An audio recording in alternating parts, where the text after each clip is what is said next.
Welcome to the Nomad Network, your first stop for complete and comprehensive Chicago Bears football coverage. Dive deep into analyses, updates, and all things Bears. Subscribe to our YouTube channel today and never miss a beat. Thank you in advance for your support. We promise to bring you the best because together we're unstoppable. Go Bears!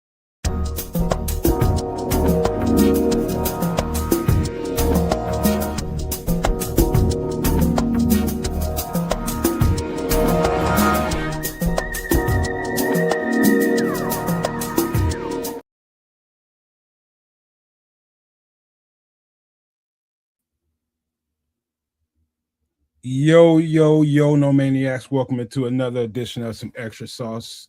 And we got a show lined up for you guys tonight. A lot of stuff to talk about. Of course, some Bears and plenty of that stuff with 10 days out.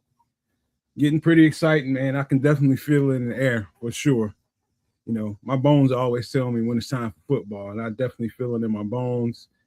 And this time of the year trips, man, it's always hard for me to maintain my exuberance, man. It's difficult, man, because it's just in me, and I get to thinking about it, and you wait all this entire off season, and all that stuff builds up, all the moves, the transactions, the draft picks, and everything that happens in the off season that gets you going and get you ready for a football season. Plus, you know, when it's in your DNA, man, it's a certain amount of calm your ass down that has to happen over here. So I'm in that place right now, just trying to maintain that semblance of, okay, you ain't been playing football for a long time. Why are you getting so damn jacked up all the time? That's just in me, man. But that's where I'm at, man. How you been doing, bro? Now the Canuck shows up. Well, you know, you got to make a grand appearance. You know, on that CPT, Canadian people time. So it's cool. You know, I'm looking forward to the camp and the season as well. But I am living in the moment because while it may be 90 degrees plus outside, I'm loving it. You know, it gives me the opportunity to walk around in my let's say my skivvies. And you know, for the show tonight, I had to get formally dressed and throw on this shirt because you know I like my skin exposed to the. Man, we don't need to know about the business you got going on at the bottom, man. Because I could stand up. You don't need to know that. No, man, don't. So I'm all about sharing with the peoples. So I mean, I'm enjoying the summer for what it is. You know, the flavor of the smoked and charred meats. And you know, whether it be the brats or the ribs or the chickens or you know whatever it is you might be chewing on, and then everybody's enjoying you know time at the lake or the river, you know the beaches, you know some water activities, not that kind, kids, not yellow water. You settle down. Okay. So it's like enjoying the summer before the camp kicks off in a scant few days, weeks, if you will. So yeah, it's all good. All good in the hood. And for those that did visit sportschicagostyle.com, made a few more changes. So yeah, it's a little more user-friendly to navigate, a little more laid out, and it's all you know, shout out to Coach Tripping, Chef Trips, and Trip himself. So, you know, that's the Sports Chicago Style crew. And yeah, make sure you are subscribed to at RRSCS as well as the Nomad Network and Kids of Canuck. And speaking of Kids of Canuck, look at you, you pretty mother suckers. Geez. Man, I heard it was storming up out there that way. Look at me. Look, hey, shout out to the team at SCS, man. They're doing a great job with the website. I got a quick little glimpse. I appreciate the UI improvements. Well done. As a technological MF myself, I do have to give my kudos and applause in that respect. Well done to the team at Sports SCS. Yeah, man, it's Wednesday night, man. Welcome on in. Thank you for coming through. Love having you, and hopefully you're with us for the long haul as we go through what we go through here on Extra Sauce. For me, as far as the week is concerned, things are pretty vanilla. Just really, I was in full triple R mode. I have to say that, man, full triple R mode. skivvies and all that, just trying to beat this heat. So I feel exactly the same way you do today, man. I just threw my jersey on one time. I haven't been rocking anything other than shorts. And here we go, man. We like to keep our audience with us. So I put a damn shirt on it.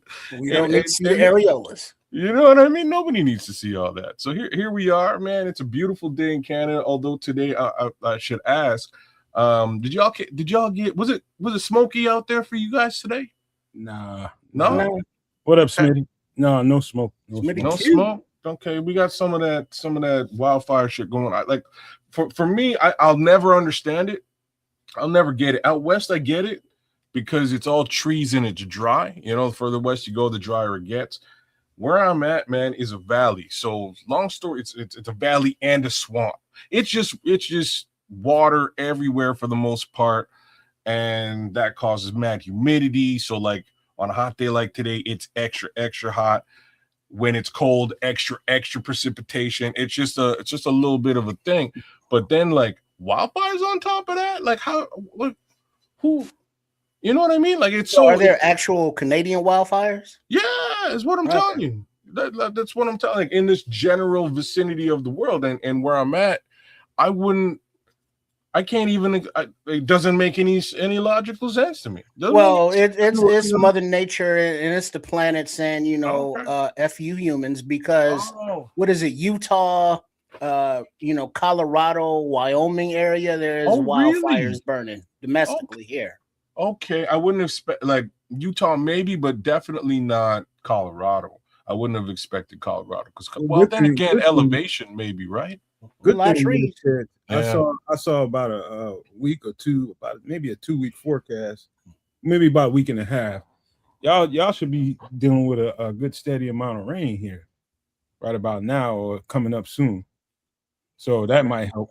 Well, shit just got rid of flooding, so they can't have too much rain. No, you know what I'm saying? So like we're good with all that, but I'm saying it's wet over here, and it just blows my mind that there'd be wildfires. Yo, shout out to Midnight Aim. Thanks for coming through, Midnight and 18 Benjamin Williams. What it do? Benji. But yeah, man, yeah, just weird for me. I'll never understand it. It doesn't make much sense.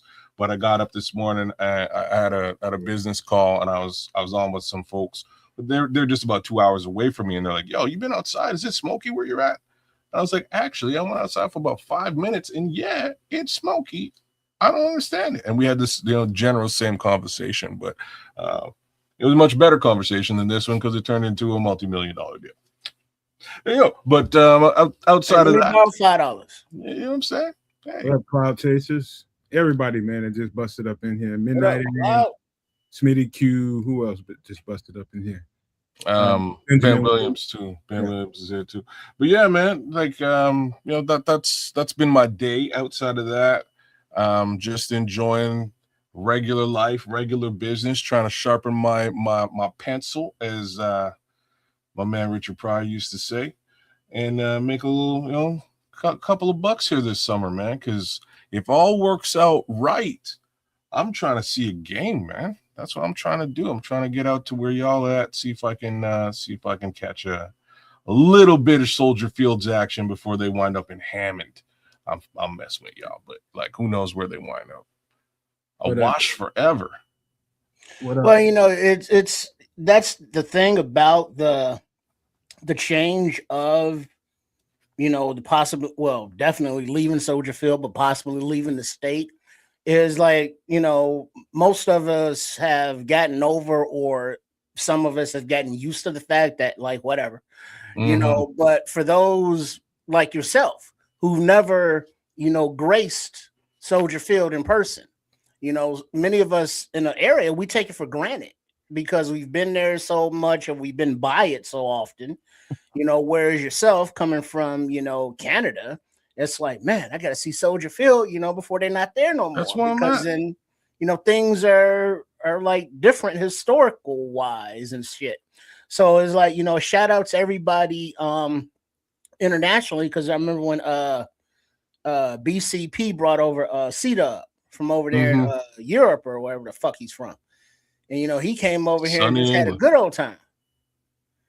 So a shout out. I hope you do get down here and then bring that $5 with you. Yeah. So that's my hopes, man. My birthday's on the 28th of September, so that's a Monday night game. I'm hoping. I know I'm in Toronto for the week before that on some business, so I'm hoping I can clean that up, maybe fly right out of Toronto, and head on over to. What is that? The Eagles game? Yeah. Yeah, it should be a good game, man. Should be, like I'm saying, it'll be a good game. We won't punch Philadelphia in the mouth again. So I'm trying to do what I can to guap up a little bit between now and then, so I can make a real go of that and come out and see what's popping in Illinois.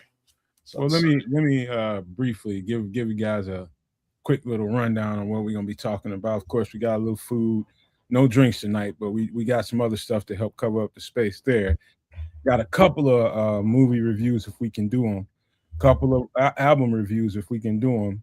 We also got some hot stuff to talk about when it comes to doomsday survival. I think everybody I think needs to be tuned into that, man, because we're gonna have to move according to some of the stuff that's about to happen here. So real quick, a little statement that's made there, but we're gonna have a long conversation about that, I'm sure. Also, some UFO stuff, the fourth batch of that came out, and we're just gonna look at I found on Twitter, I found a little basically a what do you want to call it, a condensed video of a bunch of all of it that's come out, because I know we missed a lot. There's been 2-3 batches that came out since the last time we covered that subject. So I found it all in one little condensed video, and we probably won't be able to. We'll look at it all, but I'll probably glide through some of it so we don't have to sit here for 25 minutes watching it. We'll get to that. Yeah, we're gonna do regular stuff like we normally do here. We're gonna have a good time doing it. Because I did, before I get into what was going on with me this week, I did try to get with you to see, because I couldn't. I caught that, but I was in business, and then I couldn't get back to you. I can't remember which one what we was talking about though. Me neither. I turned off the end of the show, and I know it happened towards the end of the show. Yeah, I can't remember what movie I was talking about at all. I should have just went back, man, because your ass ain't you just. I don't know what's going on with you these days. You just don't communicate the way you ought to. Well, like I'm saying, I'm trying to guap, bro. Like I don't know. To be honest with you, I don't know what's going on either. But these last 4 weeks, I've walked into a bunch of deals, like a lot more business than and normally in the summer months, July, August, and even June, it starts to really slow down because everybody's off on vacation and stuff, and it's harder to conduct business. But for some crazy reason, these last 4 weeks, I'm into a lot of business, man. So I kind of been all over the map, just trying to stay afloat and close this stuff so that again potentially I can make a little appearance. But yeah, that's been my little story. It's been wild and crazy, man. Work's been wild and crazy, and I expected it to be super duper slow and boring, and that I would likely be behind schedule. If everything works out the way that it looks like it's gonna, I should be well ahead of schedule by September, by the end of September for sure. So I'm hyped, man. I'm hyped, but a lot of extra work going down right now for me. That's good, man. And prosperity. I love when anybody's able to get that. I'm not a hater. I'm a congratulator. Oh, so gee. keep getting your forward momentum, man, and keep grinding. Whatever you got to do. Yeah, man. Hey, this week I've been healing, man. Like a dog. So what that really means is this week you weren't out there trying to dig up somebody's stump. Nah, I wouldn't. No bush for you this week. No, I could have. No, I couldn't. He woke up and was like, "Oh, my back, my neck, bro, my neck and my back." Let me tell you something, man. When I woke up, yes, shot. By the time y'all talked to me, I told y'all about the swelling. I had some serious swelling going on, man, like limbs and shit. Everything was swollen up. And it's taken this many days since I talked to y'all about that for the swelling to go down. The swelling is pretty much gone. And now I got I think I hyperextended my elbow, man, while I was over there. And so now I'm just kind of if I went to the doctor right now, I bet you they put me in a sling just so I can stabilize my arm. I just need to stop extending it right now and just, you know, picking up stuff with my hand or with that arm. Yeah, just gotta rest it, man. Like you could put it in a sling, but I know you, man. You'll you gotta isolate it sometimes, but you know, your ice, your heat, but then you still gotta, you know, I know you don't want to, like, you don't want to force the issue if it's injured, but you still gotta get that range of motion in there. We gotta work it out a little something. We got Iranians in the cut. That's wild. Welcome in. Everybody's welcome here. Damn. But, I'm Canadian. We all don't agree. Come right out, man. I'm from Canada. We all don't agree with what this dude is doing, but that's a whole other conversation. A whole lot of shit going on here too. We may get into some of that later. Yeah, but like not at the beginning of the show. Y'all know alternate between heat and ice. You doing all that? Not yet. I'm about to go there, but do you know what a hyperextension is? Yeah, that means you went beyond push it too far. Range. Yeah, man. Yeah. So it's basically a flexure inside, not a flexure outside. My accent is like y'all in Iran. That's interesting. Yeah. It's I should be over there doing stuff, but it's better just to go ahead and heal first.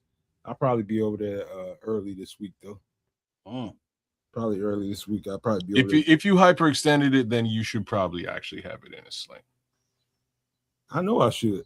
Yeah. I've seen cats that got hyperextended elbow, and well, don't be knowing you should and then don't do it. Or at least get a tensor. You have a tensor floating around? I got a lot of shit floating around. It's probably in a box or something. You know what I mean? Like I could have bet that you had a tensor. Oh my, that's man. I'm sorry to hear that. In the comments, we just gotta watch how we say the words. Yeah. Keep the comments coming. Just watch the words you put in the comment section. I'm sorry to hear that, bro. I am too. Yeah, it's fucked up all the way around. Yeah, you said it. But yeah. Find a tensor will probably set you straight, man. At least you'll be able to use the arm a little bit. Yeah, man. It's bro. I can't wait to get back out there and get some more of that bread because it was really good money. Oh yeah? Oh yeah, man. You get money. Yeah. Do you think you're going back? But you see how long was you? A week? Yeah, I was going a week. And now you've been laid up for a week? A lot of the stuff right now seem like the job is going to be in and around the city. And so right now until the next, whatever happens, you know what I mean? But man, dude, it's good money. You can't really turn it down. If you one of those people that's willing to, put your body through a little bit, man, and you know how to do certain things and keep yourself safe while you're doing it, you can't beat the money. Yeah, but you got to remember your useness of what you can do and could do are two different things as you age. That's true. He don't believe any of that, man. He gonna go out there and bust his ass either way. Like he's his busted ass gonna learn. But that's what happens afterwards. His ass busting will come back and remind him how old he is. There's limits to everything, and I'm talking about physical, mental. Everything's got limits to it. You know what I mean? I wouldn't do nothing that I didn't think I could do. But that's a problem. Sometimes you be thinking you can do a whole lot of shit that your body be like, "Are you crazy, nigga?" That's the problem, man. What you don't know is like nobody can tell Triple R what his body can and can't do other than Triple R, and nobody can tell Kedge what his body can and can't do. I'm different. I'm just different. I always have been, always will be, man. I can do stuff normal people my age can't do. I'm just letting you know my body been telling me what to shut the fuck up for the last 5 or 6 years. Like just hey man, what do you think you do?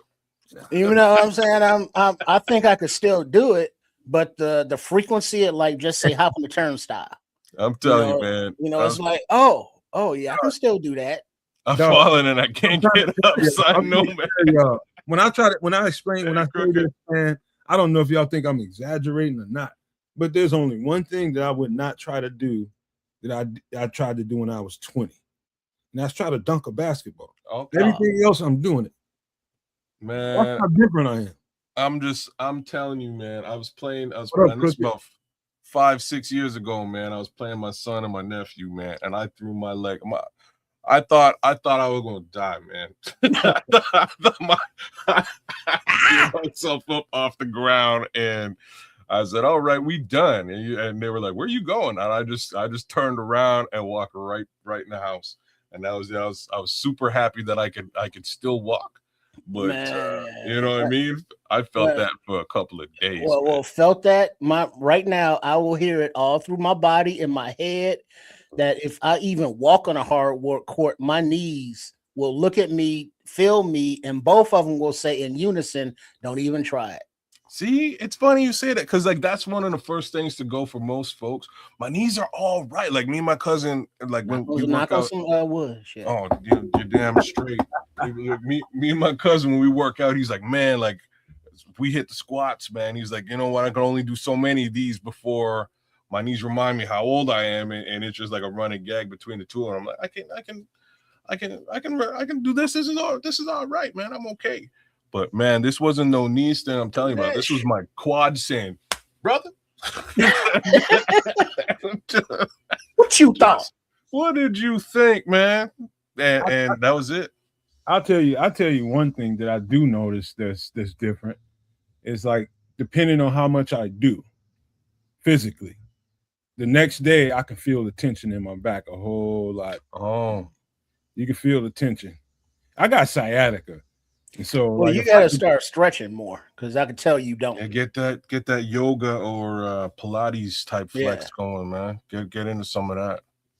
Yeah, Pilates is real good for like the sciatica and your core strength, which helps with that. But then the yoga as well, just flexibility, because overextending, hyperextending, is a little bit minimized when your joints are a little more mobile like they used to be, like let's say 10 years ago when you was doing more than you doing now. Say just imagine this. I don't know if you ever seen a heavy bar. Yeah. 45-pound heavy bar? No, not a heavy bar like a weight bar. I'm talking about a heavy bar that they use to when you're getting up tile in a commercial, in a industrial plant or something like that. You probably ain't never seen one. It has a spade on the bottom of it, a sharp spade that cuts into the tile. It's pretty goddamn heavy. If I dropped it on your floor, it'll thud and make you jump a little bit because it's that heavy. Now you grab one of those, but you got to secure it with your hands when you're throwing it to dig up that tile. If you do not have a good proper hold of it and you thrust too hard and that thing goes over the top of that tile and it just flies away from you and you try to grab it, it's gonna pull your shit, and that's what happened. Trying to, because somebody's in front of you and that thing goes flying, it's gonna cut somebody's damn ankle or something.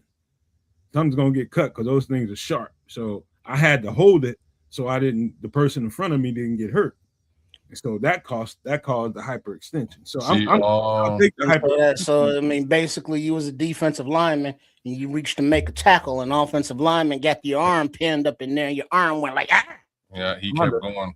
Yeah, so it was just either hold this thing, because I felt it as it was getting away from me, and I grabbed it. I was just like, it's either gonna be this or this guy's gonna be missing like 6 months of work, and he can't afford it. You know what I mean? So it was that. Yeah, those what are you, on the job injuries, if you will. Yeah, man. Right now, people can't afford to miss that kind of that much work. Well, but that's the thing, though. If this was a regular gig, you'd be missing time right now. Mm-hmm. That's a good thing, though, man. At least I know how to get around this shit. At least it's contract work, and you can spend a little time. I'm ambidextrous. Y'all didn't know that, but I can do anything with both hands. You know what? The stranger takes on a whole new meaning. I'm just saying, everybody who's ever told me that is a liar. That's all I got. Ambidextrous?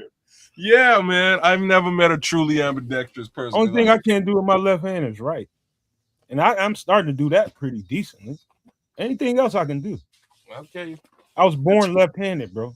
Yeah, okay. That's crazy. I told you that story that my mother thought that, when I was born, she thought the left. Yeah, you did, and she made you go right. You know what's funny? My grandma did the same thing, but like that's what they used to do that, and that's what they did for my mom's too. They bundled her left hand and made her write with her right. So my mom could write technically quite like I have to say this, my handwriting is garbage. So she could write with both her hands better than I can write with my good hand.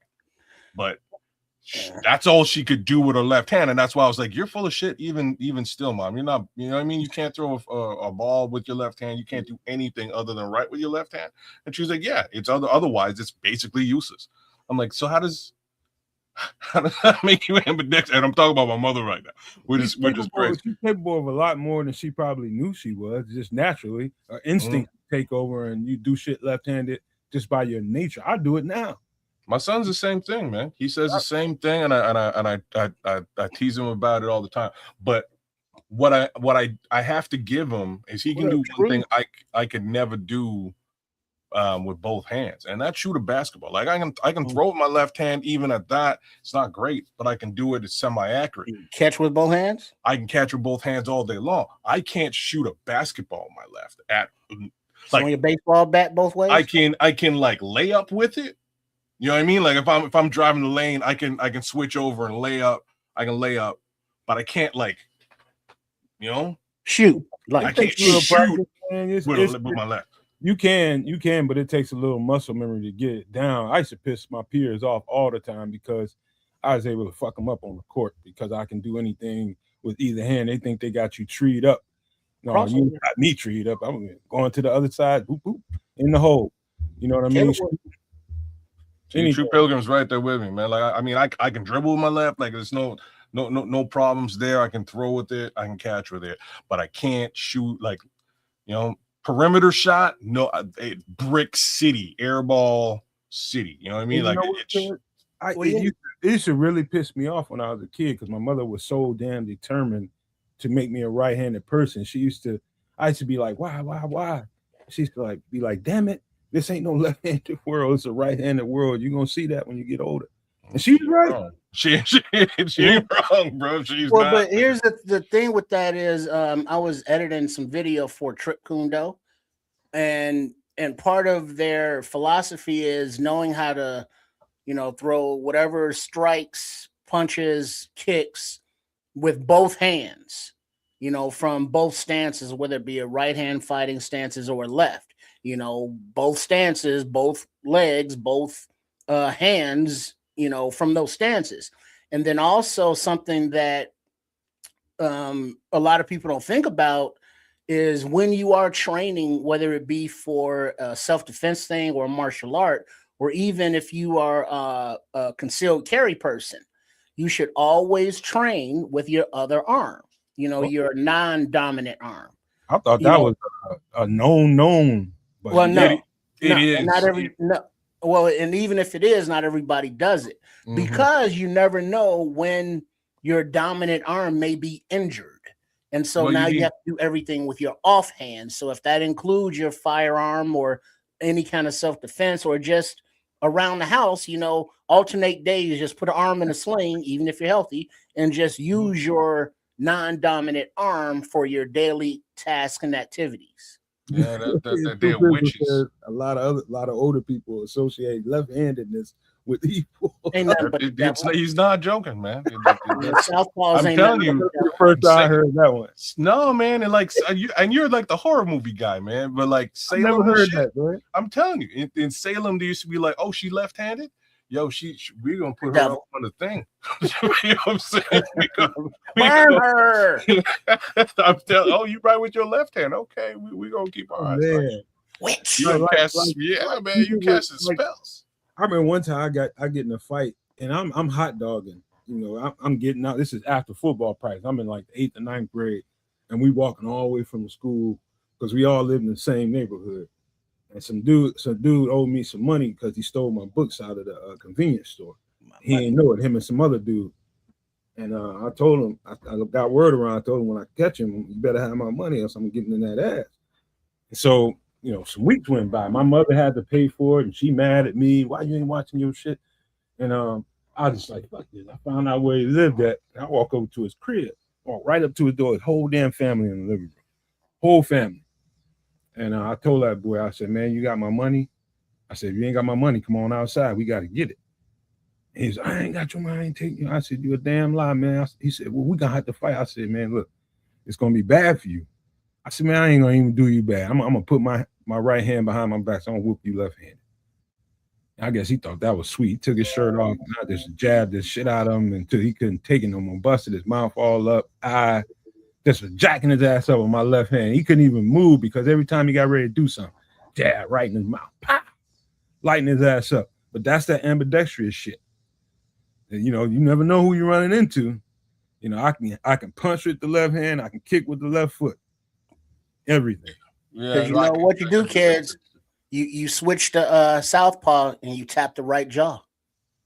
See, that stuff I can do just because of like the little bit of fight training that I've had over the years. I can definitely go left with my punches.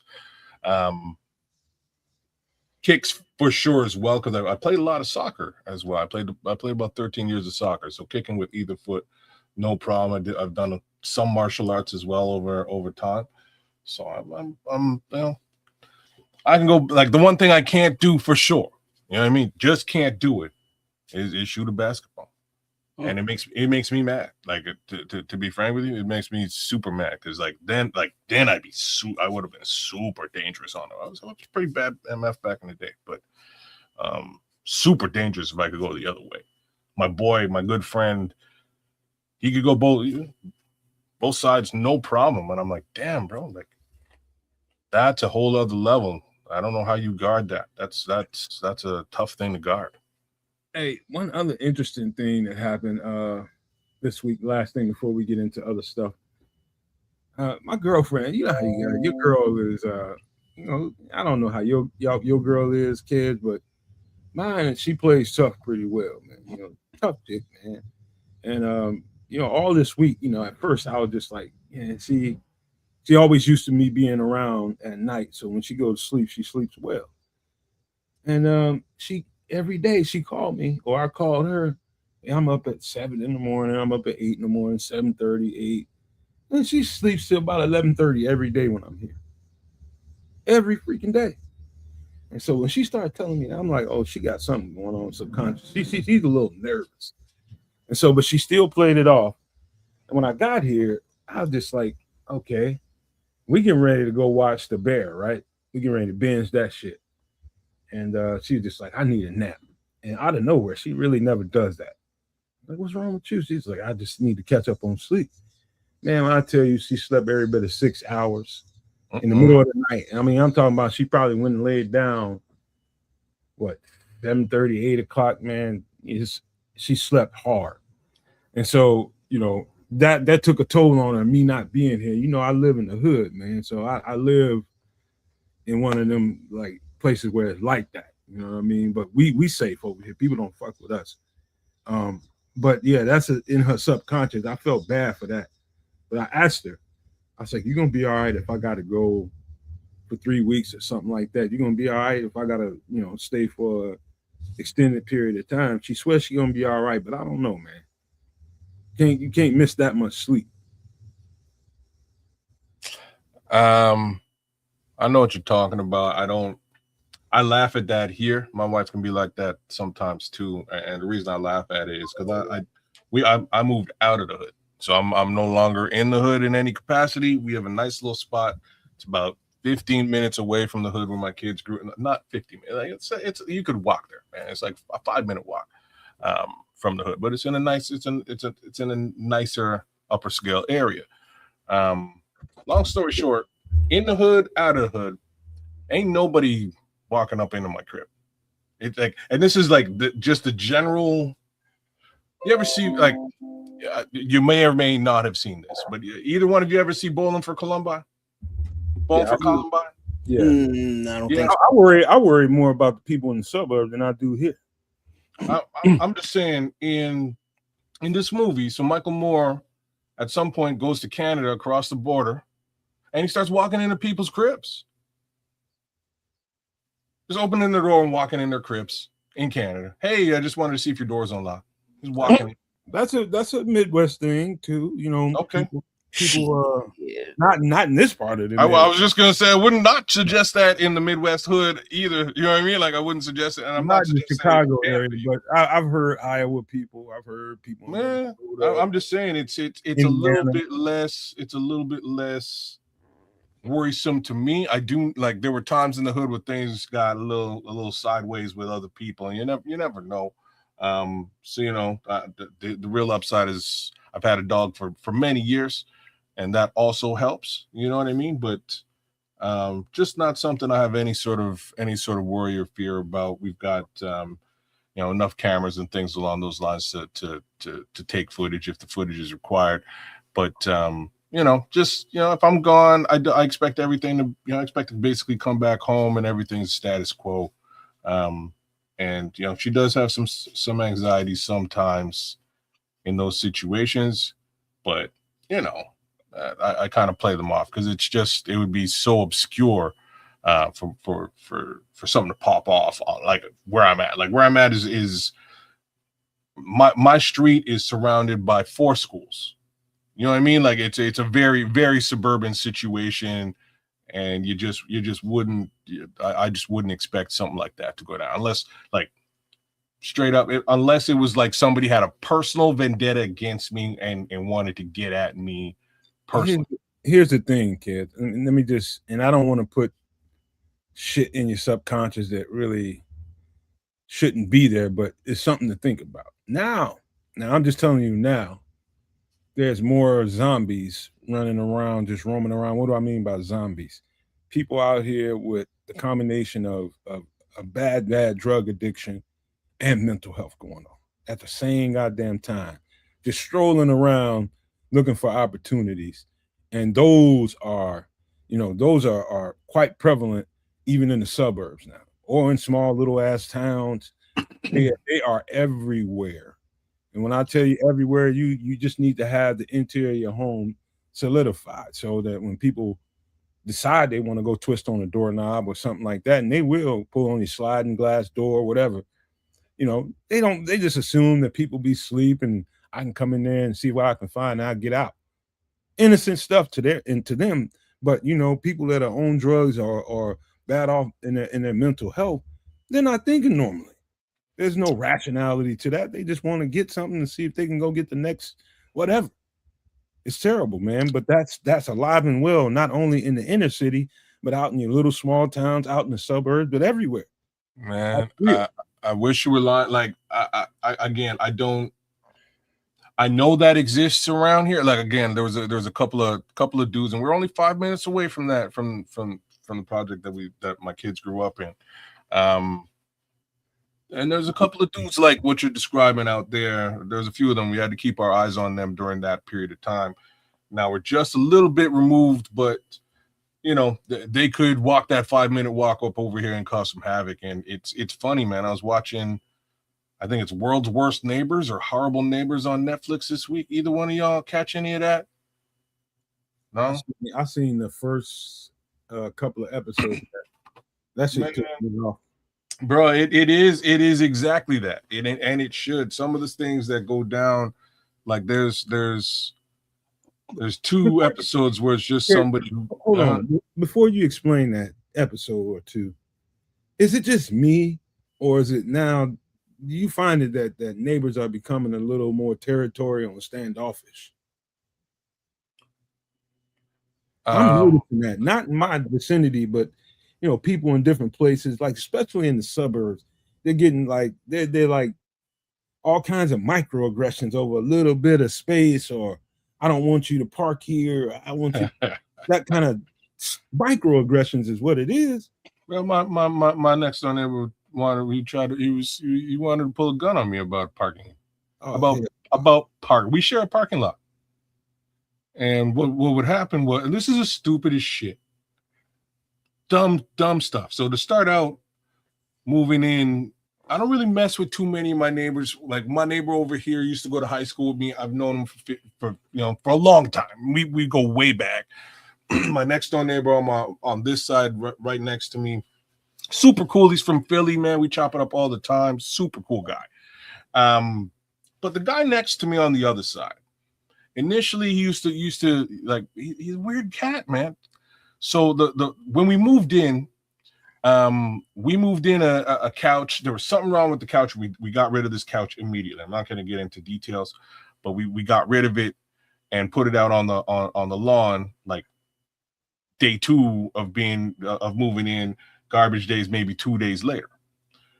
And on day 3, my neighbor comes out to me, his wife, and she's like, "Oh, so like, what's the couch doing out here?" And I'm like, "Bitch, man, you don't goddamn."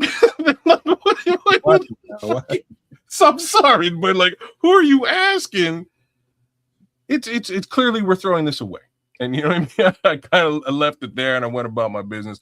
But everything is cool, you know what I mean. Everything is cool. He would shovel my driveway and stuff during the winter, shovel his side because again we share the same parking space. But what wound up happening is my daughter, when she would go out with her friends, they would pull into their side, drop her off, and leave. And this is all that's happening. So they pull in because what my neighbor would do is he would actually use a snowblower and snowblow his lawn and park his 2 trucks side by side, lawn and parking space. So there's room behind. So there's always room behind. They drop my daughter off. She comes inside and whatever. So next thing you know, because they've got a camera facing outside, they're looking at this situation and they start flipping out. So my boy goes running outside and starts yelling at my daughter and her 2 friends about being in the parking space. And my daughter comes running and she's like, "Oh, the neighbor's yelling at me about parking." I'm like, "Well, then don't be parking in his space." You know what I mean? Like it's his property. I'm not even gonna argue with the guy about this. Don't be parking in his space. Park on the road. Park somewhere else. You know better. Manage yourself accordingly. But I'm talking to idiot teenagers, and they continue to do this. So next thing I know, it happens again, maybe 6 months later, and my boy is gone. Technically, it's not his parking space, though. No, it's his parking space, man. It is his parking space. It's his part. Like, don't get me. That's why I said, like, respect the man's stuff and don't park there. But these are kids that they're only going to do, 45% of the stuff you tell them, if that much, right? It's just facts. So my daughter's in the wrong. They're in the wrong. But this is petty stuff we're talking. We're like, where we get to, this is really petty. Nobody's getting hurt. So the reaction was over the top is the issue. Way blown out of proportion. So I come out now, my daughter comes running. Oh, she's like, "This guy has jumped in his truck, used his truck to block us from leaving. My friends can't leave, and he's saying he's going to call the police." And I'm like, "Well, like, what are the okay? You know what I mean? Like, the police are going to come up there and go, 'Sir, move your truck so they can leave,' and y'all going to leave, and they might have a conversation with you. That's about all that's going to happen. So if that's what he wants to happen, cool. But either way, I'm going to come outside. I'm going to talk to this guy, see what's going on." And as I go outside, he's pacing around the front of the car talking about how he's going to go inside and get his gun. And I'm like, whoa, man. What are you doing? I'm like, are you threatening my daughter with physical assault over a parking space? Is that what's going on? Because I'm about quite like this man is about 5'2". You know what I mean? Like, just to put this square. Like, if I put my hands on you, I'll destroy you. But if we're talking about your clack, we can go do that. That can happen as well. You know what I mean? Like, we can do that too. So I come out and I'm like, "Bro, are you threatening my daughter?" And he's like, "Yeah, these effing kids and I'm gonna go get my piece." And oh, really? Okay, so you go get yours. I'm gonna go get mine, and we can go Yosemite Sam on the parking space. How about that?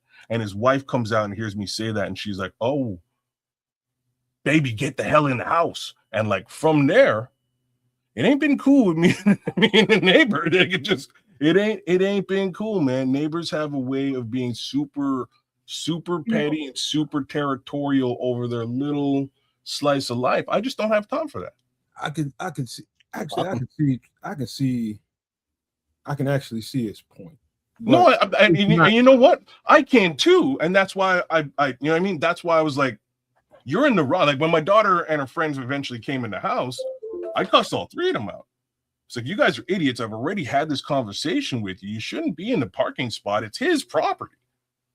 But it's not. But now him imprisoning them so they can't leave, and he mad about it. What you do? I'm tripping. The response is supposed to be proportionate on his end, right? For sure, proportionate in a way that there's a number you call, you get the boys over there, and y'all get that sorted out. You give somebody a ticket, don't do that shit no more. Over. You don't handle that yourself after you've had a conversation. You know what you do. What I would have did personally, if it was me living next to you kids, I'd have came politely over to you though. Hey, I had a conversation with your daughter a couple of days ago about parking in my spot, man. It's I don't care if I'm not here, but when I'm here, I want my spot. You know what I mean? That would have been about that simple, man. Can you talk to your daughter? Absolutely, and that's what should have went down. Under the same pretenses, just to explain it again, it's not as if like his spot is being taken, to give the kids the little slight justification that I can. How long were they there? They're just dropping her off. So they're there for maybe 3 to 4 minutes maximum case scenario if they're doing it. They're just pulling in. He's already got his truck in the spot. The second thing I would want to know is how far is the walk to his place? The walk? Yeah. From the parking spot to his place. It's right in front of his house. Oh, what the fuck?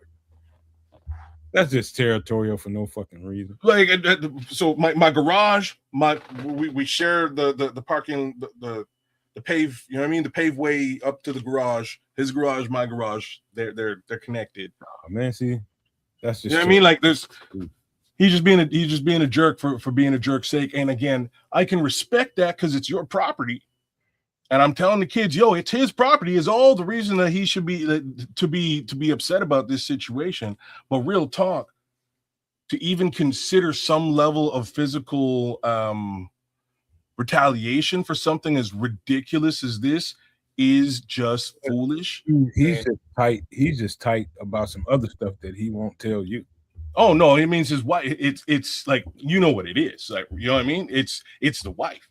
The wife is saying, hey, like there's somebody in our parking spot. Go get them out. Go deal with it. And like the thing that made it the funniest is my brother comes by maybe the day after, or if not 2 days later. And he doesn't know about any of this. And he comes and he parks up in that spot. Right? He parks up in the spot, goes to the door, knocks on their door and is like, hey, if you don't mind, I'm going to park my car here. Is that all right? And the wife looked him up and down and was like, yeah, that's fine, sir. And like shut the door. And he came in and he was like, hey, yo, what's up? Yeah, man, I'm parked up next door. It's cool. I talked to them. And we're like, you did what? We were just about to go Rambo in the parking lot yesterday. And you went over. Oh, man. And he was like, what? So I had to explain the whole conversation to him, the whole situation. I was like, dude, I don't believe you went and knocked on these people's door, man. So, well, I didn't want to park on the street, man. I drive a Benz. Man, you just got to make sure that you don't have no pettiness neighbors. It's like, you got a dog, all of a sudden, they throw like assorted chocolates into your backyard or something. Oh, no. You know what they were doing? So, like, as far as pettiness is concerned, this man and or his wife were letting the air out of my tires. Oh, damn. In the winter. They would get up. They'd get up in the winter, let the air out the tires, jump in their whip and go off to work. I'd get up and I'd jump in my whip and try to, you know what? I just happen to have my own little pump, my electric pump, and go set that up and do it. But like, what was it threw me for a loop for a while. I was like, why is this one the one tire that faces them goes down all the time? Like, why is it this tire? These are new tires. Why does this one go? And then I seen this little douche pop his head up one early morning and jump in his car. And that's when I realized, oh, he's letting I caught him. See, coming out of the hood, next step is like, oh, tomorrow morning you about to get an ice pick to all 4 of your joints. Well, then I don't play that. I don't play all that microaggression shit. Dude, I've been through a couple situations like that. One, when I was in the street, man, I had a dude I can give $40, man, and keep my hands clean. Don't fuck with me. I ain't got to. If I got to live next to you and we got to just be around each other. They go firebomb this thing. He ain't going to do none of that. He going to beat his motherfucking ears together is what's going to happen. Brother. You ain't going to be in no mood to be doing no microaggression. You're going to see real aggression on your ass. Again, I'm very connected in this city, whether positively or negatively. He works with a lot of people I know, and there could be an unfortunate situation at the construction site. I'm just saying there could be. Damn, some shit done fell on him. You know what I mean? Like you never know. Like my boy came over and said, "Oh, he's your neighbor. I know. I work with him all the time." I was, "Oh, you do? Hey, man, he been letting the wind out of my tires, by the way." "Oh, really? You want me to get him?" Oh, word. I had one dude. The last dude was in Georgia when I had my house in Georgia. He was I'm gonna be honest with you. It was some racial shit, and he started showing signs, and not like physical signs, but he started doing things, microaggression stuff. Just I can't even describe to you some of the little shit that he did, but he went over the top. This motherfucker was getting up when he knew I was home, because at this time I'm doing emergency response, and so I'm here, I'm there, and what he was upset about was sometimes it'd be a week and a half, 2 weeks before I had somebody that would come over there, because we had an HOA. You got to have your grass at a certain length. And so I had somebody that would come through there when I wasn't there. He was prepaid. And for whatever reason, something happened one week where he didn't get it done on time. So I guess the grass got a little longer than it should have. And when I got back home, 6:30, 7 o'clock in the morning, this motherfucker got a loud ass lawnmower. He's cutting like 7, 8 times right there by my side of the house. I know the grass is cut over there. A couple swipes in that little area, you gone. He's over there for like 15 fucking minutes going back and forth, back and forth, back and forth. And I just came outside, when somebody wake up and roll out the bed, come at you, and that motherfucker mean business, man. He's pissed. I was pissed. I just told him. I just walked right up to him. I said, man, I'm going to tell you right now, don't start all that motherfucking microaggressive shit because you don't like me because I'm black. If you got a fucking problem, put the lawnmower down. We can deal with it right the fuck now. But until then, man, calm your ass down. I'm not a bad neighbor. I'll barbecue sometime this week. You can come over to my house because he liked to drink beer all day. That's all he did all day was drink beer. You can come over to my crib. I'll buy the beer. But we got to stop this shit, man. We got to live next to each other. And that's going to be that. If not, we're going to have to do something right fucking now. And it ain't going to end good. Oh, dude, it's cool, man. He saw the tension in me. I guess because I had never spoken to him. We had never had a conversation. I was always polite. Hey, how you doing? About my business, in and out. I guess he thought I was just a cool guy and I wasn't going to say nothing. No, fuck that. You don't start that motherfucker no 6:30, 7 o'clock in the morning running up and down my side of the house. Like, no, fuck that.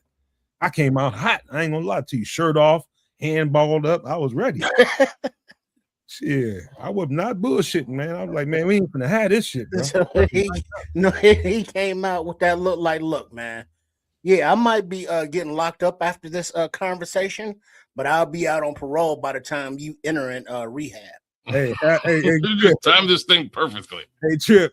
So he probably was scared to death because I had braids at the time, and the girl was just over there the night before, took down half my braids. I had half up, half down. Oh, damn.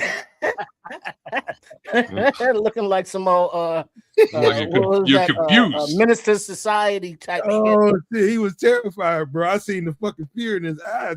It's like, this what you want? This really what you want? He's really not a hood ninja. He was looking like his eyes said, no, I really don't. I was like, well, chill your ass out, man. Come over here when I barbecue. He's like, well, it's different online when I do this.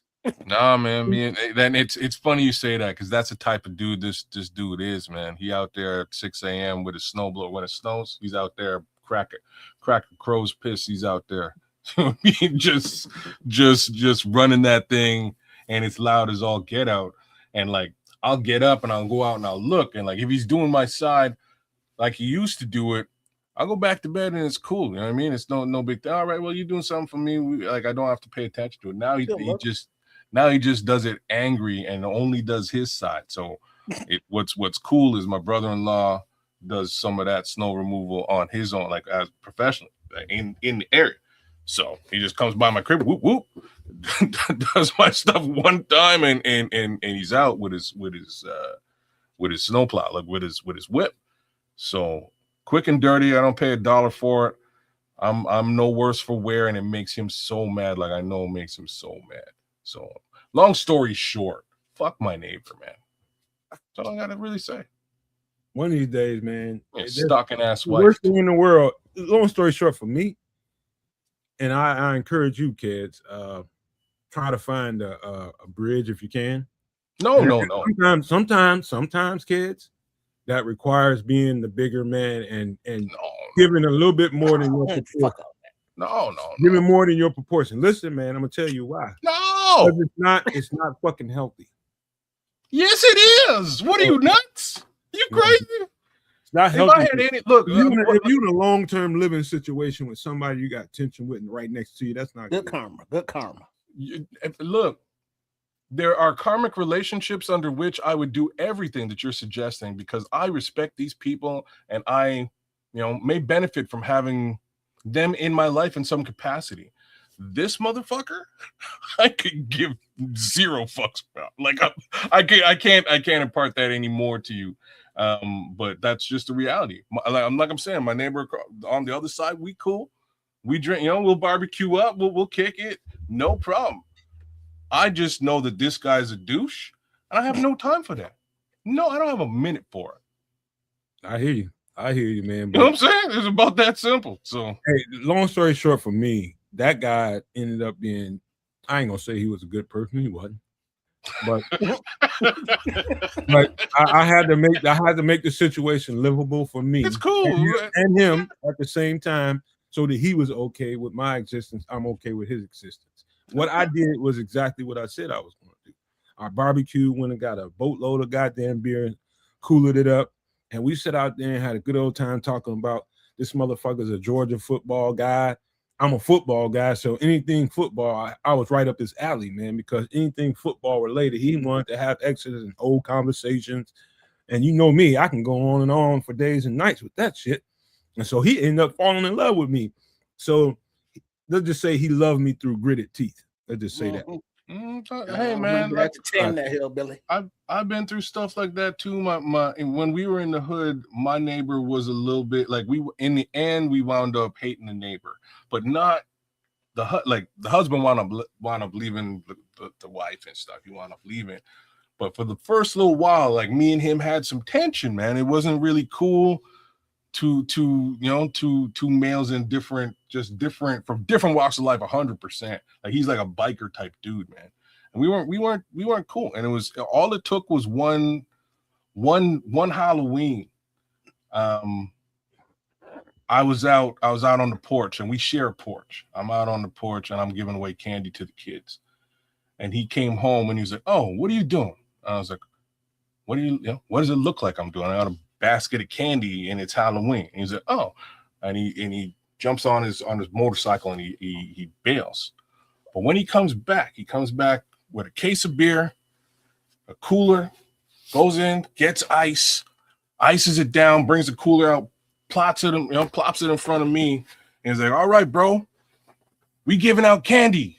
I was like, "Oh, okay." And that's all night long, man. We just turned it up, bro. We were hanging out. Bastards. Oh, y'all say that. That's what it was, man. Me and Chucky just drinking, and to this day, me and Chucky are cool as all get out, man. He's good stuff.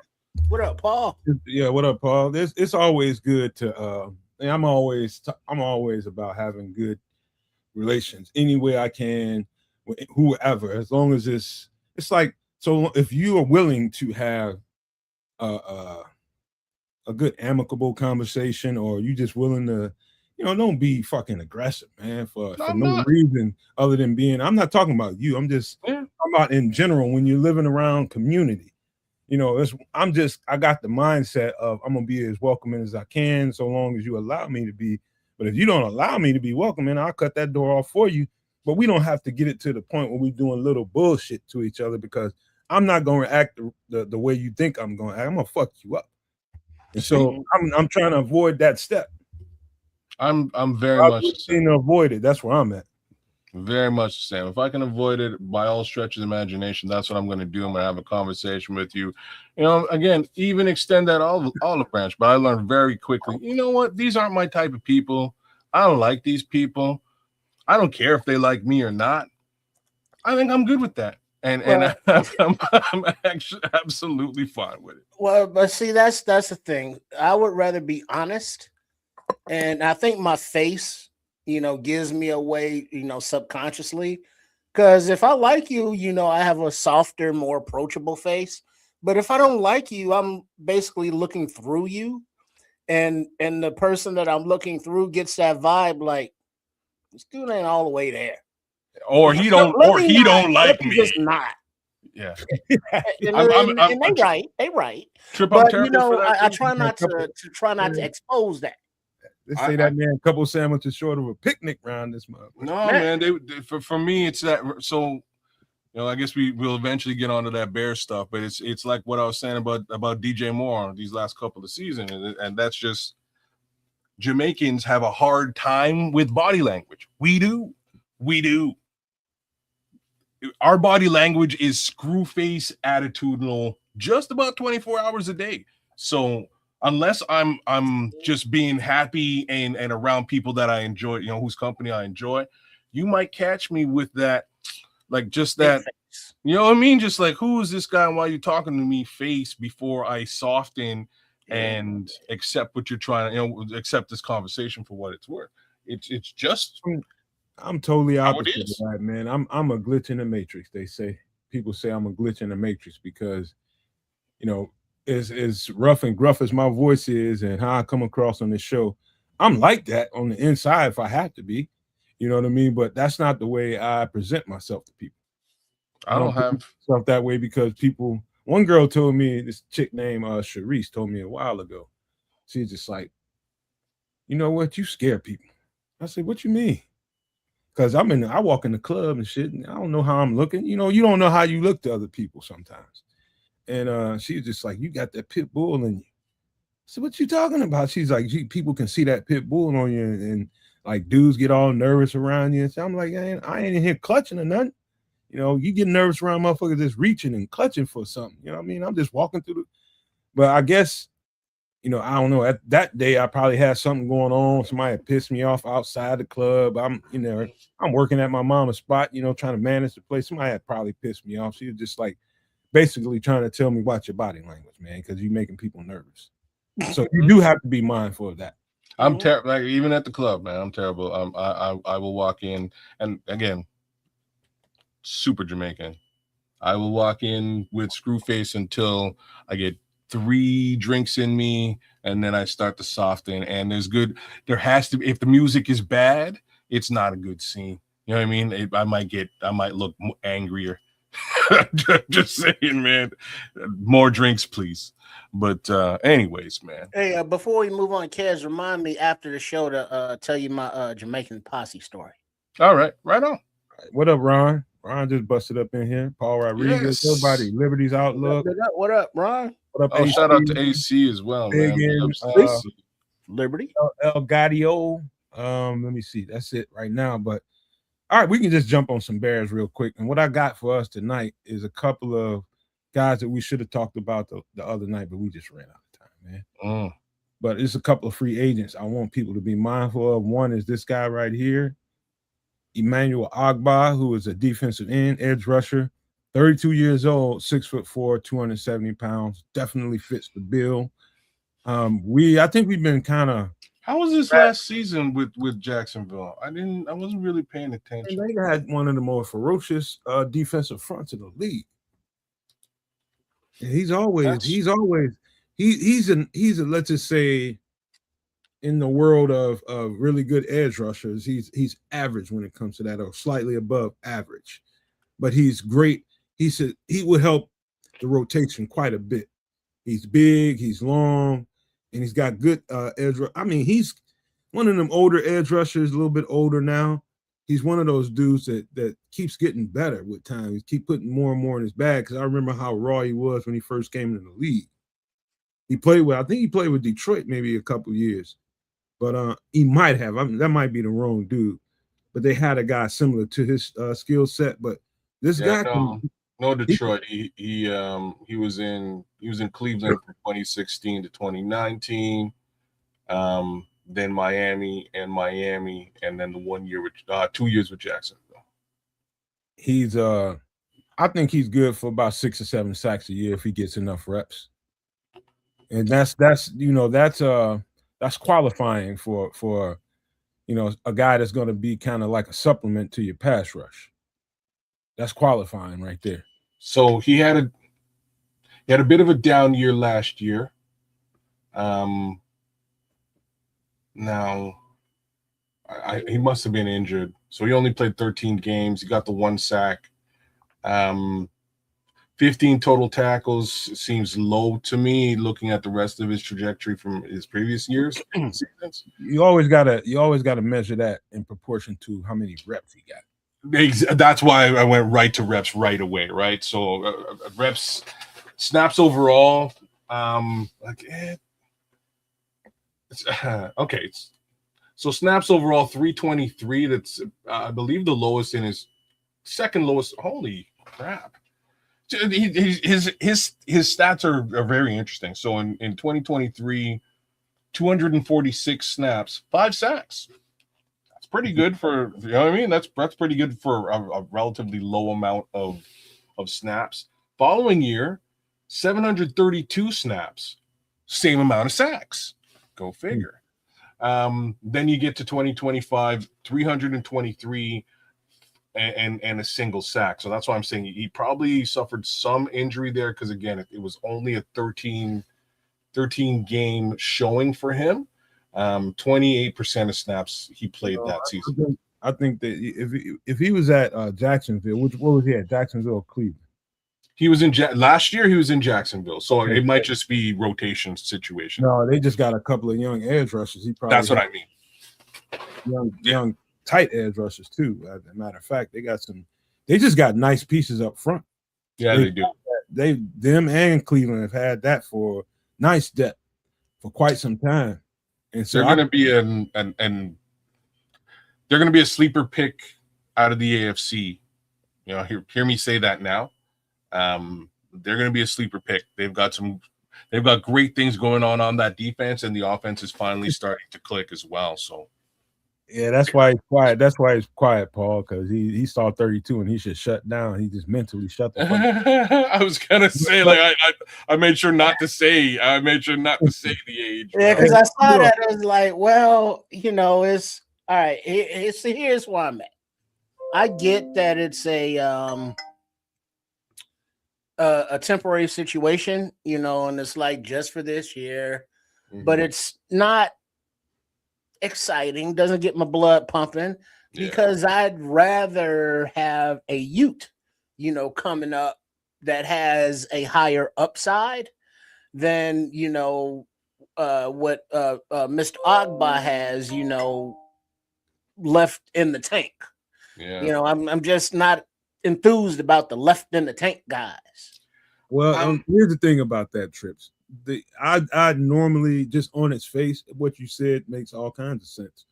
But when it comes to production, when you already have a little bit of youth there, but you need some guaranteed guys that that can get it done the right way, that's where the vets come in at. And that's where they bring value. It's like when that second wave, third wave of guys come in, you need to have the same amount of production that you had when the first couple of guys go off the field. He can bring that to the table because he's like a starter. He's built like a starter and he plays like a starter. He's just in a supplementary role. So, but I do want to know, Ron Winarski pointed this out. wondering who he's talking about here. He says that we just signed a UDFA receiver. He's a speedster. That's who we were talking about last week, no? That's the same guy? Yeah, but I say last week. I think it was Sunday. Amari Kelly. Amari Kelly. Oh yeah, Spark. Kelly is his name. Yeah, there you go. Yeah, we talked about him just this past Sunday night on Nomad at Night there, Ron. You know, had a little thumbnail, all kind of good shit. Probably a short out there somewhere. Yeah, I ain't got to that yet. I'll get it. No, there will be a short out there somewhere. But yeah, we got on that first thing. That was early Sunday. Got on that. But yeah, Akbar, man, I think he definitely fits the bill. He's 6'4", 270, good. He's quick and speed to power, and he's heavy.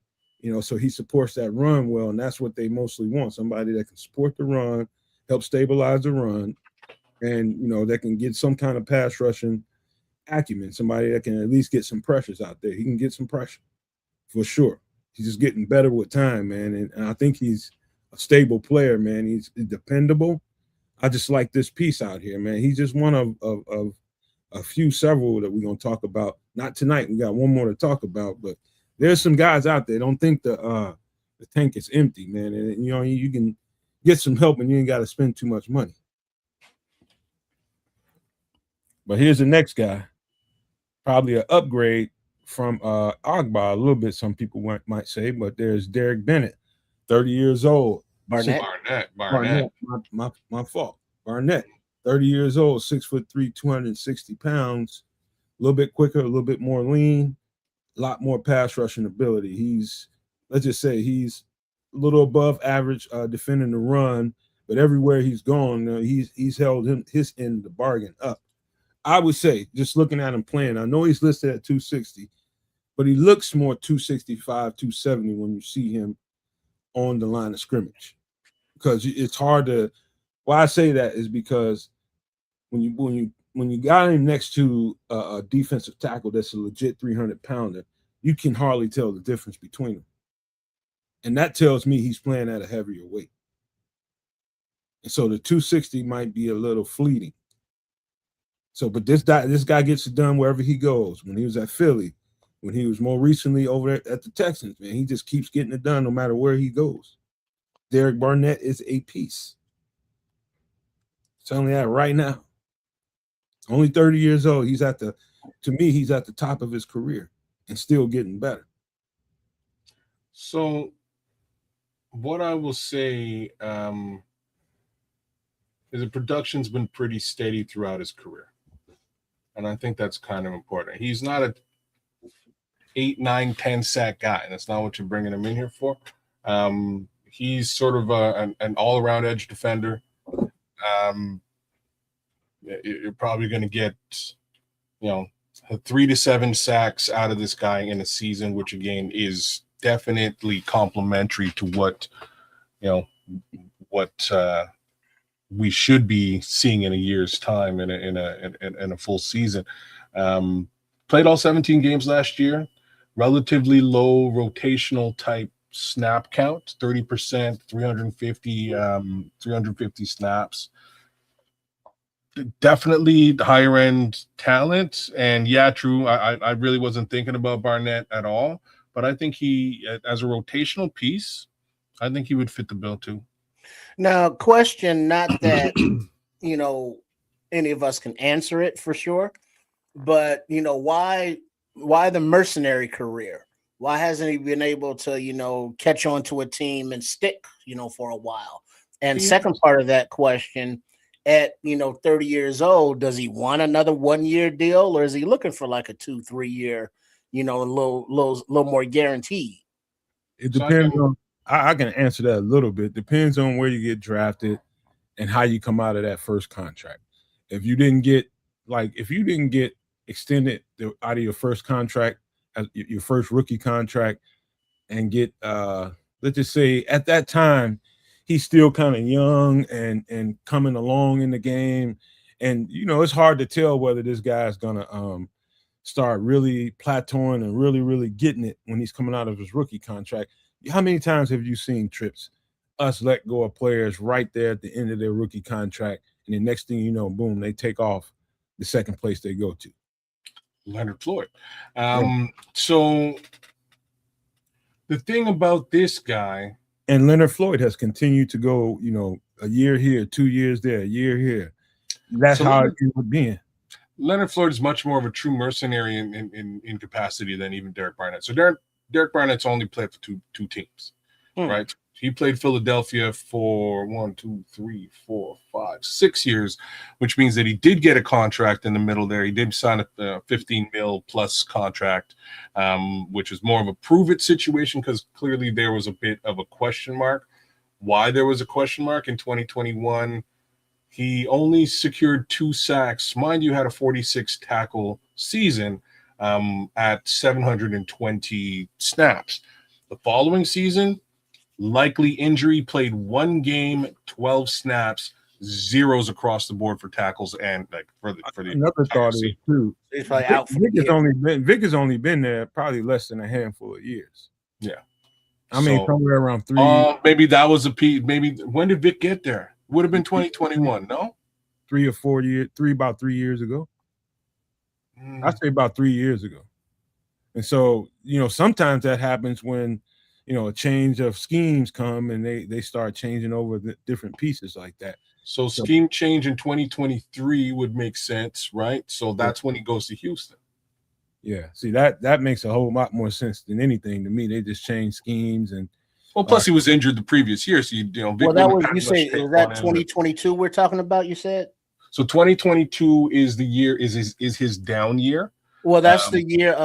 Pause. He tore his Achilles in week 1, 2022. That sounds about right, right? So he has to recoup. If Vic's coming in 2023, I believe the defense changed from a 4-3 to a 3-4 in that case scenario, right? And if that's what went down, he probably wanted to shift and move talent anyways. So off Barnett goes to Houston and plays well for the next few years. I'm not going to say he was a superstar. I am going to say that his snap count is very low at Houston. They had a lot of D linemen down there, though. Yeah, they did. Yes, they did. And a lot of young D linemen, too, who would really take up that. And veterans, man, because D'Amico Ryan's he likes those vets, man. Yeah. He likes those vets. He likes a nice little mixture of them. And he gets one of the things I would encourage you two guys and all the No Maniacs out there listening to us right now. Shout out to everybody listening. Make sure you subscribe to Sports Chicago Style and Kids Canucks, as well as the Nomad Network, man. We do hard work over here. We would appreciate your subscription, man, because it's totally free. And so, listen, man, one thing I would encourage everybody to go look at, if you want to see how a defensive front in a 4-3 really supposed to look like, if you want to look at Houston, Houston, and you want to look at what the Bears are trying to do with the speed of their off defensive line, look at Houston. Watch how fast those dudes get off the ball and how powerful it is. Yeah, and a lot of that comes with having, those backups that keep everybody fresh, being able to rotate. And, since Barnett has been doing that role in both of those aforementioned places because of those D lines, if he can be a piece here for a year, like how long would he want a deal for? I wouldn't be mad at him, for a year, in the rotation. He may want 2 or 3. Like he's 30. He's at that age where he might have a few years in front of him, right? To still contribute on a football field. I don't know, Trip, whether the Chicago Bears is really looking for somebody long term, quote unquote. At the most, he'll start off with a year, but if it's really good when he gets here, I can see him getting extended for a couple more. Maybe. But now that also comes into play if just hypothetically the Bears are offering a year deal and a team B is offering a 2-year deal. Now does it become a bidding war, or is it like, go ahead and good luck, Mr. Barnett? It all depends on this shit can go a lot of different ways. But if I was living somebody like Derek Barnett's life and it's kind of out of a U-Haul and you can't really get comfortable anywhere, what you want to do is wait until you got to find the perfect spot so you can really maximize your value.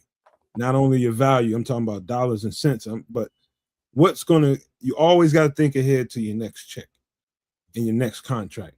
Where can I go to really maximize my value? Where can I really get down? Chicago is a place where he can really, really make him some more money. And I ain't talking about getting another contract here, whether it's here or somewhere else. He's going to get enough good reps here where he can make some money somewhere else or here. That's true.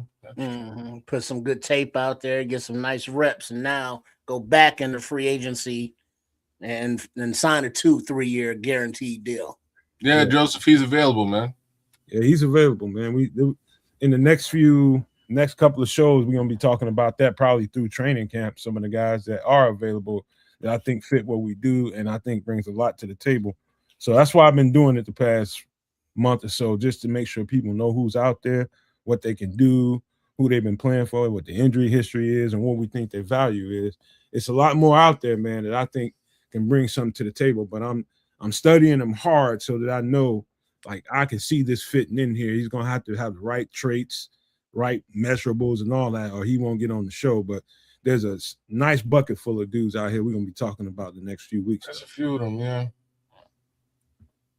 But there's one that's super old that I really want to get Tripp's opinion on. But when we get to him, I'll remind myself that I said this. You have to just write it in the private chat if you want to. I probably already know who he is, but probably somebody I plan on getting on down the road. But this is Derek Barnett. That's the second time I messed his name up. Derek Barnett, edge rusher, free agent, 30 years old, 6'3", 260 pounds. And that's kind of iffy. I think he's heavier. But, man, this would be a good piece to the rotation, man. He was solid. And who was that said that Houston had? Paul said they had the best defensive line in football. He's part of the reason they did. So if they are which I know the Bears front office and the coaches have some guys on the radar in case things go, not quite the way they want to. There's a list of guys that they want to be in contact with if they haven't contacted them already. And so smart money would say they've been in contact already with a bunch of these guys. Would you guys agree with that? Oh, yeah, I'm sure Ryan Poles has done his due diligence around the league and is like, all right, agents, how much, do your clients want? And, what's the ideal situation they're looking for? And he has his Rolodex. And for the kids that don't know what a Rolodex is, that means like a list of layout of is like, all right, at this position, here are the free agents in case of injury. And here are the free agents or possible cut candidates that are upgrades to what we have and so forth and so on. So, Barnett's resume has definitely been across Ryan Poles' desks. Yeah, I think the first part of that conversation, you can make this real quick. I'm talking about agent to agent. Hey, would he have any opposition to playing in Chicago? Yes or no? Well, let me make a call and make sure that I give you the right answer. He makes a quick call. Yeah, he plays in Chicago. That's a good starting point. And then you go from there. Then you start talking turkey. And you start talking about what Trips is talking about, what the roster looks like, how many, projected reps would I be able to get? You get, let's just say they get anywhere between 60 and 70 reps on the defense. Got to be able to guarantee him a certain amount of reps. Or he's probably not going to want to go there. Oh, yeah, because I'm sure for the players, from their perspective, their agent, also has a list of teams that are, have interest or openings at that position. And, so they're looking at like, well, the Bears, have Dennis Allen and this opportunity, woo. But, also this team is offering, this opportunity, woo. And so it's up to the players as well in free agency to make those decisions. So it's not just like, well, Ryan Poles wants them, so Ryan Poles is going to get them. It's like, nah, they have agency in this. Free agency, that is. That's right. Hey, one little quick question I would just want to ask you guys generally. Would you be playing? And this has to come from your psyche, not really from thinking too much. Would you be playing this game, especially if you're Derek Barnett or any one of these free agents right now, to be hunting a ring, or would you be hunting them dollars? Wow. And see, you about to think and say the wrong shit. Well, it depends on the financial situation. If he has been, wise and has money stacked away, of course, I would say he's going for a ring. But if it's like, damn, I'm 30 and oh shit, I've been tricking it off, as fast as I've been making it. Yeah, I need to secure my future. So it's like the individual, perspectives. Well, he's uniquely in a space where he don't have to think about that right now. He has to think about it because it's always a team out there that's willing to up the ante a little bit. But if they can get in the ballpark, he can also chase a ring here. Well, this is what all I'm going to say, and it's right along the lines of where Trip was. It is sort of an individual case scenario. If you're one of those guys who actually had the opportunity to actually sign, big money contract, then it's a ring, right? That's what you're looking for. If just considering the two guys that we've discussed here, they haven't really had big money opportunity. They've got sort of middle of the road money opportunities, and then unfortunately, in both cases, wound up getting hurt and sort of had to try to reclaim at an older age. So yeah, definitely everybody wants a ring, but I think a couple of bucks might do just fine too. Well, but then there are a lot of players that do sign contracts. They're older players and they're going to shitty teams, and it's like, oh yeah, they're going for the money. Mm-hmm. But then that brings up the question: would you rather be the best player or the best and most highly paid player on a losing team, or the lowest paid, worst player on a winning team? Well, Trips, you know what, man? It's like the movie Hollywood Shuffle, man. If you ever seen that, if you've never seen that, that's an old Robert Townsend written film. It's one of the funniest movies you ever want to see in your life. The post office is always but the Hollywood Shuffle is all about trying to fit into where Hollywood is shuffling you to. You just don't know once you get into that.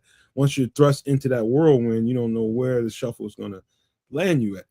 And in that case scenario, I tell you what, when I start realizing that football was more than just a game that I enjoyed playing and it's so much fun, when I went to college, it became more of a chore. And, not that I did not enjoy the chore. I enjoyed the chore, but everybody didn't. And so everybody didn't come at it from the same angle. And I can understand that, you're in the NFL shuffle now. And so even if you are there to try to win a championship and that's your goal, and money is just something, all right, we make money while we're doing it, but I'm here to get a ring or two or three, however many. But every time the shuffle ends, you end up on a team that has no shot at fucking ever and nothing. Then how does that change your perspective? You know what I mean? So, it's depending on who you are. I think while you're in that game and playing that game at that level, I think I can see some people's perspective changing on that. That's what I would say. But y'all want to talk about some food? Anybody hungry? I'm hungry. You're hungry? Hangry? You're about to make me hungry. All right, we'll see about it. What we got here, y'all? All right. All right. Real quick, before we get to it, Red Baron depends. For example, I would never want to. Hold on, let me take this down before you read that. Yeah, before you get off to the topic. Before I can't read that. I need my spectacles. Hold on. I got it up now. All right, there we go. Depends. For example, I would never want to live in a dump like the toilet or in Cleveland. So I would take less money to play in a world-class city like Chi-Town, regardless of team success. That's fair. That's fair. I bet there's a lot of people. I'm real talk, Scrolls. I used to live in Ohio and I lived in Columbus. And truth be told, man, Cleveland, I never want to return there. That's not what I thought you were going to say, but Man, that was great. It's probably one of the worst cities I've ever seen in my life. And I ain't just talking about the way it looks, just the energy. It was so depressed. I'm not a person that's prone to depression or anything like that. I don't get thoughts like that. But I had to take a kid to court over there that I was mentoring. I took him to court. I had to go advocate for him, and I could not wait to get the hell out of there. After court, I had to take him over to his fucking aunt's house, and everything was just shitty in Cleveland, man. It was terrible. That's a terrible, terrible place. Detroit's a little bit better, but not that much. So that doesn't fare well for free agency for the Browns or the Kitties. Nah. Isn't that right, Kitty Cat Burr? I still to this day, I think it's a hard sell to try to, Detroit's a winning team now, but it had to be a hard sell to get somebody to move to that motherfucker. Yeah. It probably still is. So that's free agency. It's like, go to the shitty place and make money, or go to the cool place and maybe not make as much money. That's part of it.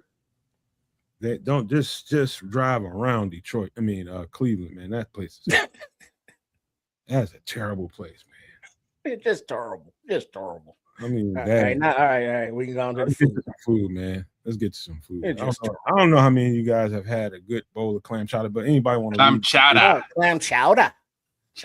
You gotta park the car, Harvard Yard.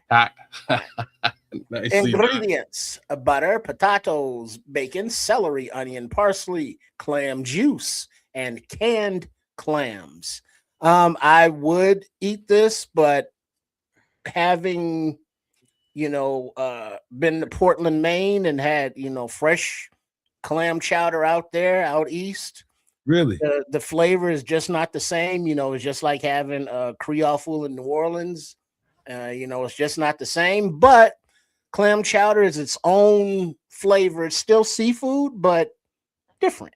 Because it's clams, and they have their own kind of profile. But it's a delicious, hearty little soup there, little chowder. So, Trip, one of the things I learned about Atlanta, and the longer you live there, the more you realize that everybody's moving there. Every culture is starting to move into Atlanta, and they're there. So if you want Chicago, you want LA, you want New York, you want whatever flavor profile as far as food goes, if you search hard enough, they're around the metro Atlanta area. You might not be smack in the city of Atlanta, but you go out to McDonough, you go out to different parts, Marietta, you can find a lot of food. You just got to slow down and see what's there. You know what I mean? Just slow down.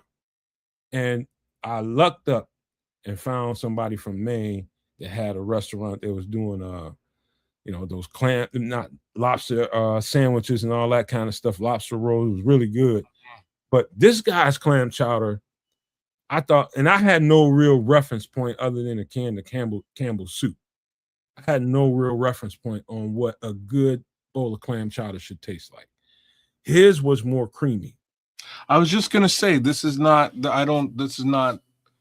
It's not different style. You know what I mean? It's not the style of clam chowder I've ever had. I've had it out on the East Coast. I've had it in Maine. I've had it in Rhode Island. I've had it in. I've had it somewhere else, and I'm trying to think. Did you enjoy it? Sometimes I love it, actually. I've heard people say it's too fishy, and it was not for me. Well, I have no problems with some. Like I eat fish all the time. I have no problems with that whatsoever. Get your mind out the gutter, you. I've had somebody that I know. I took them there, and they said, the texture of the clam, like these people that I know ain't never had clams before in their life, and they thought the texture of the clam was a little off, and that's off-putting for somebody that never tasted. Yeah, I mean,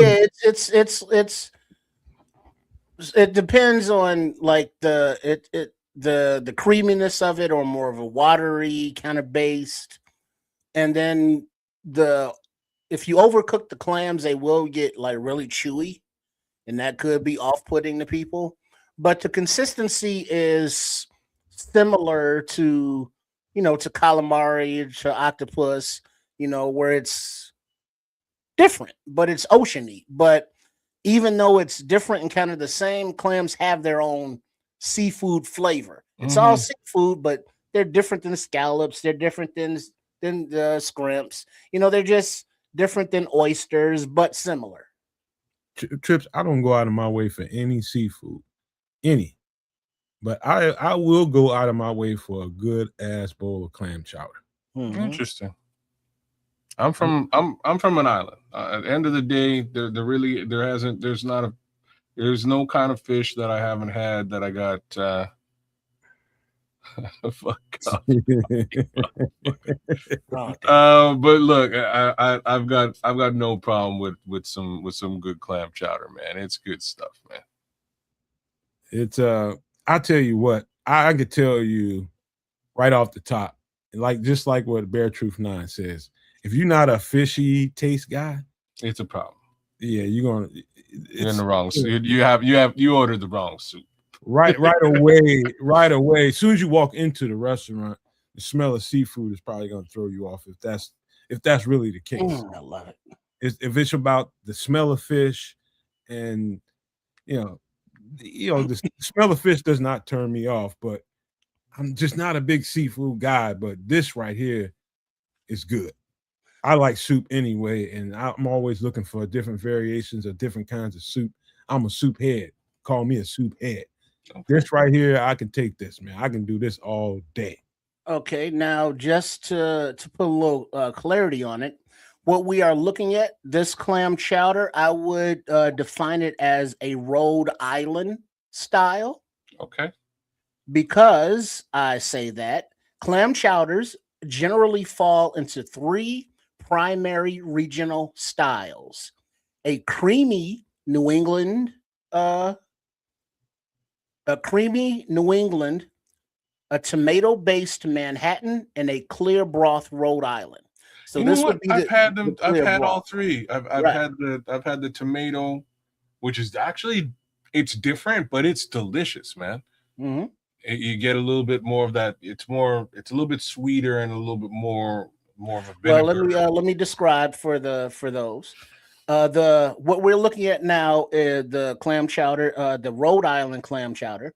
It's a clear broth chowder made with fish or clam stock, bacon, and potatoes, completely omitting broth, cream, and tomatoes. This allows the bold, natural, briny flavor of the clams to take center stage.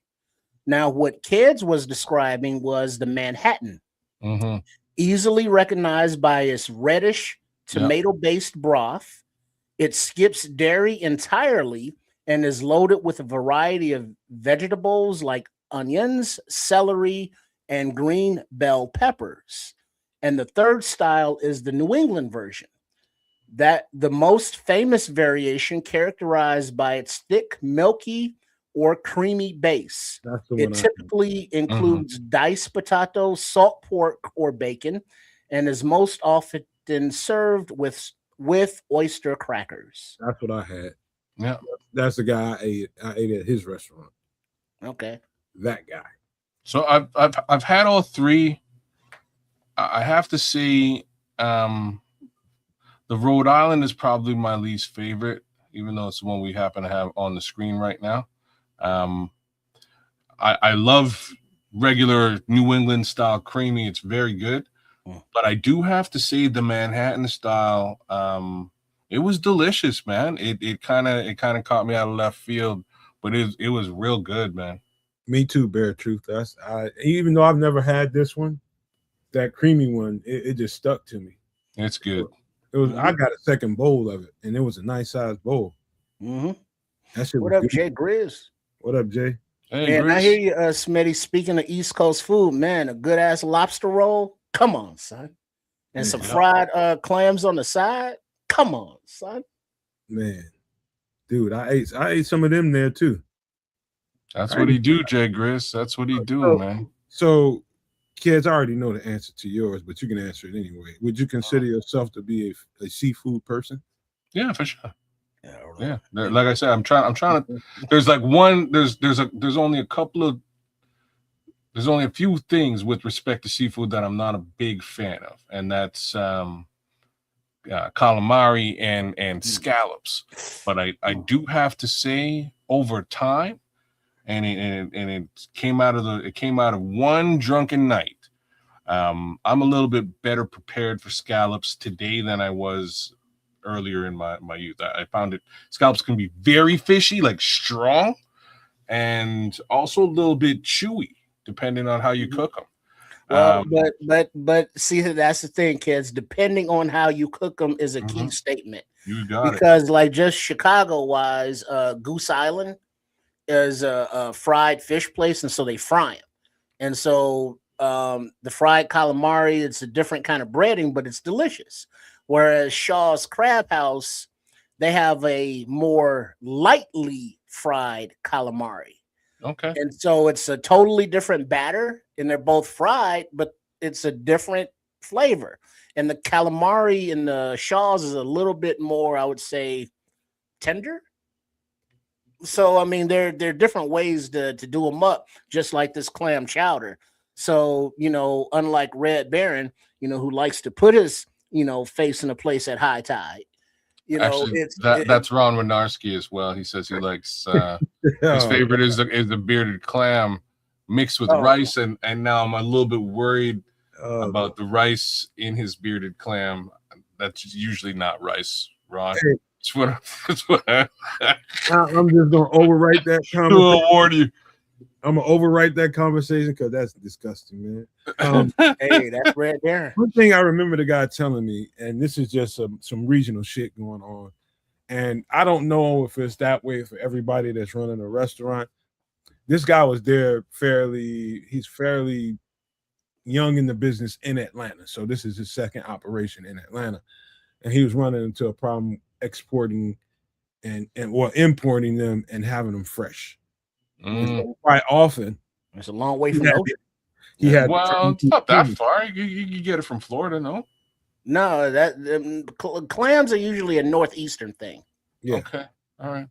It's definitely a northeastern shore thing, and he said quite often he has to turn to the can or the jar, and he says that some people notice it, some people don't. You know, the real clam chowder heads notice it right away because it's not the same.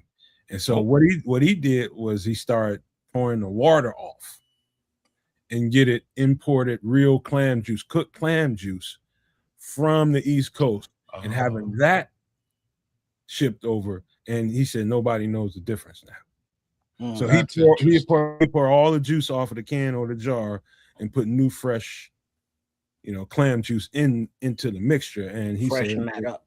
Yeah. I was just like, that's fucking creative right there. That's thinking right there. Yeah, I mean, it's just like in a beef stew, you know, adding beef broth, you know, as opposed to water or chicken broth or, you know, vegetable broth. You know, clam chowder has a little of that clam juice up in there. Oh yeah, they're just going to reinforce that flavor profile.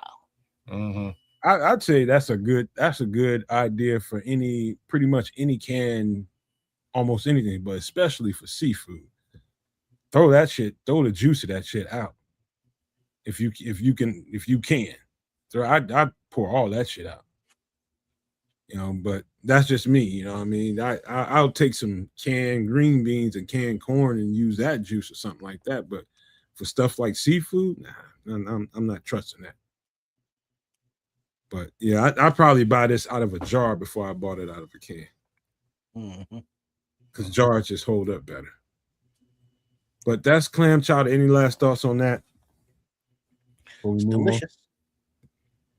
Oh, this might even be better. All right, beef ramen soup. Somebody just mentioned ramen. Yeah, man. Jay Grizz was just talking about it. Jay Grizz, there you go. All right, ingredients: soft-boiled egg, of course. That's for the individual bowls, not the main pot. Remember that. All right, beef broth, the just aforementioned. Kimchi. Hello, how you doing, girl? Chili oil, green onion, gochujang paste, gochujang, beef paste. Ooh, a lot of flavor going on here. Sesame oil, ramen, and chuck roast. A little beef in there. So it's a stew. It's a soup. It's a beef ramen soup. It's got all the different flavors in there. It's packed with your proteins. You got vegetables. Got a little kick with a little chili and a little spice with the kimchi. You know, this is a good post workout. Build your proteins back up type of soup. First thing, let me say this: kimchi is a definite palate choice. That yeah, it got too much twang to it. Yeah, kimchi's like, a girl I'd like to meet but not eat. You know what I'm saying? Yeah, don't the Red Baron ain't never had that. I don't know. I mean, never met eater. That's his motto. Mm-hmm. As soon as you greet it. That time. But yeah, kimchi. A little goes a long way. That gochujang is gochujang. Somebody let me smell that, and it's very fishy. But when it comes together in this broth, I had never had a real bowl of ramen soup in my life until I went to Vegas. And in Vegas is also a place that you can find every community of food. That ain't even right. Kimchi smells like Andrew Billings in the fourth quarter. Hey man, there's a lot of people that will try to score points with you, trying to get you to open up your palate. Try this, man. Hey man, nah. Why are we doing all that for? Man, we don't need that shit going on. No. I don't care what that is. I ain't eating it. But man, that kimchi is definitely a personal choice. I'm not drinking. Yeah, it is. And now, as far as the gochujang paste, if you don't have that, you can substitute either oyster sauce or fish sauce. That's what I thought. Well, I would substitute it with both, like oyster sauce or both. Yeah, oyster sauce or something like this to me is a must. I would go with that instead of the gochujang paste. Gochujang. That was as close as you're gonna get from me. And the fish sauce, it's a beef broth, but still, like fish. I don't care what it is. If it's some sort of ramen / pho, I'm putting fish sauce in there. It's just, you know what else I'm putting in there? You know what else I'm putting in there? Hoisin. I'm putting hoisin for sure. Yeah, you're damn right. You won't need that. That wasn't where I was going. I would put hoisin in there for sure, but I would definitely put sriracha in there. Give it a little bit of kick. Bang, boom. I can see that. But hoisin, if you put hoisin in this, you're gonna throw off the entire flavor profile. So really? Basically, you would be eating beef, and you might as well throw some broccoli in here. Yeah, you're gonna mess it all up. You may make it too sweet. Yeah, you're gonna mess it all up.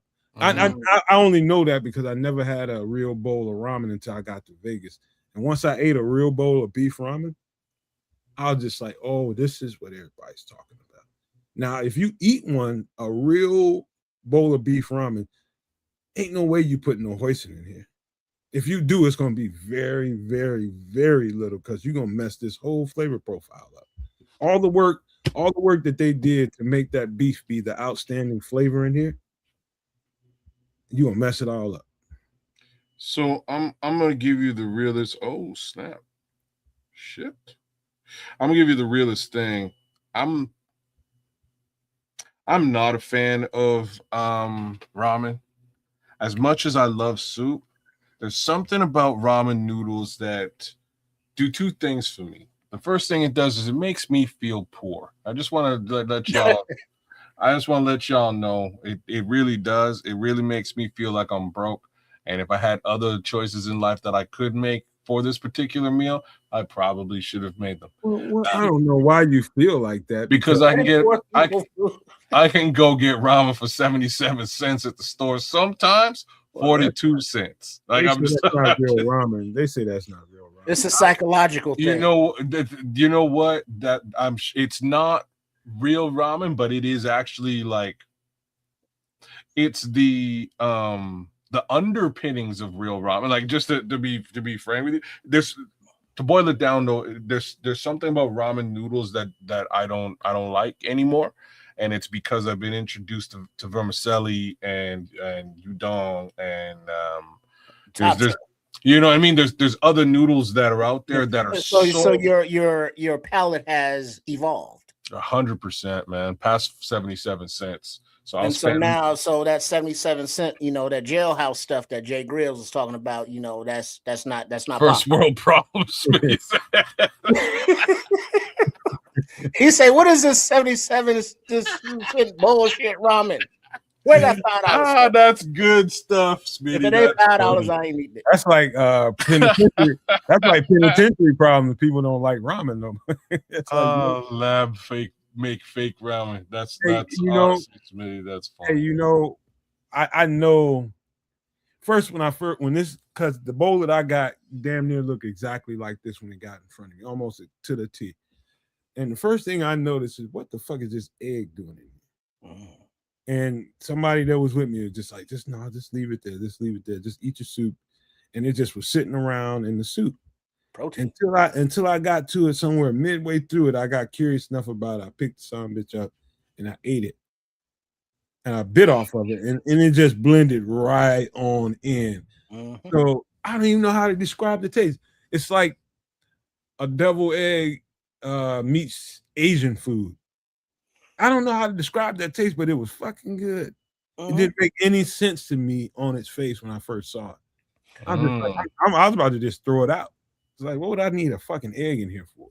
Well, the thing with the egg and why you have to put it in the individual bowls is because it degrades and it absorbs all of the soup flavor into it. And then as it degrades, now you eat the egg that's absorbed all the soupy flavor, and it's a perfect mix and combination. But you want that in the individual bowls and not the main pot, because you don't want it to disintegrate in the main pot. Y'all, okay, so you got to go find biryani. I don't think we've done biryani on this show yet. Go find biryani for next week's show or the week after that. Write it in WhatsApp. I'm gonna throw it at you in the private chat, man. But WhatsApp. And WhatsApp. Okay. I'll catch you later in the week with it. But it's something like it's not a soup dish. It's a rice dish. But it is kind of similar in scope as to what we're looking at here.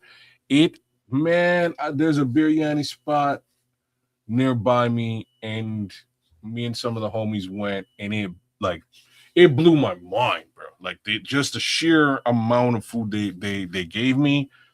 I ate for a solid 3 days off of this one order, and most importantly, a little bit of egg here, some depending on what type of meat you're getting, et cetera, et cetera. You'll see it when we put it down, but it's similar, but Indian style as opposed to the other Asian, if you will. And for those that may not have tried, been to a actual ramen restaurant, try it, because it's a different experience.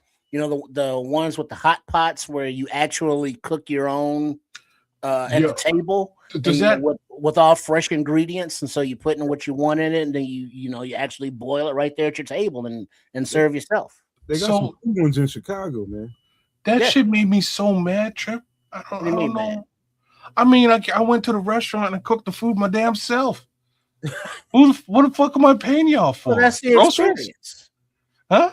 That's the experience. That's some damn foolishness. Don't tell me it's the experience. Come on, man. That big ass hot at the table. It wasn't like, oh shit, don't touch that. My sister loves the hot pot. She put it in, and they bring the fresh ingredients. You know what?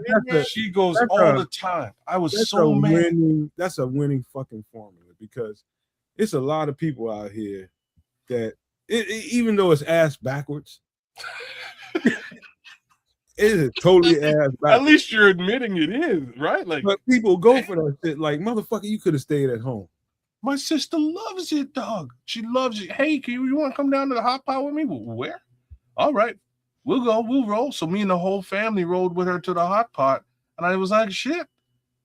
I'm expected to cook the food myself. What did I come out? What did I come to the restaurant for? Man, I was very upset, and I have not been back. I'll be frank. It was good though. Don't get me wrong. It was good. It was delicious. So a concept like this kind of That's the point. a concept like this throws me for a couple of different reasons. Because for one, I think it's an accident waiting to happen. Number one. Number two, I remember. I'm old enough to remember movie theaters when you couldn't. Like I've been in movie theaters in Atlanta and in Columbus, Ohio, where you can. It is almost like you sitting in your living room. You can order liquor. You can order like whole meals and shit. You can sit there and kind of stretch out and enjoy a movie experience like you in your living room, kind of damn near, but with a bunch of people around. But I was just like, I hear about stuff like that. I'm just like, damn, really? Do I want to do that? Until you experience something like that. Man, it threw me for a loop, man. But I'm a Bear Truth 9 across the board. I'm a full guy, man. You catch me messing with some pho at any given time, man. It's really grown on me. Great soup, great vegetable profile. Love that shit. Kids, do they want you? You know what I'm saying, Paul? Like, who do I tip? Do I tip myself? I should tip myself. I didn't know what to do, bro. These motherfuckers just open the doors and just sit back with toothpicks in their mouth and watch you scoot in. Right? You do. You go Come on there, cook that shit up, y'all. Hey, you want to do them dishes on the way 15% out? gratuity. That's hilarious, man. Driven, is that somewhere in Atlanta or Columbus? Or drive-in? He's trying to say drive-in? Oh, drive-in like movie theater? Oh, yeah, I've been to a drive-in. Oh, I'm gonna own a drive-in one day. That's a dream. That's a bucket list shit right there. Oh, okay. Southwest Highway. Yeah, I want to drive in. That's like my. If you want to hear one of the number one things that I want, I got a throwback kind of mindset when it comes to that. I think there's still roller skates. Roller skates. I think drive-in movie theaters are. I think they'll never die. I think they will never die. Like roller skates is something that won't ever die. There's something about that. So drive-in restaurant or drive-in movie? He's talking drive-in movie. Yeah. Yeah, I've been to one. Mm-hmm. Been to one. You know, I'm just young enough or old enough, I'm not sure which, to remember, hiding in the trunk of friends' cars on the weekend nights to get into the drive-in. And then it's like, we hope we don't suffocate. And then once we get in and, pop the trunk, and we get out and it's like, hey, let's kick it. And then it's like, damn, everybody in the car and we got a crowd in. So this is one of Bear Truth 9. I'm gonna take this image off right quick just to show you. See this background? This is probably the first background I ever made. It's probably the first background I ever made. One of the first graphics I ever really made. And this whole entire show is set up around the theme of being at the movie theater. Or drive-in movie theater. This whole thing, I don't know if you guys ever really noticed it because it's always on the screen, but this is exactly what a drive-in movie theater experience was like when I was a kid. So for me, I've had a couple of interesting spins on the drive-in. So like the project that I grew up in, as from the ages of 3 to 5, was right just across the street from a drive-in. So as kids, we would just cut through the fence and go hang out with if we would find out somebody in the project was going to the drive-in, we'd cut through the fence, we'd bring our own folding chairs and just go pull up, you know what I mean? And just, hey, Mr. Smith, you're at the drive-in, right on. And they're cool. We just sit down and watch these movies. And we do it almost on a weekly basis. It was wild. The other one was my buddy's house used to be just on, just behind another drive-in, and we would just tune in from his window and watch. Yeah, you know what I mean. Well, there was I think it was on Southwest Highway in Chicago, that in the front of the drive-in, like where the red is under the screen there, they had like a children's playground area. Because the screen was up high, for the cars in the back. Right, that's a concession stand. No, he's talking I'm talking about in real life. Okay. So in real life, like where the girl is, the waitress, and the cars, That would be like a play area, playground, with playground stuff, and it was still low enough that it would not block the screen because the drive-in screen was like 20 feet up.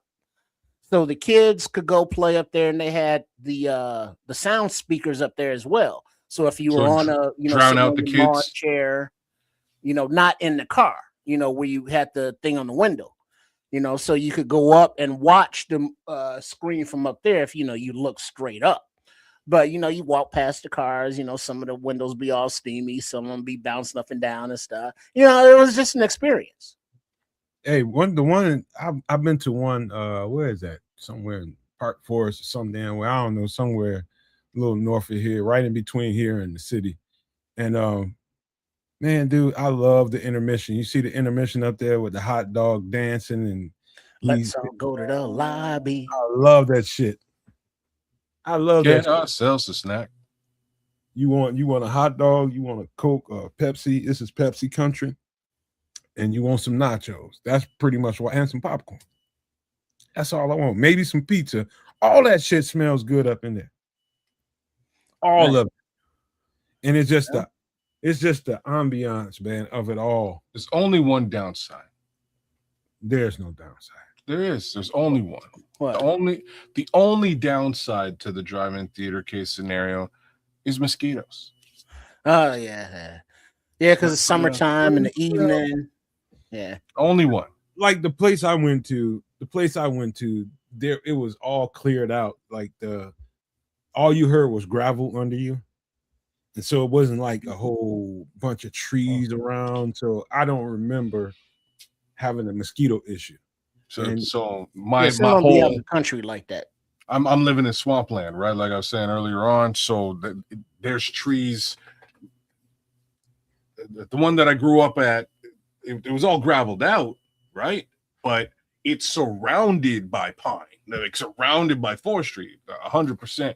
So you get up in there, you're in there for an hour, 2 hours, you're watching a movie, guaranteed you're basically eating a lot. Here's a good thing, kids. Now they have portable bug snap zappers.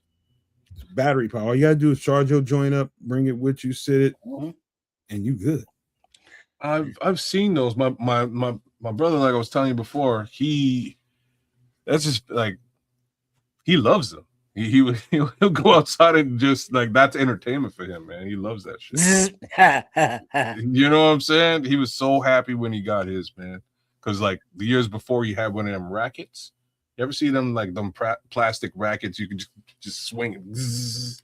Like a fly swatter, but electrified. But electrified fly swatter. He loved that. He would just walk around the house with that, man. But now he's got his more professional setup. Well, his Beartooth 9 said he lived in the desert, so it was too damn hot for mosquitoes. Oh man, it's different out west. Well, that's rattlers though. But then I was gonna say you got rattlesnakes and scorpions.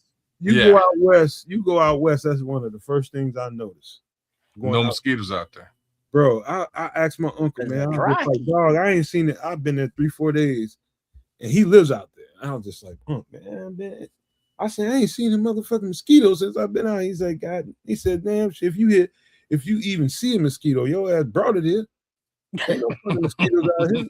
Followed you from the East Coast. Yeah, man. No, but that's Smitty Q. The trips had tunnels underneath the actual screen that you drove when they're coming in. Yeah, that's right.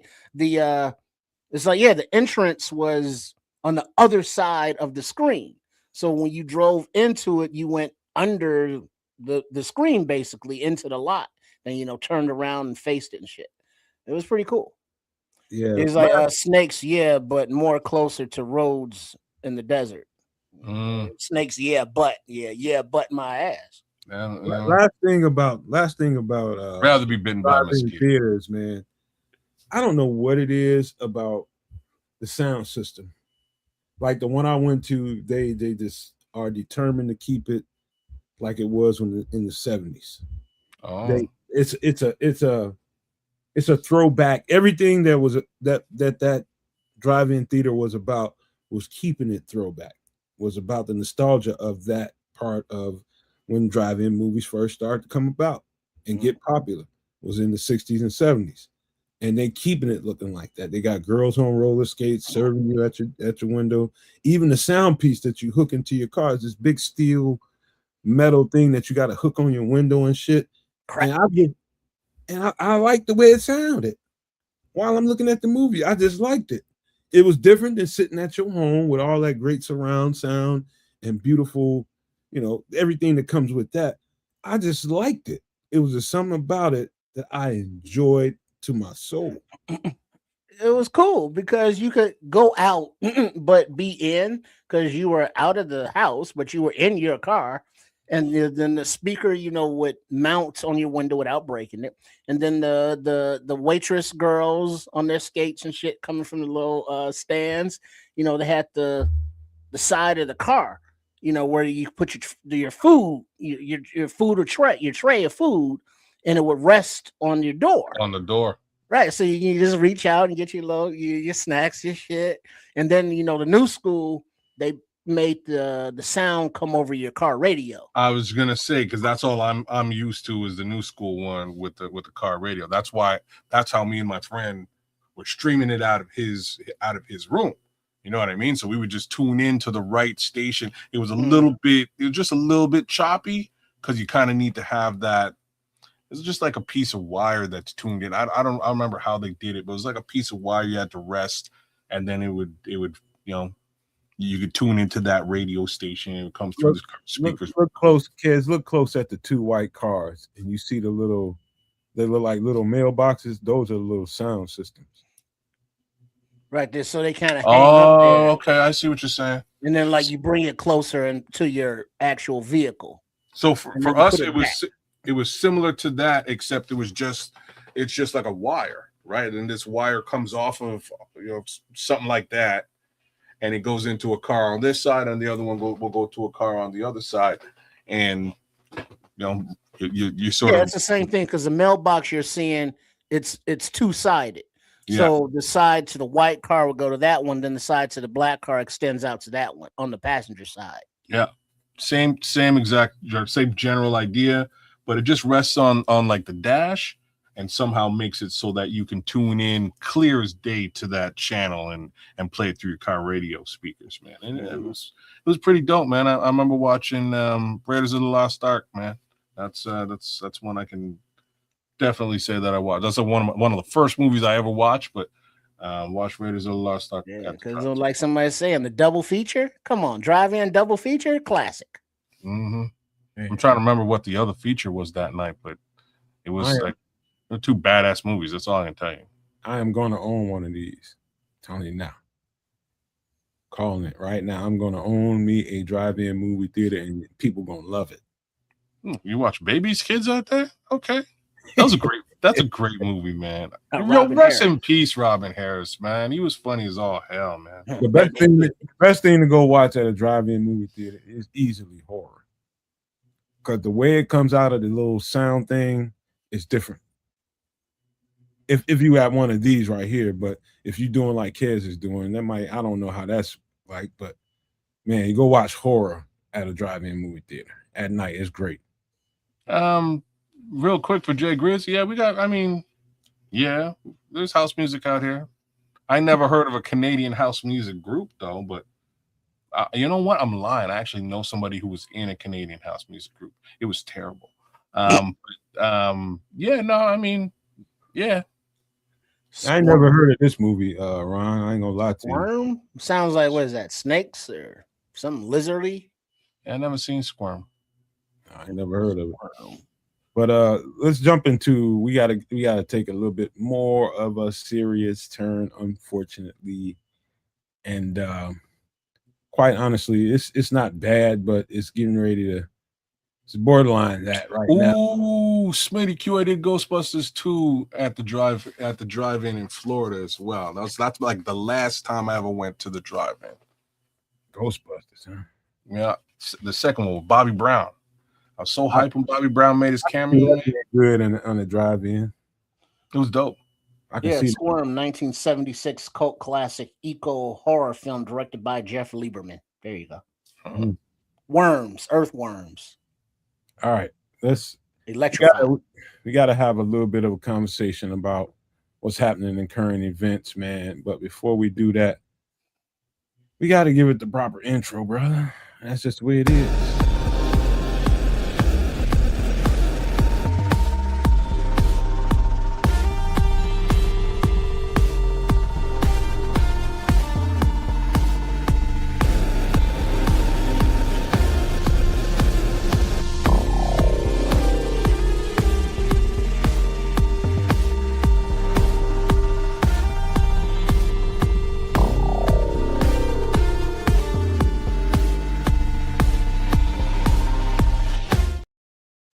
All right. Anybody want to read through this, and we'll slow down and have a decent conversation about this, because this is real deal Holyfield right here. All right, I'll do it. U.S. strategic oil reserves as of 7/14/26. The U.S. strategic oil reserves are down to around 319.5 million barrels, its lowest levels since the early 1980s, from 714 million. Crude oil usage at this rate will most certainly cause energy and gas prices to spike in the very near future. Economic instability is almost inevitable if the conflict continues to rage. So as I said, the 4th of July was going to be that date, and it was. That's when we started to get into the dipping into the oil reserves. Now, I don't know how tied in the current events everybody is, but I noticed a spike in the action in the Middle East as far as we were concerned. We started to be more aggressive after the 4th of July. We started to be more aggressive and started to do more attacking. We was kind of playing, kind of like here and there, and kind of Israel was doing some stuff, and we were kind of trying to stay out of it. And there was a so-called peace negotiation being had and being agreed to until, Israel started doing some stuff they shouldn't have done, and then it just opened it wide ass open. And now here we are. We are in our reserves right now. We are in our reserves. So think about it. Since July 4th, and this was yesterday when I made this graphic, since July 4th, 10 days since we made that, we went from 714 million barrels to 319. So you do the math. Once we run out of this, and we won't run completely out of it because they can't suck it all out, because of it takes oil to get it out and power to get it out. There's going to be some in there, but it's not enough to run the country. And so the alternative means to us getting crude oil is sparing, because this country can't pump it fast enough. There's not countries in the world that can pump it fast enough and get it to us fast enough than these places in the Middle East, which is going to be bad. What we're dealing with right now, because everybody is seeing a dramatic lowering of gas prices all of a sudden. That's because we're in our strategic reserve. They're trying to get it down low for the time being, because they know it's going to spike like an MF. Before we know it, crude oil will be $200 a barrel and more. We're somewhere around 120, 125, I think. Last time I checked, it's going to go well over 200. So that means it's going to cost us, not only in the U.S., not only in Canada, but everywhere, more. If you're not one of these countries that's getting it fairly easy. And so life adjustments are going to have to happen. And so I would advise everybody, if you want to take any kind of advice from me, is to start paying attention to the current events and start getting ahead best as you can with anything oil related that you can get ahead of. You can't get ahead with gas, because you're going to always have to go to the gas station and pay that price. But if you can, I'm just telling you, I think it's going to get this bad. If you're a person working only one job and you're maintaining a good amount of stability, but if things start getting a little bit more expensive, which they will, not only gas prices, but prices in general for most things that require plastic, you better start thinking about getting something to supplement your income. I'm just saying. I'm telling you right now. because the thing is, like the buddy that was in the chat earlier from Iran, we as a people that have to deal with the higher prices and stuff, or deal with the repercussions of what our quote unquote elected officials do, whether we like it or not. We gotta deal with it until the next election, if there's one, or if it's fair or whatever. But having to deal with reality is eventually gas is gonna, or oil is gonna run out anyway, because it's a finite resource. And as we are so dependent on that, and now our quote unquote elected leadership has spent a lot of money getting rid of renewable projects, wind, solar, geothermal, tidal, waves. So we are becoming more and more dependent on an old dirty fuel source that is that we have to rely on getting the majority of it from a contentious part of the world, a whole nother place, instead of producing our own. So those of us who are like, hey, this whole gas situation is really avoidable, the whole oil situation is really avoidable, but we don't make those calls. We have to deal with the repercussions of the people that make those calls. So knowing that the gas is going to run out, or the oil is going to run out eventually, and until it does, it's going to be more and more expensive, because of the scarcity of it, that you have to have plans beyond it. And so for those of you, who still get, gas guzzlers, or, don't have EVs, or, you have to buy gas and fuel and oil and such, you gotta think about the future, like the near future, not like 10 years from now. I'm talking about like by fall, by the time winter gets here, in case you can't get gas, how do you survive? Man, I hate this topic, bro, because it's so foolish to me, and it's obviously a real life situation for all of us. It's just foolish that that to start with, to think that okay. So like when we were y'all remember the Jetsons? Yeah. Like the Jetsons Meet were George way. Jetson. Thank you. The Jetsons were way ahead of the shit. They had briefcases that turned into whips. You know what I mean? Like we are so behind, so far behind where we should be in just the general trajectory of mankind, that I look at this situation. I'm like, I don't believe that we're stuck fighting over a fossil fuel when there's so many other fuels that we could be leveraging in so many different capacities that are also cost effective. Hey, let's build one, but let's make it so uncost effective, so expensive that people cannot really purchase or buy their way into utilizing it.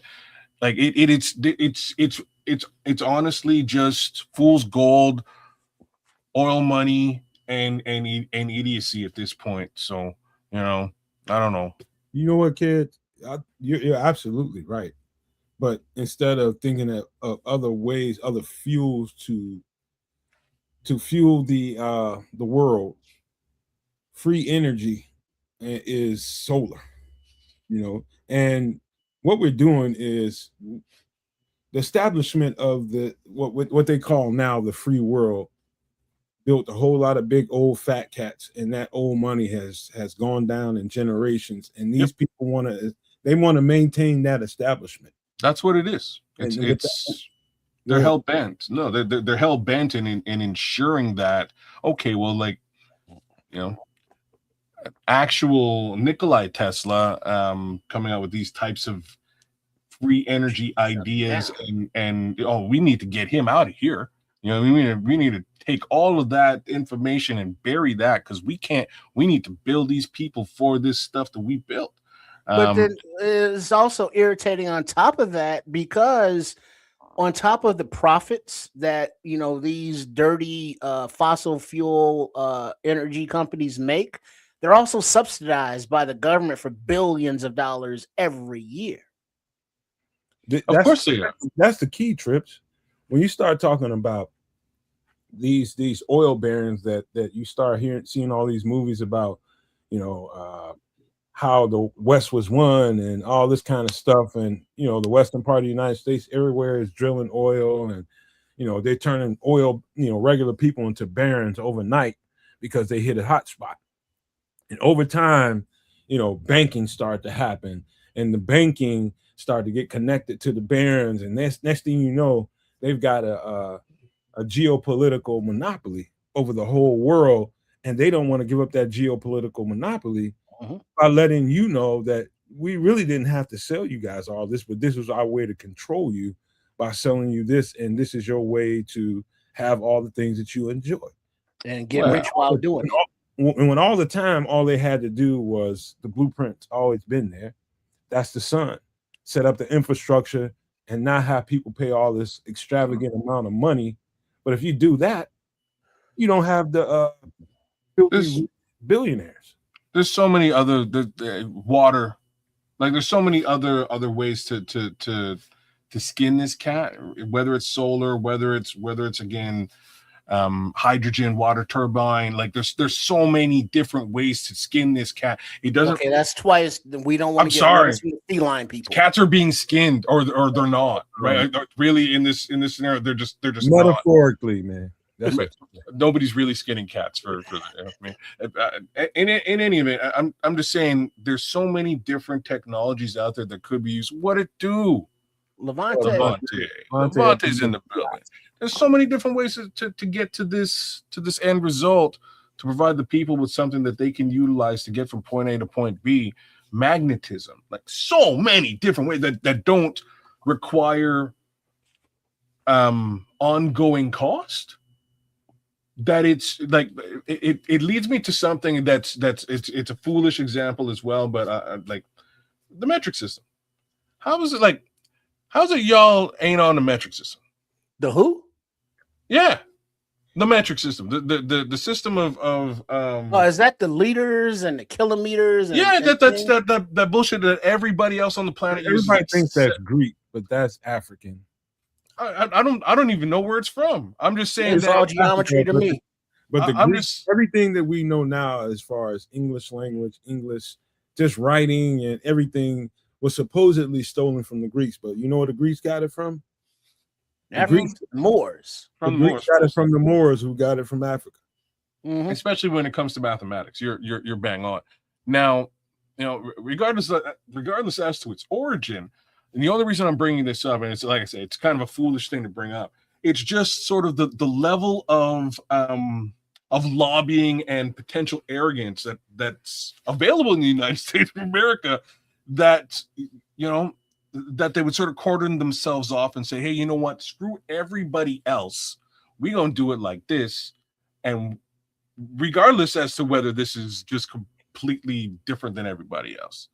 And that has a lot to do with this whole screw everybody else mentality that the oil barons have been monopolizing, using to monopolize the political structure around what they're running, right? Like it's just a similar little thing that I liken to each other, and what it really means is that it's almost impossible. To get it would be almost impossible to get away from big oil. The way that the political structure is set up around it. That's why, because when you're making as much money as they are, and how do they get those subsidies? Well, they make donations to their the political groups on both sides. They pay a lot of lobbyists to line the pockets of those politicians to write laws and rules in favor of the big business, and then it's that continuous circle that everybody's getting paid. It's all baked into a cake that only they get to cut. Right. So, and here's the part that really doesn't make sense. Nobody else. The part that really doesn't make sense to me is that once you're at a certain plateau from a power and money perspective, you could quite literally build out and own each and every facet of those other technologies and bill us for it too. Right? Like you could, I don't have oil money, you know what I mean? But if I did, I could take it, invest in hydrogen vehicles per se, solar powered vehicles per se, water powered vehicles, magnetic vehicles, and really monopolize this thing. Like, once again, you're talking too rational. I think I'm convinced now. Imagine that. I'm convinced now that there's about 2,000 to 3,000 people who hold the real power levers. 2,000 to 3,000 people in the whole world, of billions of people that hold power levers, and they are truly demonic. Oh, well, I'm convinced of. Yeah, that's now you're preaching to the choir for sure. In the end, what's really happening, all of these things rolled into a ball. What's really happening is this is the grandest, like we are witnessing the grandest grift in human history. Mm-hmm. Every potential dollars and cent that you are generating to have some level of peace of mind and good home life with your family is being siphoned out of existence, and it's landing with those 3,000 people, right? Hey, like that's what's happening. Fellas, you know what I think this is? I'm gonna put it in a nutshell, and you guys can agree or disagree. I'm cool with it. But I think what we're witnessing right now in our day today is the climax of the old world. And I'm talking about, when I say the old world, particularly the fossil fuel world. I think they've been resistant. I'm talking about those 2,000 or 3,000 people that control everything. The banks, talking about energy, talking about water, everything, real estate, everything around the world. They control it all. They are fighting, scrapping, and trying to do kicking and screaming, trying to keep the old alive. And the old has to die so that everybody else can thrive. And what we're seeing is we're looking at the death knell of the old world, and the new world is emerging up under it, like roots up from under the ground, like a flower from under the ground is coming, and it's right there peeking through, and they are scared to death, because what happens when you lose that kind of control? Oh, but this is where things go sideways, right? You're such an optimist, and you have a very very positive. It is. No, I'm just saying you have a very positive outlook as to what that new world may turn into. My view is just simply a little bit more bleak, and the reason for that is because of this grand grift. So they know what you just described is going on, and the purpose for the grift is so that they stay in power and remain in control. Oh, yeah, their trump card is war and fear. Well, but now also, I mean, there's excuse me, there's a lot of different things that we're all talking about under this one topic, this one heading. But remember that here, domestically, kids, there are a lot of octogenarians and old fuckers, basically in the leadership roles, in the government, and 80, 90 years old and still running for re-election. While there's a younger generation who understands what the internet is and AI is and all this stuff, are like, hey, our future is more our thing, because you old people that are trying to hold on and cling to power, y'all ain't gonna be here anyway.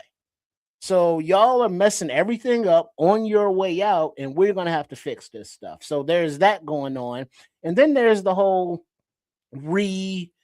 not re-litigation, if you will, but eventually you're gonna have to pick a side, because now we're back to the battle of North versus South. The Rebs versus the Confederates. And it's basically that. There is no middle ground. It's pick a side, and it's either you are for the discrimination and subjugation of other people, or you're for more freedom and let people, do them and leave you the hell alone. Before we go down the road of complete politics and how people vote, I don't want to go there. And I understand where you're at, Trips.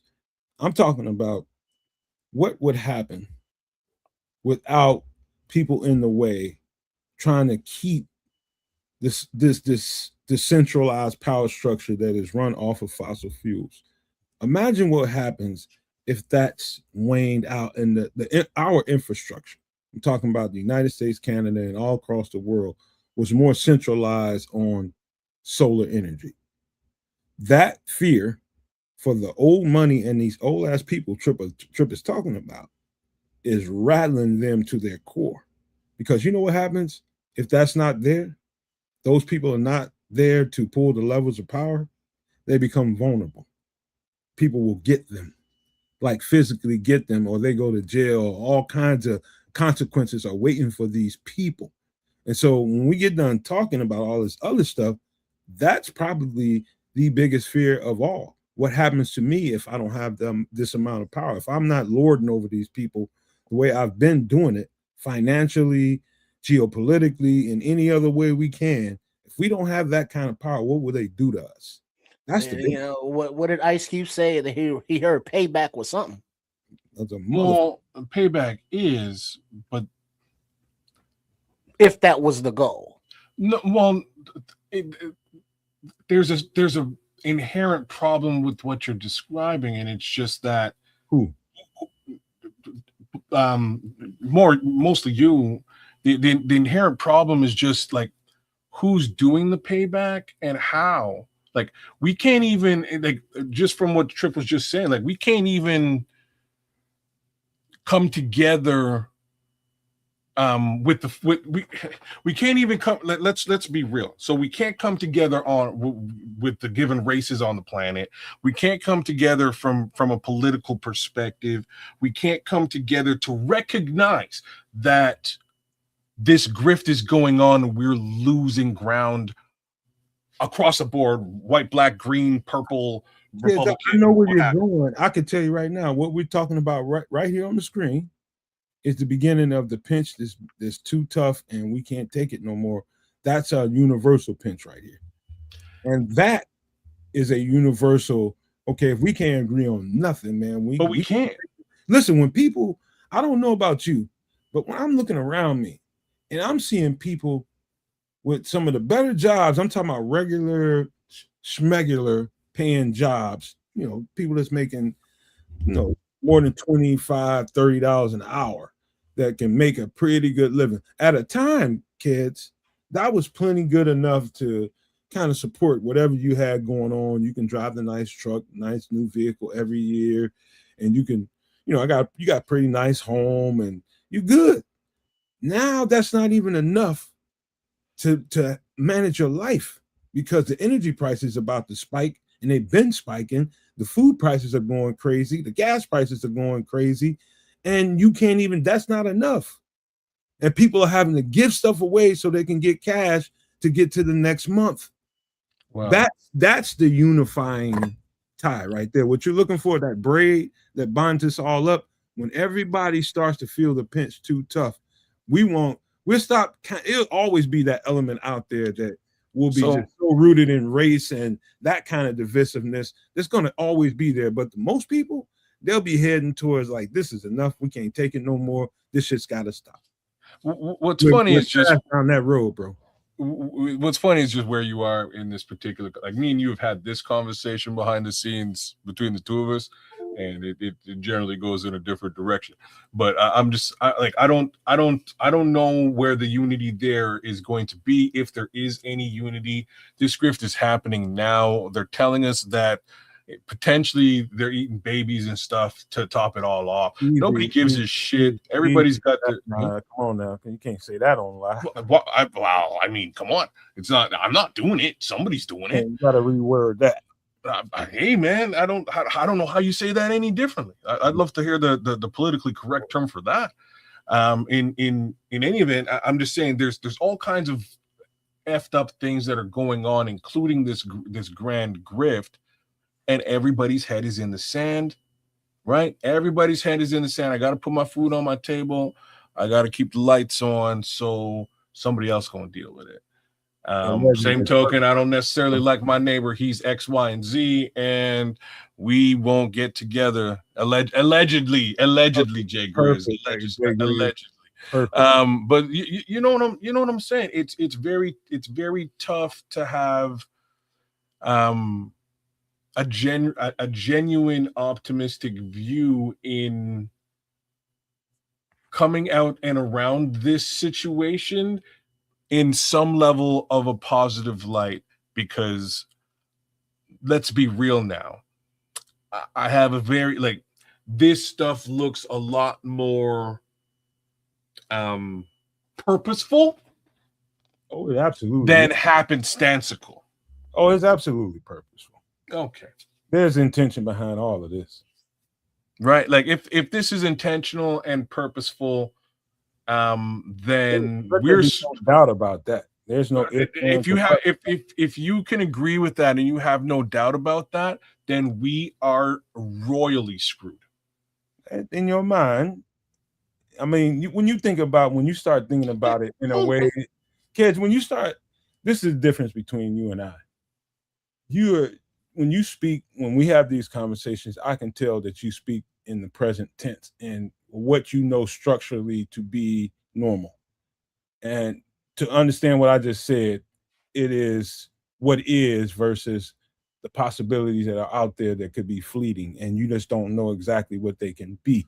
And that makes your mind go to, okay, if it's not what I understand, what the fuck is this? And we're in trouble. I think you've been that way. No. Mine comes from, quite frankly, years of study of these things. And what I mean by that is, so we're going to take this situation that we're talking about here. It's given and obvious that we're running out of oil over here, but they're still in a war with the guys who own all the oil. That's obvious. So if this is a purposeful thing and driven, who's driving it and why?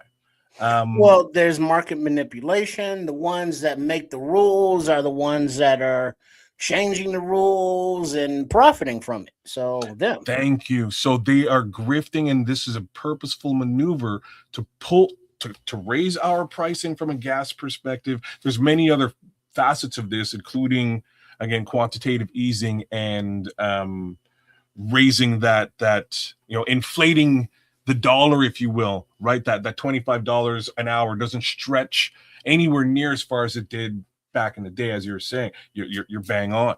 All of these things combined, somebody would have to stop at some point and go, wait a second, like, we have to do things to make it more manageable. That's not what's going on from a governmental perspective, as in somebody who's sitting over and above the people.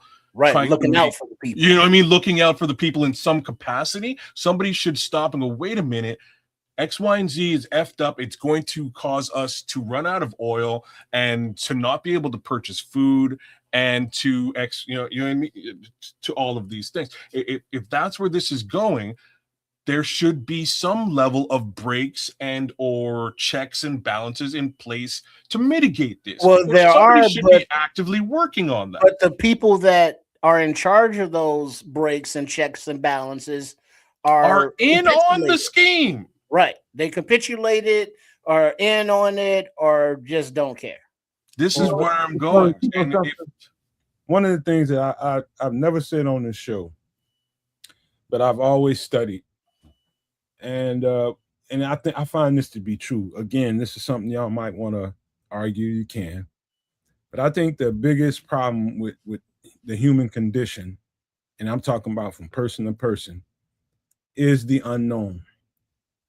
And the ununderstood scares the living shit out of people.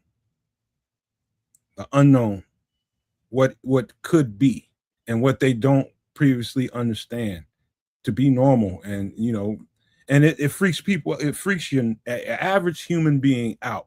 The unknown, and you see that in day-to-day life. People that that don't look like the next person, and they don't really know who these people are, and they start acting funny with them, and all the shit you got out here right now in regular everyday life. People, when you don't understand something, it becomes an unknown. And right now, the world is kind of afraid of the unknown. Like, what happens if we don't have this as our normal? We don't have this to fall back on. What happens to us in the future? That freaks people the fuck out. And I'm way past that in my understanding of the human condition. I'm no longer a person that is stuck on what is now. I look more forward to what it is going to be in the future and what we can do to help it be better in the future. And sometimes that is letting something die. That is just letting something die. And, you know, one of these days, your kids, Trips, your kid, and, you know, their kids beyond that are going to be like, wow, you guys struggled that hard to let go of that power structure that oppressed all of y'all so badly. This is an oppressive power structure. Very oppressive. And we don't realize because we live in it day to day and we rationalize it because we have to deal with it every day. But we're gonna look back at this time one day and we're gonna realize that this was so fucked up and we hung on to it for way too long. So this is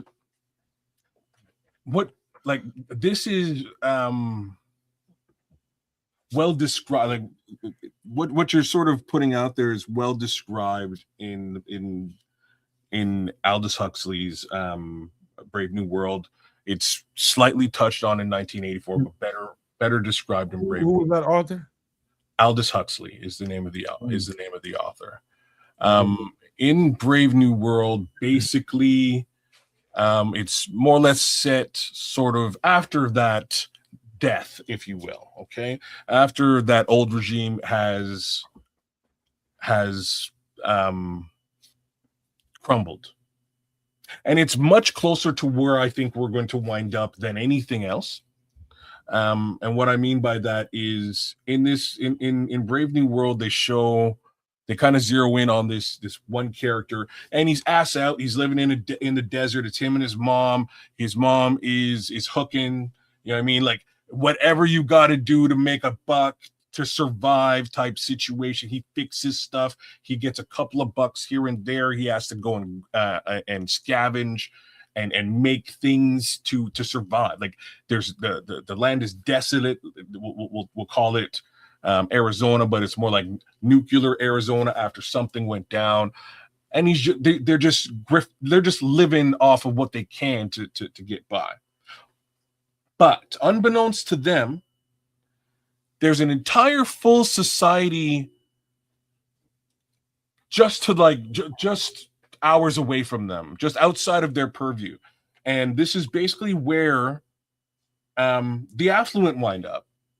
You know, the protected, the folks who've been grifting, who took advantage of the situation that we're in.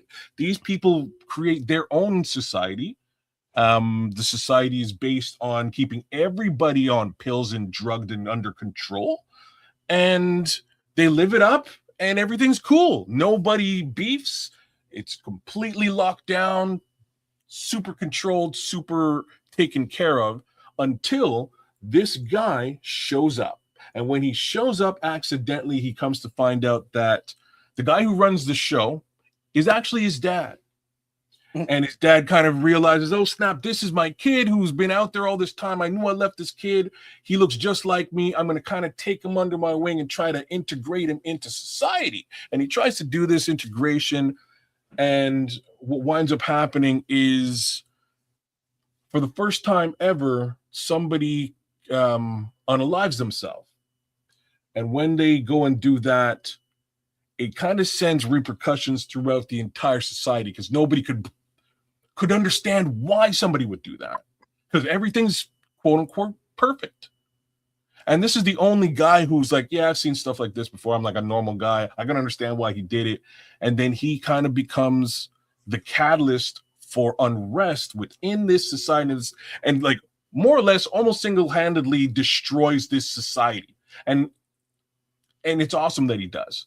because the society is completely controlled and it's only for the affluent, and there's an entire existence of humanity outside of this bubble that is just scraping by at the lowest. I've You know, seen in the that lowest story so capacity. many times, kids, and so many other just different ways of that story being done. I can't tell you how many movies I've seen like that. And to Wendy, even though I'm deleting your comments because of certain words in there, I hear you, bro. That's the only reason I'm deleting them, because you putting certain kinds of words in there YouTube won't let me deal with. But to your point, Wendy, that you were talking about, and I'm taking the gloves off right here.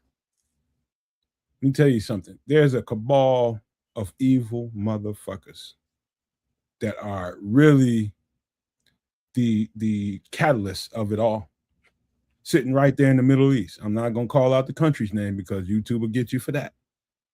But you guys know what I'm talking about. Right there in the Middle East, and they shouldn't be there.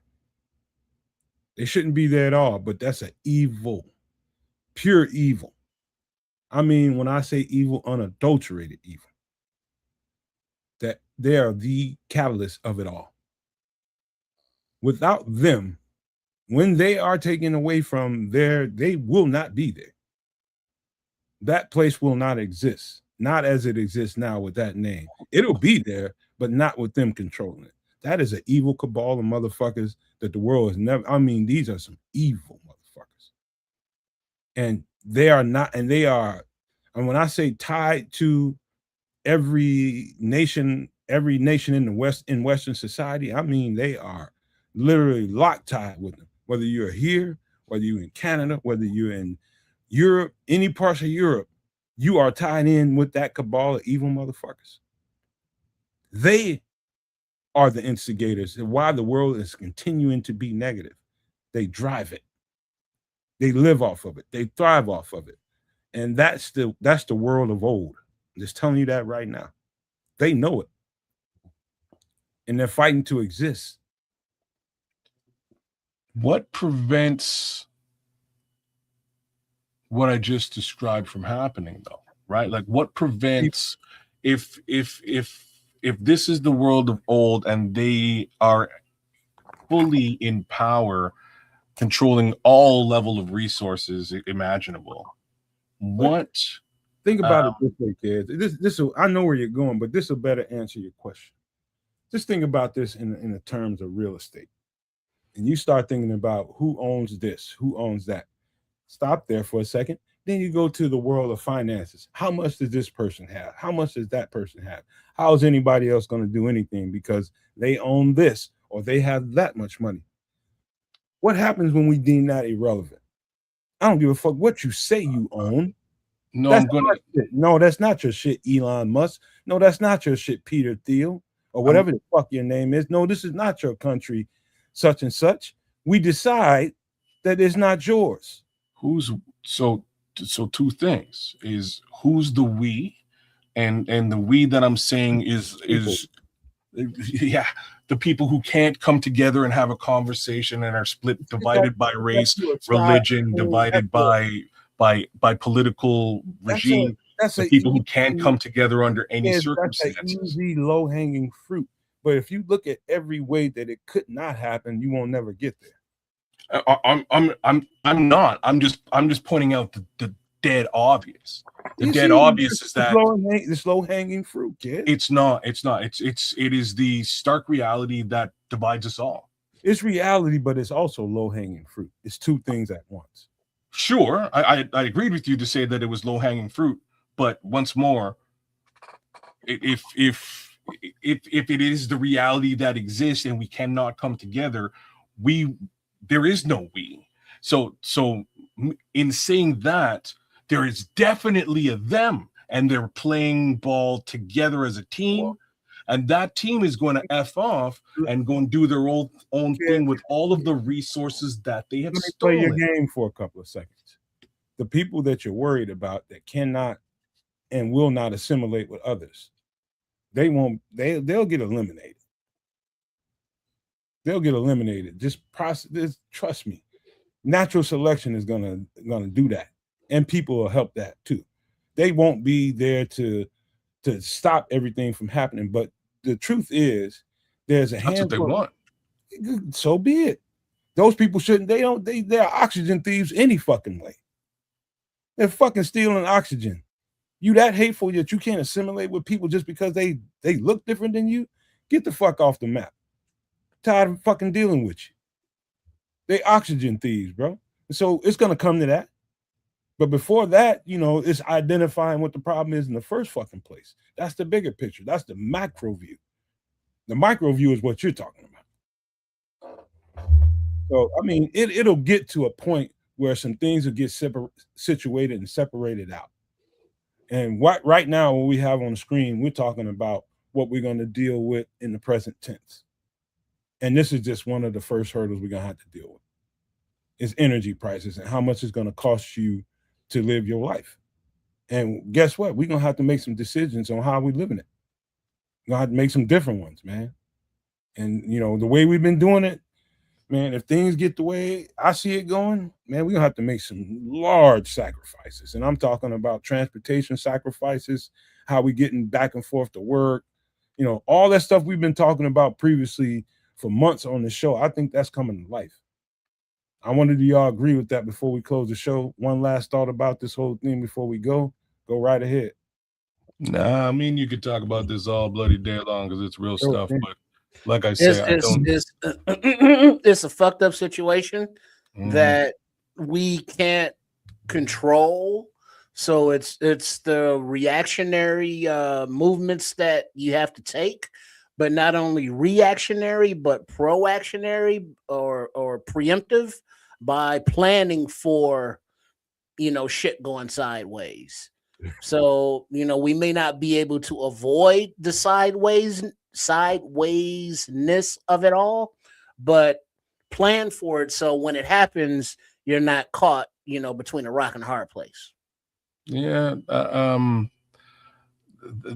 All we can do is, roll with the tide, unfortunately. So if that means getting yourself an e-bike, like I think Bear Truth 9 was saying earlier in the chat, getting yourself a Tesla, getting yourself a magnetic skateboard like Marty McFly, like whatever you need to do to get away from recurring cost in general, fossil fuels in general, solar powered stuff. If that's what you want to rock with, do it. Hydrogen turbines, etc. But if you can get away from that recurring cost, especially oil, specifically petroleum, and Scroll says, don't get a Tesla. Yeah, Any kind of EV. I'm actually, you know what, fellas? I'm actually looking for a second car, but you know what I'm looking for? A 4-cylinder with a lot of backspace in it, like a hatchback or something, where I can, store some things back there. So they got vehicles out there like that. And question though, Matt, are you, because there's a changeover also in the automotive industry to where, the new vehicles are more like a lease. You can't work on your own shit, mechanically. There's a lot of computers that can be shut off or, monitored outside. So are you looking like for a gas, 4-cylinder, work on yourself putt, or are you looking for like an EV hatchback? First, I need something for gas right now. I ain't reached the level financially today for the EV, but I don't think Illinois has the infrastructure quite the way it needs to be for everybody to be. Once everybody can have an EV, I'll be the first in line. I'll be the first one in line. But until then, right now, I know I need something that's real light on gas and that's gonna, get from A to B and get done what I need to know. I know we need to get you done. need you a Honda Civic then. Yeah, something like that, something down that neighborhood. That's perfect. I mean, yeah. But now I'm looking for something. I don't know if you've seen, like I've seen the Kia Souls, I've seen the Honda Versas, I've seen a few. Well, even Hyundai, they aren't like they used to be back in the 80s when they sucked. They've come a long way. Oh yeah. They still suck, but the warranty is rock solid. It's like a 10-year warranty on them things. So there's that. You could go look at Subaru. I was going to say just a RAV4, man. Toyota RAV4. It's probably exactly what you're looking for. It has a fair amount of room to store whatever you need to store. 4-banger. It'll get you to and from where you need to go. There's a ton of them on the road, so if you need parts, you can go find them. One of the higher selling vehicles in North America. And now Jay Grizz is saying Ford Present. Transit Connect. But I would That's another also one. remember that you do live in the Midwest and there is snow. So when you think of like a little putt-putt, you got to remember winter. That's so, the other you know, piece. maybe All-wheel you look drive. for like 4x4. I lived 3 cold, hard winters in this motherfucker with an old ass Ford Escort. And that boy, Oh boy.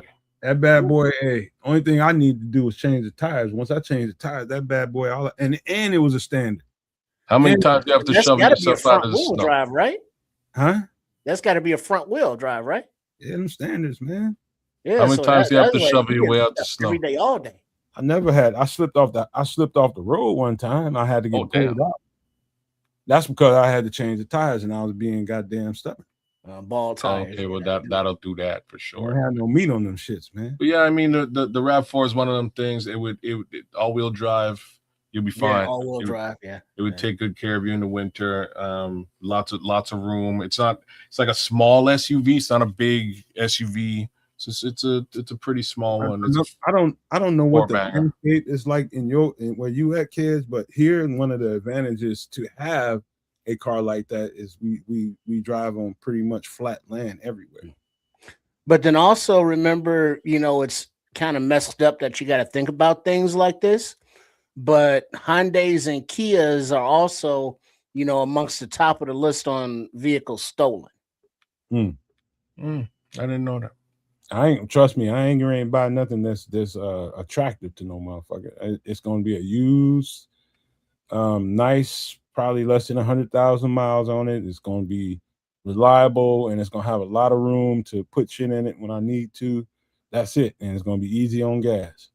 That's the bottom line. That's the goal. And so it's a lot of vehicles that meet those requirements out there. It's just about finding the right one. Well, but that's when, you know, when your frequency is on a higher level, you know, like you keep it, and your karmatic aura is, you know, good, as the kids say, you know, you're going to come across, you know, one of these jobs where you're, you know, cleaning somebody's stuff out or helping them out. And you're going to open the garage and be like, hey, what that is? Oh, that's an old car I don't even drive no more. You want it? You know, here's a good price for you, if not free. And to that point too, also the flip side is not only you being proactive about it and just trying to, you know, understand the times also allow for good financial transactions to take place right now, because guess what? People need money. So you're gonna run across good deals everywhere. I see them every day. Pennies on the dollar. Yeah. And I ain't one of them type of people that's like a fucking buzzard and fucking vulture, just take advantage of people. But you know, this is the time we live in, man, where people just need cash. And they need it bad. Yeah. You know, so it's I mean, you don't want to take advantage of this situation, but you didn't put them in that situation and you're not making them do that stuff, and they have something for sale, you know, for pennies on a dollar. If you pay pennies on a dollar, there's no need to feel guilty about it. Hey, bro. Hey, Jay Grizz, I love Honda Odysseys. I know a lot of grown men that's just too ego-driven and too proud, and they probably just immature. They can't stand the thought of driving a van. He's talking about minivan. Those are dope. I love minivans, bro. Man, you put the seats down, they open, and you got a lot of room. It's chill. I might get another one, man. I just let one go, man. I might go for another one. I might go for yours, Jay Grizz. 125K ain't gonna hurt nobody. Man, because can you imagine a nice minivan going into the drive-in? That's a whole different world. I love minivans. I ain't gonna even tell y'all. Captain's chairs, come on. I'm gonna get too carried away if I tell y'all what I really want to do with a van, because I want to funk one out real tough, man. Turn into the mystery machine. You talking about ass, grass, or gas? You know, everybody pays that rides. Yeah, man. I want to put some racing tires, some fat, wide racing tires on it. Put a different kind of exhaust on it so it kind of has a little roar to it, and give it a nice ass paint job. I think the shape of these vans, especially the one that Grizz has, like the Odyssey, there's another couple of them. I think there's one by Toyota that's real dope. The shape of them, they're so aerodynamic, and you can really funk them out, man. You can really funk them out. Scrolls, what's going on with the produce, man? Oh, kids. All right. So you're in Canada. You don't know, but we spoke about Elmo Musk earlier. But him and his Doge crew, when they came in the government, and they did a lot of cuts to a lot of different programs. One of those programs was the sterile flies that prevented the worms from eating the beef that's happening in Texas. But another one was the process to vet and verify and check the produce shipments, like where they came from, where they're going, and the scientific testing of them. Oh, okay. So since those departments were cut, there's been a rash of what's being called explosive diarrhea. And it's coming from the produce that is infected with whatever the hell it's infected with. And so because of all of the cuts, they don't know what's causing it. They don't know where the bad stuff is. They're blaming Taco Bell, and Taco Bell has always been an issue, but Taco Bell didn't grow this damn lettuce. So it's another issue that our quote unquote elected leadership have humped the bunk on. And so now in many different states, as people eat lettuce, which I wanted to get like some lettuce to make a salad. I didn't. So I got meat. You know what I mean? So now people are ill from eating vegetables, basically. Okay, fine. Look at what Scrolls is saying. No, I'm reading the chat, man. Read it off. All right, fine. He's saying they're using human sewage as fertilizer, kids. That's why we have this bug going around. That's crazy. So, one of the few, there's certain upsides to being a Canadian and living in Canada. And one of them is CFIA, right? So CFIA is the Canadian Foods Inspection Agency. Ain't no, there's no real BS getting around that. They will fine you and shut your shit down. You know what I mean? So what you're saying is, there was a similar type organization in existence, and they shut down. Doge shut them down. So now anybody can put whatever the hell they want in whatever. So now all vegetables are giving people explosive diarrhea. Jay Grizz only eats me spinach that's infected. That is a vegetable, so you are eating it at your own explosive diarrhea risk. Oh, best thing I can tell you is the thing to keep for is, and this shouldn't be, and if you got an organic garden like I do, you don't have to worry about this. But when you're buying vegetables from the store, or fruit for that matter, you see that shiny layer that's on that vegetable, that no matter how hard you wash it, that shiny coat on that vegetable won't come off, like say an apple or something like that. Peel that fucking skin off. And I wouldn't tell you that ordinarily, because the skin is a that's got a lot of nutrients in it. But right now, for your safety, peel the skin off anything you getting from the store. Damn. And I'm just being honest with you. You know what I mean? So you want to eat healthy, but you can't, because the healthy stuff makes you sick. Peel that skin off. There's some plastic in that shit. So that's why I really want to, but I haven't. Your organic gardens, but the indoor ones, that DIY, plastic bottles, maybe a fish tank and a hydroponics, but you grow your own herbs and vegetables. So like you want spinach, you want lettuce, you're growing it, so you don't have to worry about, giving yourself explosive diarrhea from buying it from the store. So everything that we've been talking about on this channel, as far as that goes, all equals to now. It all correlates to now. This aspect of life, that aspect of life, that aspect of life, all of it's fucked up. And dude, I tell you something, man. I can go on and on, but another thing I want to tell you, this goes to show you how deep the trying times that we are in. There's been 4 batches of UFO disclosure documents dropped out from the government to the public, and hardly a motherfucker is talking about it. Either. I'm telling you, we are going through a collective trauma as humans on this planet, so strong that we can't get past our narcissism and think about what we're gonna have to do to the next day. And or either it's just too much for other people to think about. It's like, oh fuck, we got all this going on and we got aliens.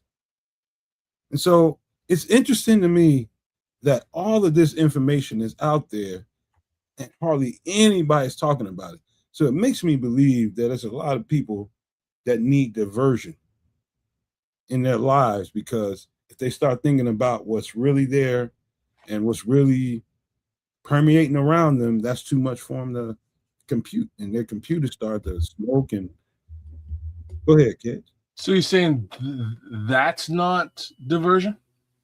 What do you say? I'm asking you. Okay, I'll tell you what. Let's look at it. How about that? And you tell me what you think it is, because I don't know what it is, and I'm done trying to tell people what I think it is. I just let people think and see for themselves. But we will give it the proper intro like we should. Hold on, I can find it. Okay, we go.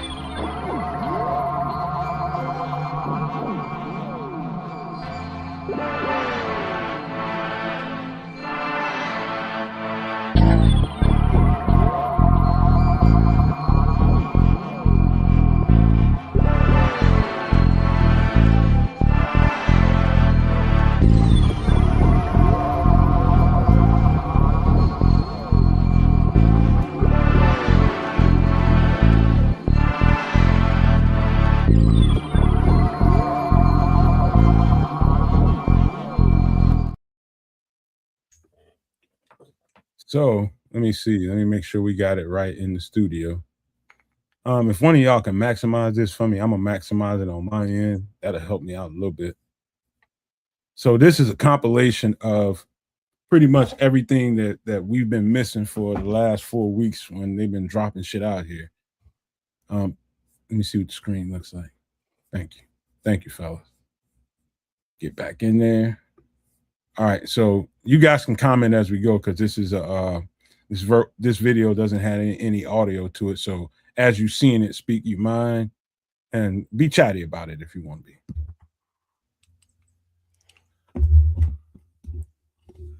All right, let's And what I like about these videos is they're not the homemade. I saw something on my camera phone. This is military shit.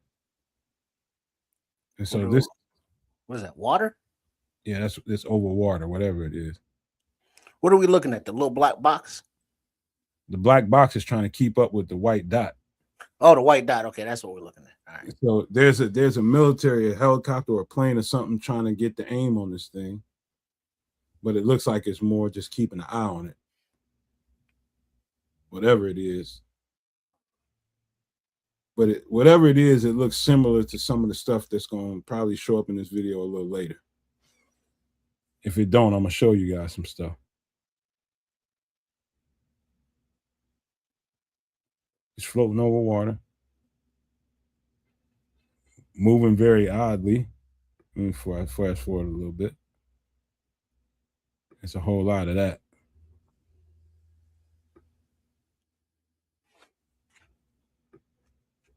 All right, here we go. Now it gets a little closer. But you really can't see the real shape of it, but you can see how fast it's fucking moving.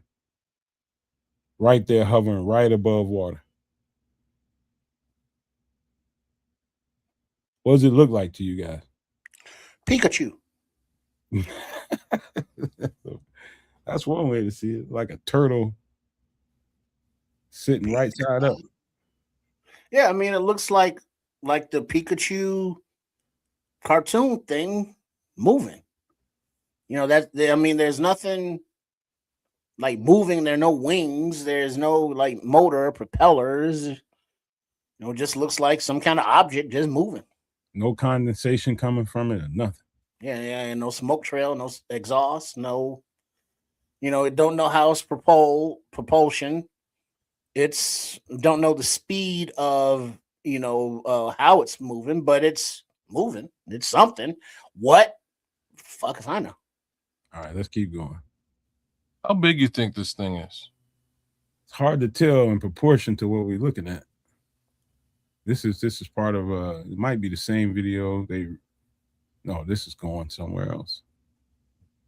You see that moving on the left hand side? Left hand side. It's like a little cloud you can barely see. Now they see that?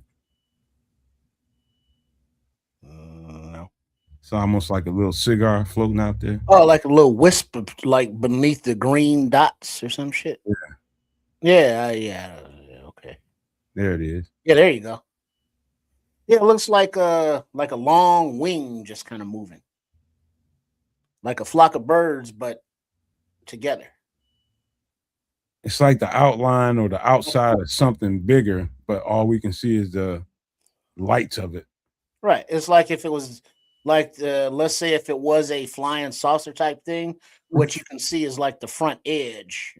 Mm-hmm. Yeah. You know, it could be something cloaked. You know, it could be who knows? It looks like it's separate. It's almost like you can see separate little windows there or something. If you look close at it. You know, it's something stealthed. All right. It kind of looks like a face. Maybe that's the shadows. Okay, we go into another video. This is over water too. See the little white dot? White dot. Moving crazy on the motherfucker. Oh, kind of like 2 o'clock, 1 o'clock, 12 o'clock. 12 o'clock now. Yeah, 12 o'clock up there at the top. Just got out the screen. Let's see what they do. It looked like it stopped. Oh, there you go.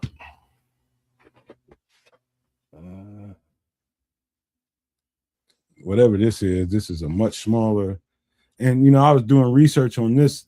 This is like a from what people, I'm talking about the people. I've seen a few people that actually took this video and was in these planes. They feel like it's kind of and they ain't get a chance to go to Congress and tell what they saw, nothing like that yet. They think this one is a reconnaissance vehicle.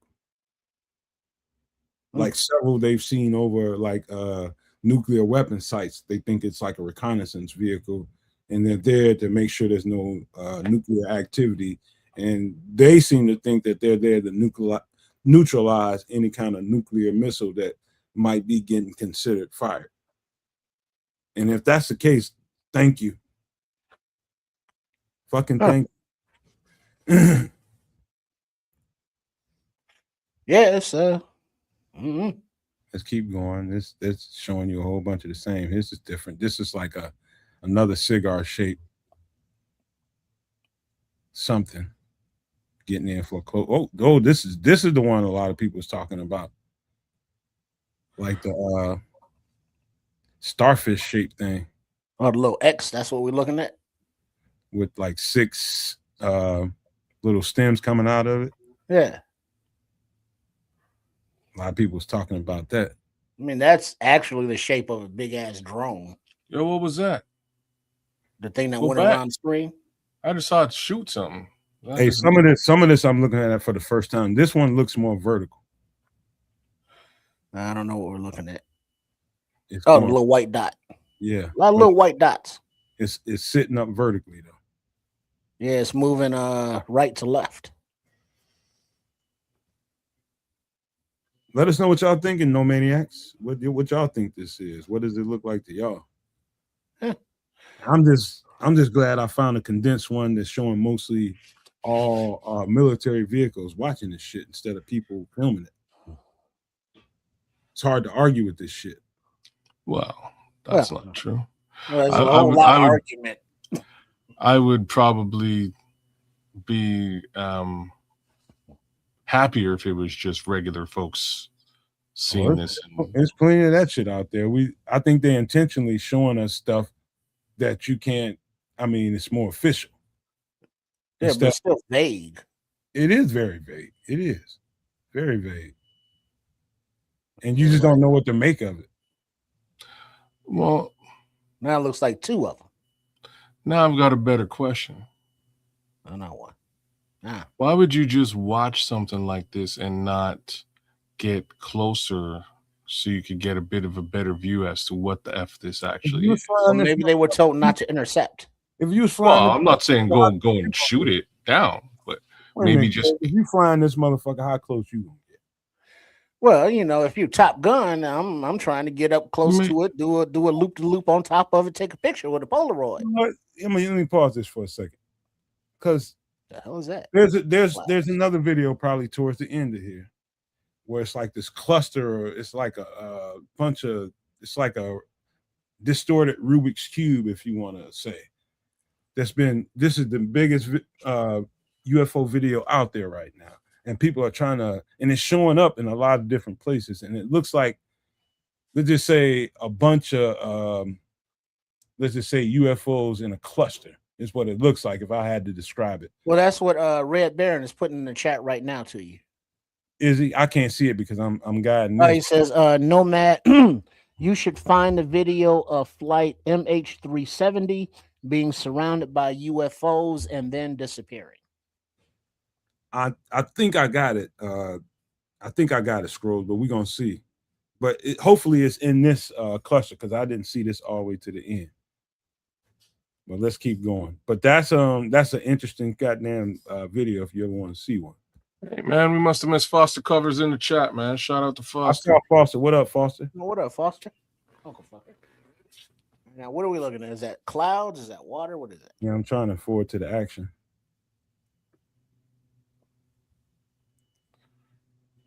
I don't know why. As much as we spend on military, can we get some cameras with some HD TV? You know what I'm saying? Like this is what I'm trying to do. This shit's in black and white. It's like it's like infrared, 8,000 kilometers away. See that metric It's system? infrared, man. It's black and white. What are we? It looks like a tornado It's clouds. infrared. What are we looking at? It's something that you just gotta watch. Oh, that little white thing.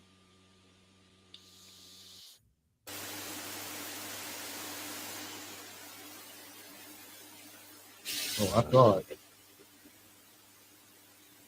I have no idea what's happening.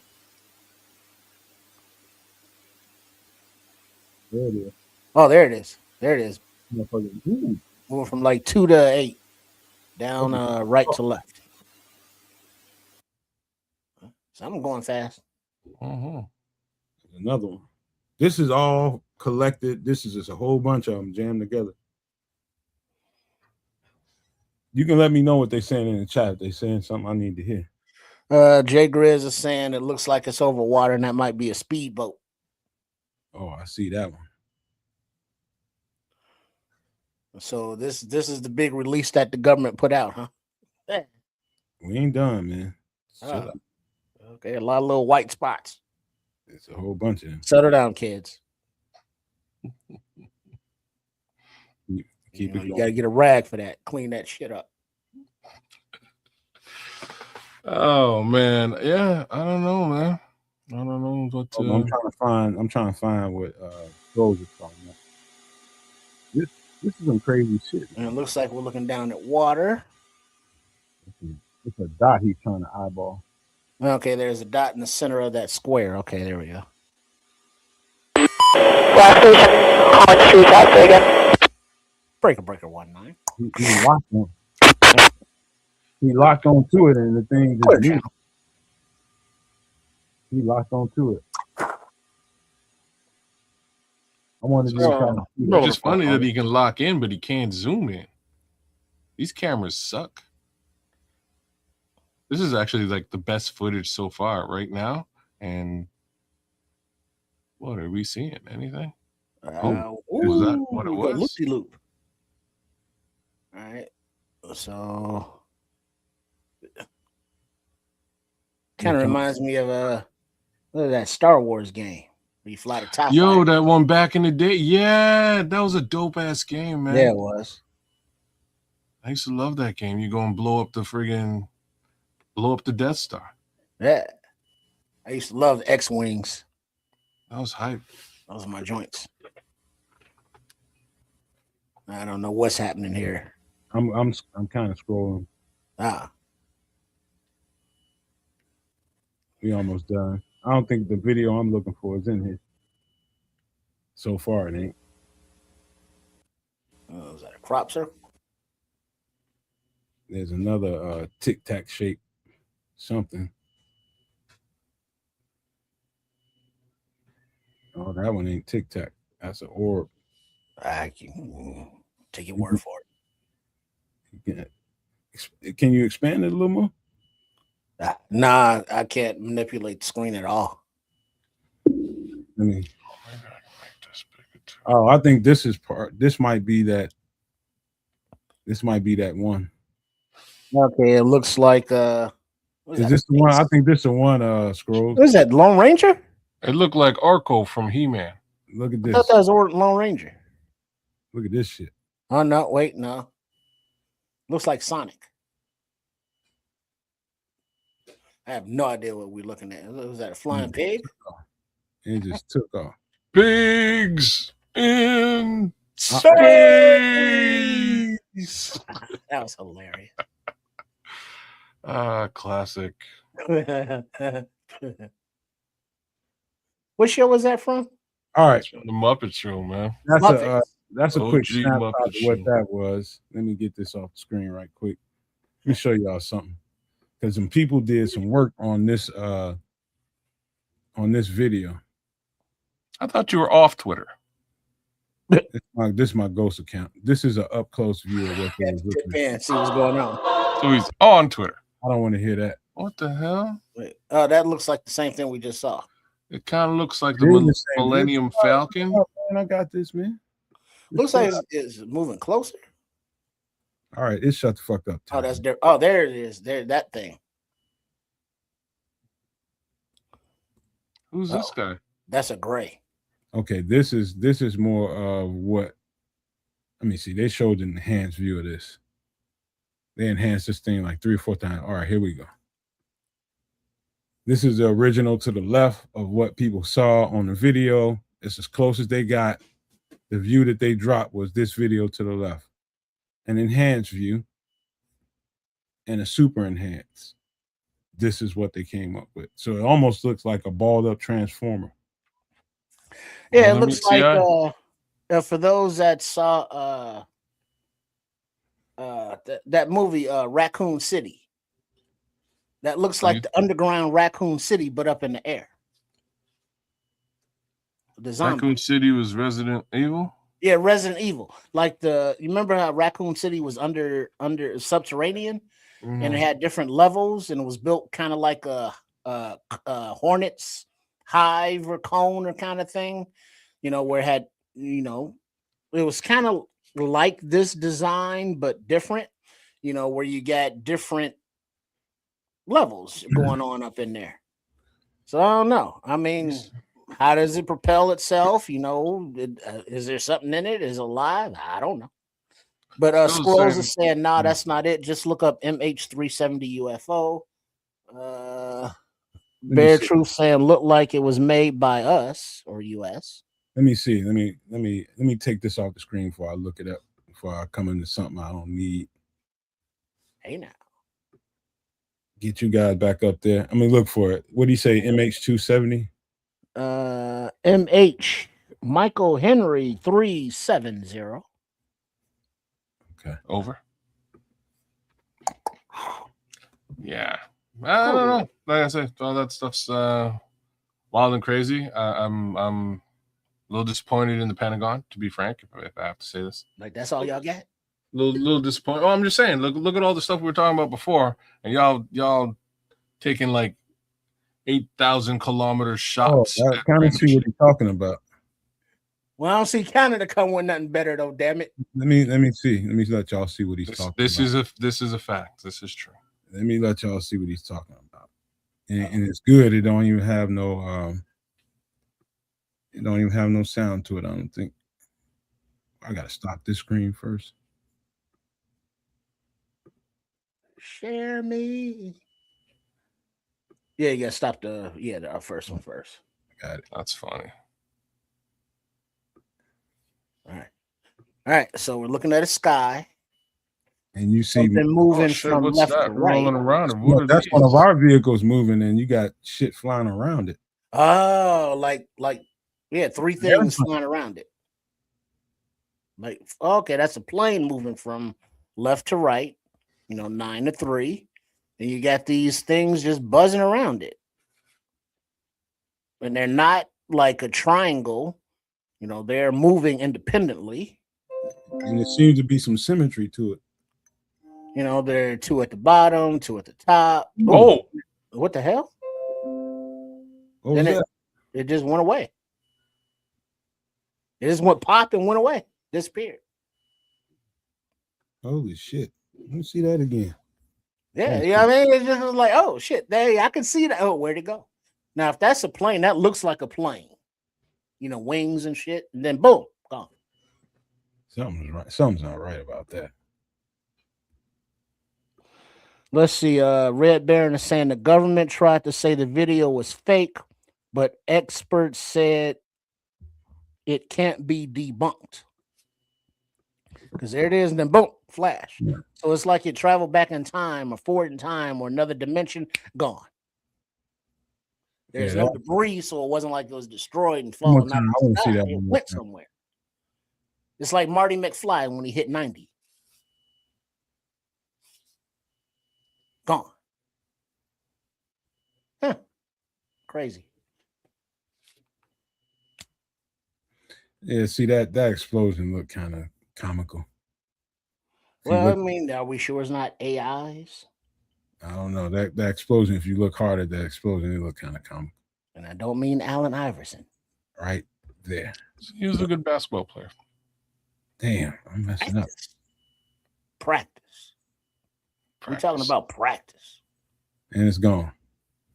That's wild, though. Let me get out of here. Thank you for that one, Scrolls. I didn't see that one. All right, man. I got nothing. I don't even know what to say about this stuff. Really, it's just so that people see it. All the people that didn't get a chance to see it get a chance to see it here because we cover it sometimes. But I do think, even though it's right now, it's kind of trivial to a lot of people still, I think it's going to be a player soon. The whole conversation, it's going to be a player. How it becomes a player and in what form, I don't know, but it's going to be a player. So, here we go. We're going down that road. But that's that for that part of the show, man. What would you guys rather do right now? You guys want to review a movie? You want to do an album? Which one would you rather do right now? Let you guys call. Flip a coin or something. I'm always down to do the music thing because odds are we've all heard whatever you've listened to. You're gonna pull out. So music's fun. What about you, Trip? Yeah, music's cool. All righty. I want to do a record. I'm a record. music man. What up, Billy Joel? I think. I thought you were going. Okay. Oh, you're going Master Ace? You know where I was going. Come on, son. Criminal Minded. Oh shit! Or is this the next one? This is the next one. This is a great album. No, that's By All Means Necessary. Yeah, this is about Boogie Down Productions. KRS One. Which one you think was a better record? I think I don't think there is no better. There is just different. Yeah, well said. All right, Bear Truth 9 wanted to do a movie. We'll get you one in there, man. Don't worry. He'll do one of each. I think if y'all knew what the second record was, y'all be pissed. All right, well, hold on. Let me give you a for those that don't know, BDP or AKA Boogie Down Productions will always get paid. We'll take the wackest song and make it better. But KRS One, he's the leader, the main rapper. And this album that we're looking at now, By All Means Necessary, it's KRS One on the cover, looking out the window like Malcolm X. You know who was heavy on the production here? Say again? You know who was heavy on the production here? Producer KRS One. 1988 album.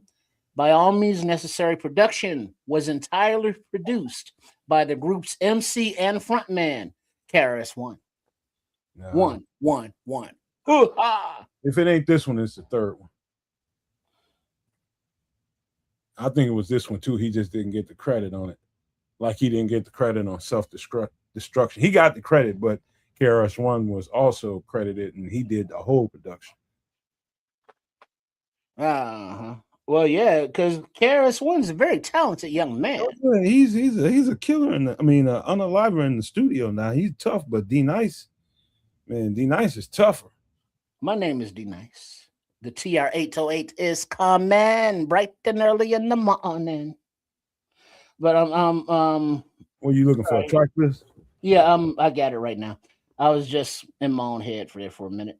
But the better of the two, list, if you're asking, it's 11 tracks. Number 1, My Philosophy. Number song. 2, You're Slipping. Number 3, Stop the Violence. Stop the Violence. Number 4, Illegal Business Controls America. Still does, kids. We're talking about that earlier. Number 5, Nervous. Number 6, I'm still number 1. Number 7, Part-Time Suckers. Number 8, the J, the I, the M, the Y, the J, the I, the M. It's Jimmy. Hold up. Number 9, Ta-cha. Different than Come to the Teacher. Number 10, Necessary. Number 11, Dope Beat. So yeah, a lot of like songs that are classics that hip hop heads would know, as we kids and I, were singing the song as we read the title. And KRS-One, though, his MC style was of many styles. He could come, with a little Rasta flavor. He could come with a little more intellectual flow. He could come from the hood, but he was all about his nickname or his moniker, the Teacher. He's all about unity. He's all about, black power and bringing people together and, fighting the man, and how the system is, bad. And this album cover with him looking out like Malcolm X, By All Means Necessary, as he, quoted, Brother Malcolm there many times, for the upliftment and power to the people movement. So he's always been about uplifting as opposed to tearing down or the negativity of hip hop or society. So I love me some KRS-One, BDP, rest in peace, Scott LaRock, rest in peace, Miss Melody. You know what I'm saying? So yeah, classic. Well, can I, if you don't mind, kids, I got a word or two for this. It's hard for me to imagine all the Boogie Down Production songs I heard, all the KRS-One songs I heard, and I don't remember him ever really cursing. I'm sure he has at some point, but curse words they're hard to find here. So as a young boy, his intention was always to be positive. For whatever reason, he was positive and trying to uplift the Black community at all times. And even in all of his songs, there's always something leaning towards that.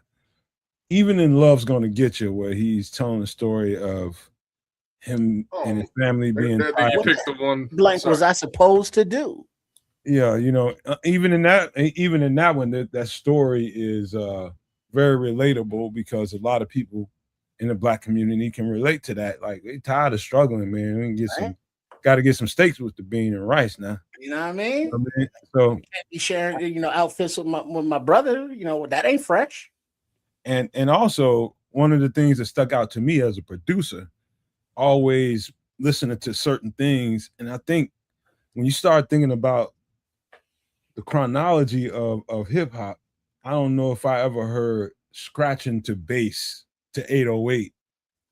I mean, like directly to it, boom. like I heard it in his production. That's the first time I ever heard it like that. Yeah, well, that's D Nice influence right there. Could be. Well, he was a TR-808. That was his kind of name. Yeah. You know, he was on the production, the TR-808 beat machine. You know, that was kind of in at the time. It's real hard scratching. Like he is a true like KR's run is hip hop. Yeah. He is hip hop. And you can say whatever you want to say about him, but hardcore. But again, man, I'm a lyrical person, but I'm also a producer. And so I listen to it all. The lyrics, the message, but the production for that time frame was so dope. When you listen to all the other production that was going on at the time, it was its own entity. You can hear a BDP record and it set itself apart from the other production out there, did it not? Would you agree with that, Trips? Oh, yeah. Yeah, he was them, the whole crew, they were always on point. You know, they were trendsetters, not trend followers. Well said. So I've met this guy a couple of times. He is he's often forgotten in people's top 10 lists of rappers. And I say forgotten, it might be omitted or skipped, but I've seen this guy, and he calls himself the teacher. I've seen this guy quite literally teach a crowd how to rap from old school to new school, beginning to end, explaining different styles and how they came about and why. And like that was the last. I've seen him perform a couple of times again and met him both times, watching him perform. The last performance was after he'd released Step Into Our World, which I believe, it's one of his later releases. And he did this performance, and I was like, I've never seen anything like this in my life. Like, as far as hip hop is concerned, if you were in the crowd, you could easily walk out of that room and MC. I don't give a shit who you were, what you were doing. But the way that he laid it down was in a very strange manner, and it all comes together and all made sense, especially to an MC. Like if you did rap at the time, what he was putting down was so much more poignant than one would think. And I wish I could explain it. I can't. It was you know what I mean? Like, well, I think I can for you kids, because I did have the pleasure of seeing BDP with K Solo at the Airy Crown Theater, which is in McCormick Place, right just to the south of Soldier Field.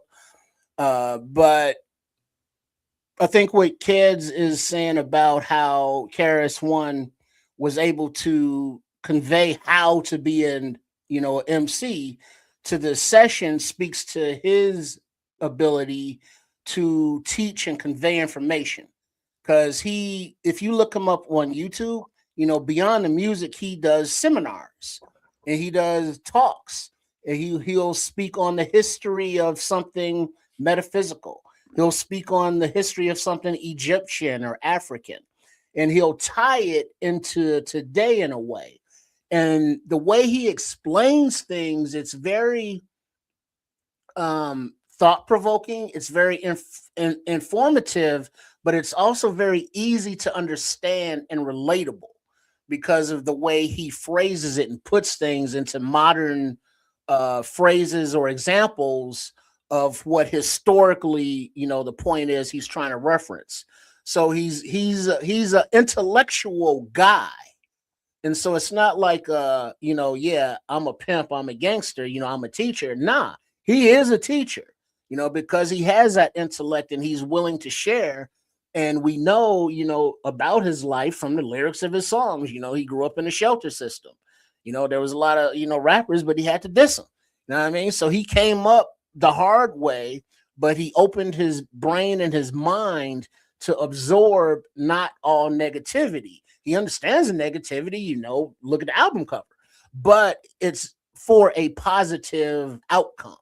And his whole persona, his whole aura is that, whether it be on album or when he's, in colleges or wherever he's at giving lectures.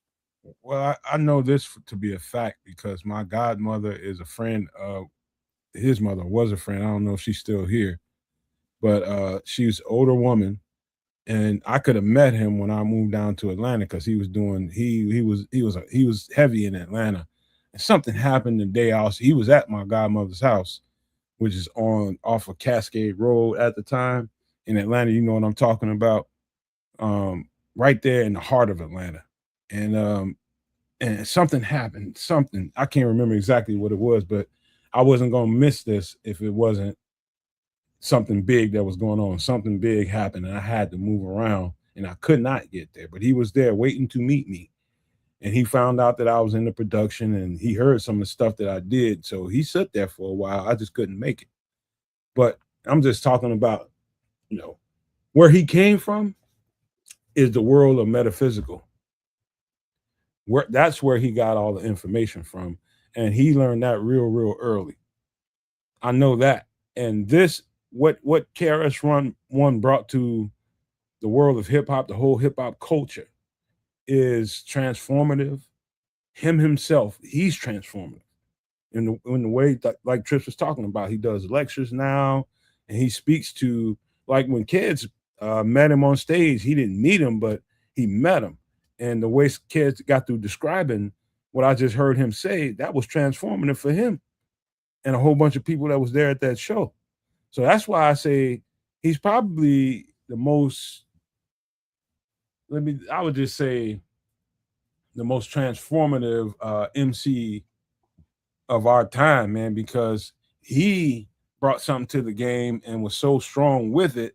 It made a whole generation of rappers. It was probably 50-50. Half of them was conscious rappers. Most of them was 7%ers. Some of them was Nation of Islam. Some of them was all kinds of things, but consciousness and positivity was the thing. And then you had another, I say about 60-40 or 70-30 was 70 was more conscious and positive. And then you had the street element that was always there, but very transformative, very transformative. One of the most powerful MCs that ever lived. There's a whole lot of people that would tell you he's the best MC that ever lived. He might be, right? Like he should be in that conversation, well over a lot of the guys who are in that conversation. And why I say that is for multiple reasons. Like the first reason is his career spanned, basically all three major hip hop eras, right? Like it did. This is album number 2. And you asked earlier which one is better. I have to say Criminal Minded is one of the best hip hop albums of all time. I think it's the most historic one. It is all, and that's for that reason, right? Like for that reason. This one sounds better to me. This is more like the sound is different, right? Like the sound of this album, from especially as a producer yourself, the sound of this album is a little bit different. The sound in the previous album is so, it's so. Well, that was not Kenny Parker, but the DJ. Red Alert, probably. Not Red Alert. Are you sure? Deceased one. D Nice. Did D Nice have a lot to do with the first one? No, the one that died. His DJ. Oh, Scott LaRock. My bad. My bad. Yeah, you're probably right. It probably had a lot more to do with Scott LaRock at that time. Like the why I love Criminal Minded is it has the historical aspect, yes, but it's so heavily fueled with raga, with Jamaican culture. It's very, Cool Herc, Chris Parker or KRS-One Jamaican influenced, and I love it. Those the tracks on that album, I will play those tracks. Like, I'll tell you the God honest truth, I play those tracks to this day. I'll play them in my whip tomorrow. Out of this album, you might catch me play My Philosophy because it's such a staple. And I've been kind of going through that track in my brain for the last little while. Strangely, since you put this up, but I've just been going through it, and it's so well put together. The beat was well put together, but he really sort of went through just putting down who he is and why he's going to be this teacher moniker. Whereas philosophy, it's really what it is, right? And if you look at Criminal Minded, it's a little bit more like I can't call it gangster. Look at what more Grid. good. It's like if Bob Marley had rapped. I would never say that, but I see what you're saying. No, he's transformative in that way. I would see what you're saying. Like if I said if Bob Marley had rapped, I would actually say listen to Damian Marley, because he really sounds like that. Like if Bob Marley did rap, that's kind of how Damian sounds. But Chris he's just a young, like for my like Jamaican culture, there is so musical that just walking out the street in Jamaica, like finding a kid of his age walking out the front door of his house, making his own track up, freestyling on the spot is just everyday regular shit. And he really exuded that and brought that to light, and still does. Like you'll find him in parks in the Bronx doing it tomorrow. Like you could probably find him in the Bronx freestyling tomorrow, right? Like this is who he is. And speaking on that, to piggyback on what Keds is saying there, of the Bronx, and talking about Criminal Minded, the album cover here on Boogie Down Production, or By All Means Necessary, is violent because he has a firearm. But if you look at the time that this album came out, this was right at that precipice of when gangster rap, started taking over, because, corporations bought it out, because Boogie Down Productions was more criminal toward equality, against the system.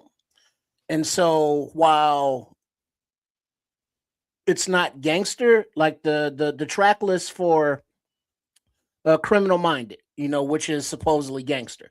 Poetry, South Bronx, 9mm Goes Bang, Word from Our Sponsor, Elementary, Dope Beat, Remix for the P is Free, The Bridge is Over, Super Hole, and Criminal Minded.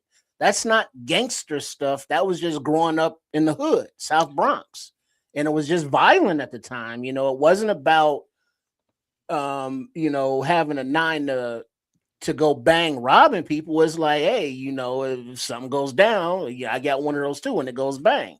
So it's more about defense, self-defense kind of thing. You want to exist. Well, you know what I mean? There's other aspects to it too. Like he's a battle rapper too. Like I'm not gonna sit there and say that he's a gangster rapper, because he's not. He's definitely a battle rapper. He had like that whole Criminal Minded LP is really him setting himself up as a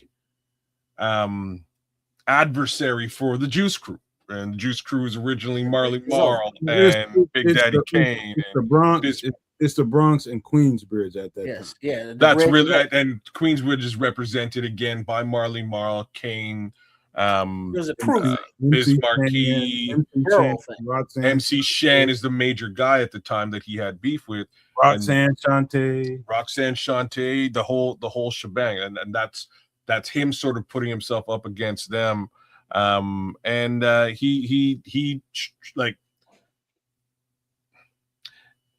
He not only held his own, he probably had the better tracks, period. And like, let's just be real about this. The Juice Crew was super dope. Big Daddy Kane is one of my favorites.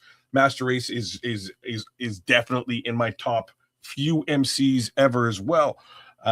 But MC Shan's career was never the same, y'all. Like, never the same after this guy grabbed a microphone and was like, fuck these I don't think it was because of that. I think it's because the artist that came after him in that crew was way more dope.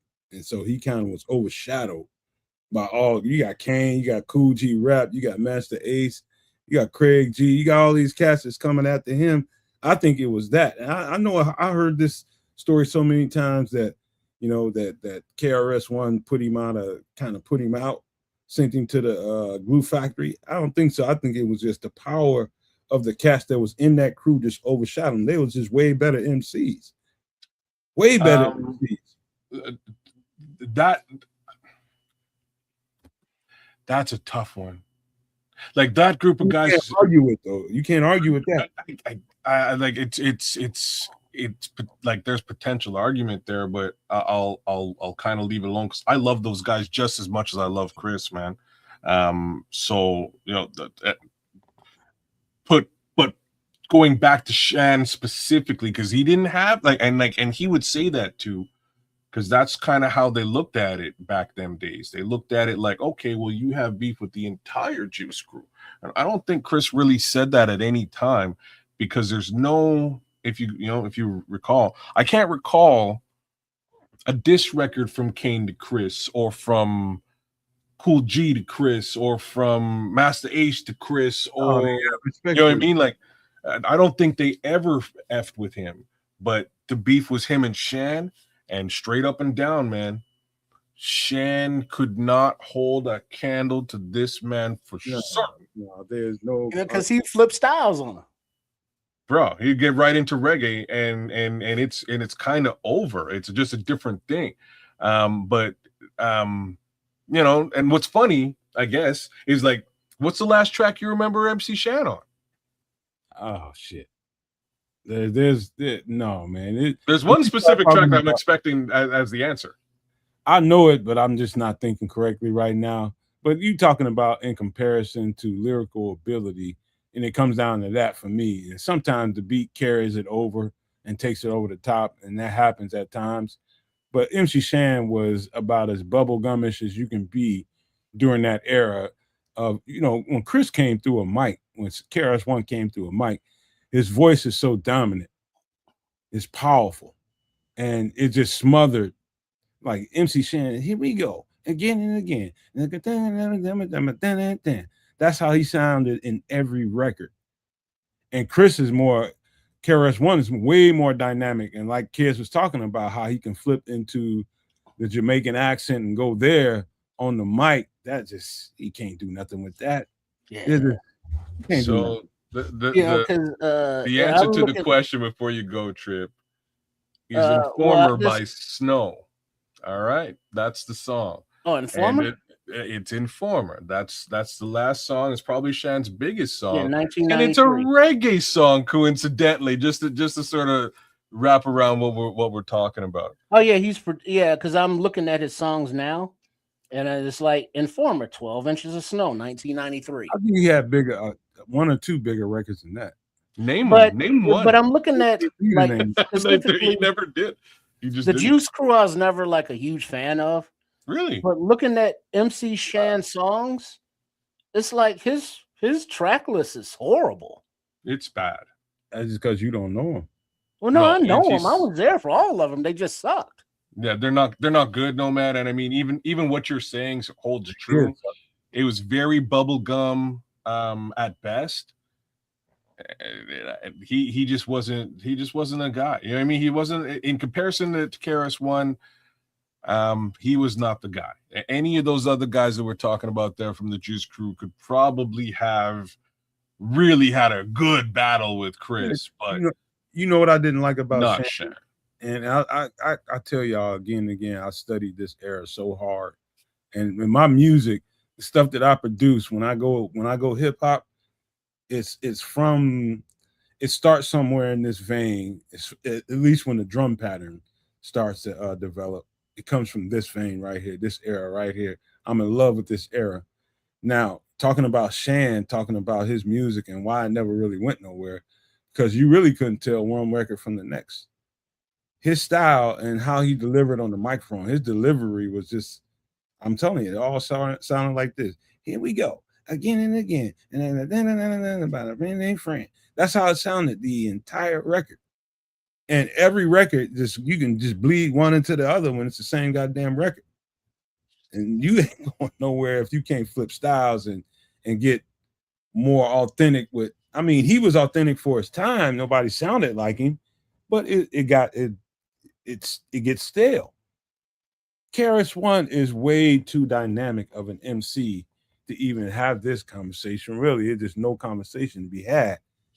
Now, you know, him, the Bronx, and the people in Queensbridge that was making all them dope ass records, that kind of you know, you throw Brooklyn into it, you know, that they'll have that shit for the next 2 eons. They'll have that conversation for the next 2 eons. Who was the dopest out of those boroughs? But you know, yeah, you know, people still argue, where did it start? It don't matter to me. It started. I'll let people in New York deal with that, but we know it started in New York. Well, yeah, I don't. South Bronx. Yeah, I don't care about potential origin in that respect. These guys are bigging up G-Rap, Rakim, and or Kane. I thought all of those guys were super dope, and they're probably each better than Chris to a degree. I would definitely say G-Rap is a bit of a cut above most of them. Like Rakim's different though. Like Rakim's another story. He's not Juice Crew though, to put that out as well. You know, Juice Crew, G-Rap and Master Ace, in my opinion, strangely, even above Kane, as much as I love him, those two rappers, yeah, man. Yo, no, seriously, very seriously. It's been hard. No, very seriously.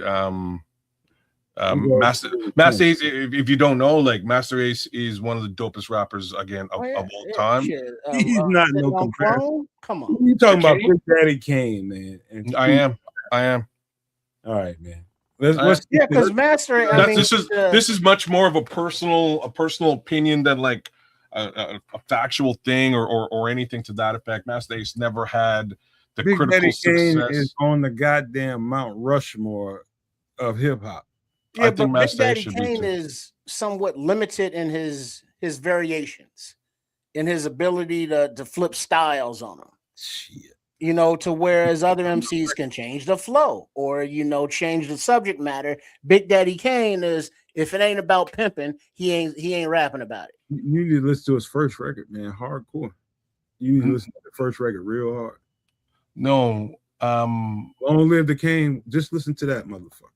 I mean, it's good, but I've listened to all of them, and I liked them to a degree. He doesn't have a variety. I don't want to bleed into a Kane conversation. We is talking about this. I'm talking about Ace, man. It's the style that Ace kind of has his own style, and it's funny even to hear folks hear G-Rap recant sitting in a room with this nerdy kid with glasses. And wondering the whole time, who's this kid and why the hell is he on this song with me, Kane, and the rest of you? Like, who's this guy? And like, if you to look at Craig G, who's like the other guy on Symphony, for instance. Craig G, yo, I believe that's me. Craig G is a freestyler, and he's a dope freestyle MC. Super underrated. Folks don't necessarily know. None of his tracks were any good on a commercial level or like, you know what I mean? Like, just not. Yeah. But like freestyler, Craig G is nuts. Like, he honestly is. And that's how he got on the track. Cool G Rap is still sitting in this room with his kid with glasses going like, but like, what are you doing here? And I don't know, y'all. Master Ace version Symphony is super dope, y'all. Like it's a great verse. Let me get this off of here because we bleeding off into a whole other conversation. Yeah. But Craig G, man, come on, man. Craig G is Seagram's gin, and we talking about fine cognacs around him. I'm talking about the Symphony as a song, right? And the Symphony again is Craig G, Cool G Rap, Big Daddy Kane, and Master Ace. And the story goes, we know who Cool G Rap is. We know who Big Daddy Kane is, right? Nobody really knew who Craig G was. I'm telling you who Craig G was. Craig G was a monster freestyle talent in New York at the time. That's how he got on the song, Outside of that, we all can recognize that like Craig G ain't, and you just said it. He's not really something to really talk about. But I'm telling you how he got on the song. The other kid, nobody knew how the kid got on the song. What's the kid with the glasses? I know the story. I know the story. I'm just saying the kid with the glasses. I can tell you the story. I kid with the glasses is fire. That's how, and he always has been. Take me about 30 seconds to tell you the story. And it's as simple as this. There was a beat. There was a session set up. Kane was supposed to be there. G-Rap was supposed to be there. And Craig G was supposed to be there. Those are the three guys that were supposed to be on the record. And Kane was not. Let me take that back. Yeah, well, Kane was supposed to be there. Maybe Biz was supposed to be on that song, but I don't know. But it might have been just Kane, G-Rap, and Craig G. And when they got there, Master Ace was sitting there, and he was there sitting there. He drove one of them cats there. I can't remember whether it was Craig G or Cool G-Rap, but he drove one of them there. He was just like a piece of furniture. He wasn't supposed to be saying a goddamn thing. But the beat came on, and at that time, it's about the amount of reel to reel you got. How much tape do you got? And after everybody get done with their verse, there's still some tape left, and somebody need to fill in that space. And you looked around the room, and it's like, anybody want to jump on it? And Master Ace was like, I get on it. And the other cats in the room was just like Kane and G-Rap was trying to find their way out the motherfucker. No, I take that back. The way it was supposed to start was G-Rap. Nobody wanted to go first because you got two of the deadliest MCs in the world in the room together, Kane and G-Rap at that time. And nobody wanted to go first. Craig G didn't want no parts of that shit. And nobody wanted to do nothing. So they sat there for a little while. And Marley Marl, if you listen to the record, I don't care who's first or who last, but I know that y'all better rock this at the drop of a dime, baby. That's how that came about. And nobody broke the ice. And so here comes Craig G, and Marley is about to let him get on the mic, and G-Rap and Kane saw that they're going to let this motherfucker with the glasses. They're finna let this motherfucker, they was calling them glasses in the studio. You're going to let this motherfucker get on the mic? And they was just getting ready to be out, and they was getting ready to go down the street fake like they was going to get something to eat, but they was finna be out. And then he got on the mic right before they was getting ready to leave, and they started hearing that shit, and they doubled back like, hold up. Like, glasses can go a little bit. And they hung around, and they liked this verse, and then that's how it all came together. They started spitting after they heard Master Ace go. And so he was a guy that wasn't even supposed to be there, but fucked around and was in the right place at the right time. And the Symphony, one of the dopest records in hip-hop, was born. My boy's dope as shit. That's all I really got to say. Love that guy. He has some of the dopest lines of period, like of all time. Swinging like my dick in the toilet when I'm shitting.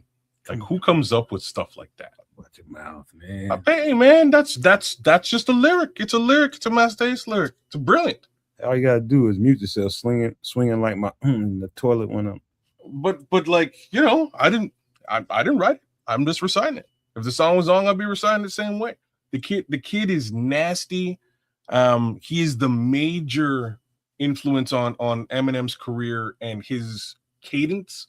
If you ever really pay attention to it, it's very similar to Master Ace, and he'll tell you that. The dude's dope, man. The dude is real dope, and I've always he's really hard loved worker.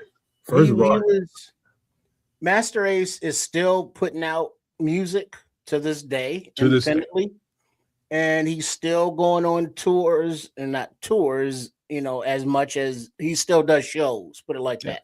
Yeah. And he's got a song about it, how he's missed shows or tours because he had to work, but he still has a 9 to 5, but he still goes out, MCs, hustles, sells his merch after the show, hangs out till 2 a.m. when half the fans are gone, but it's fine because he's on his grind.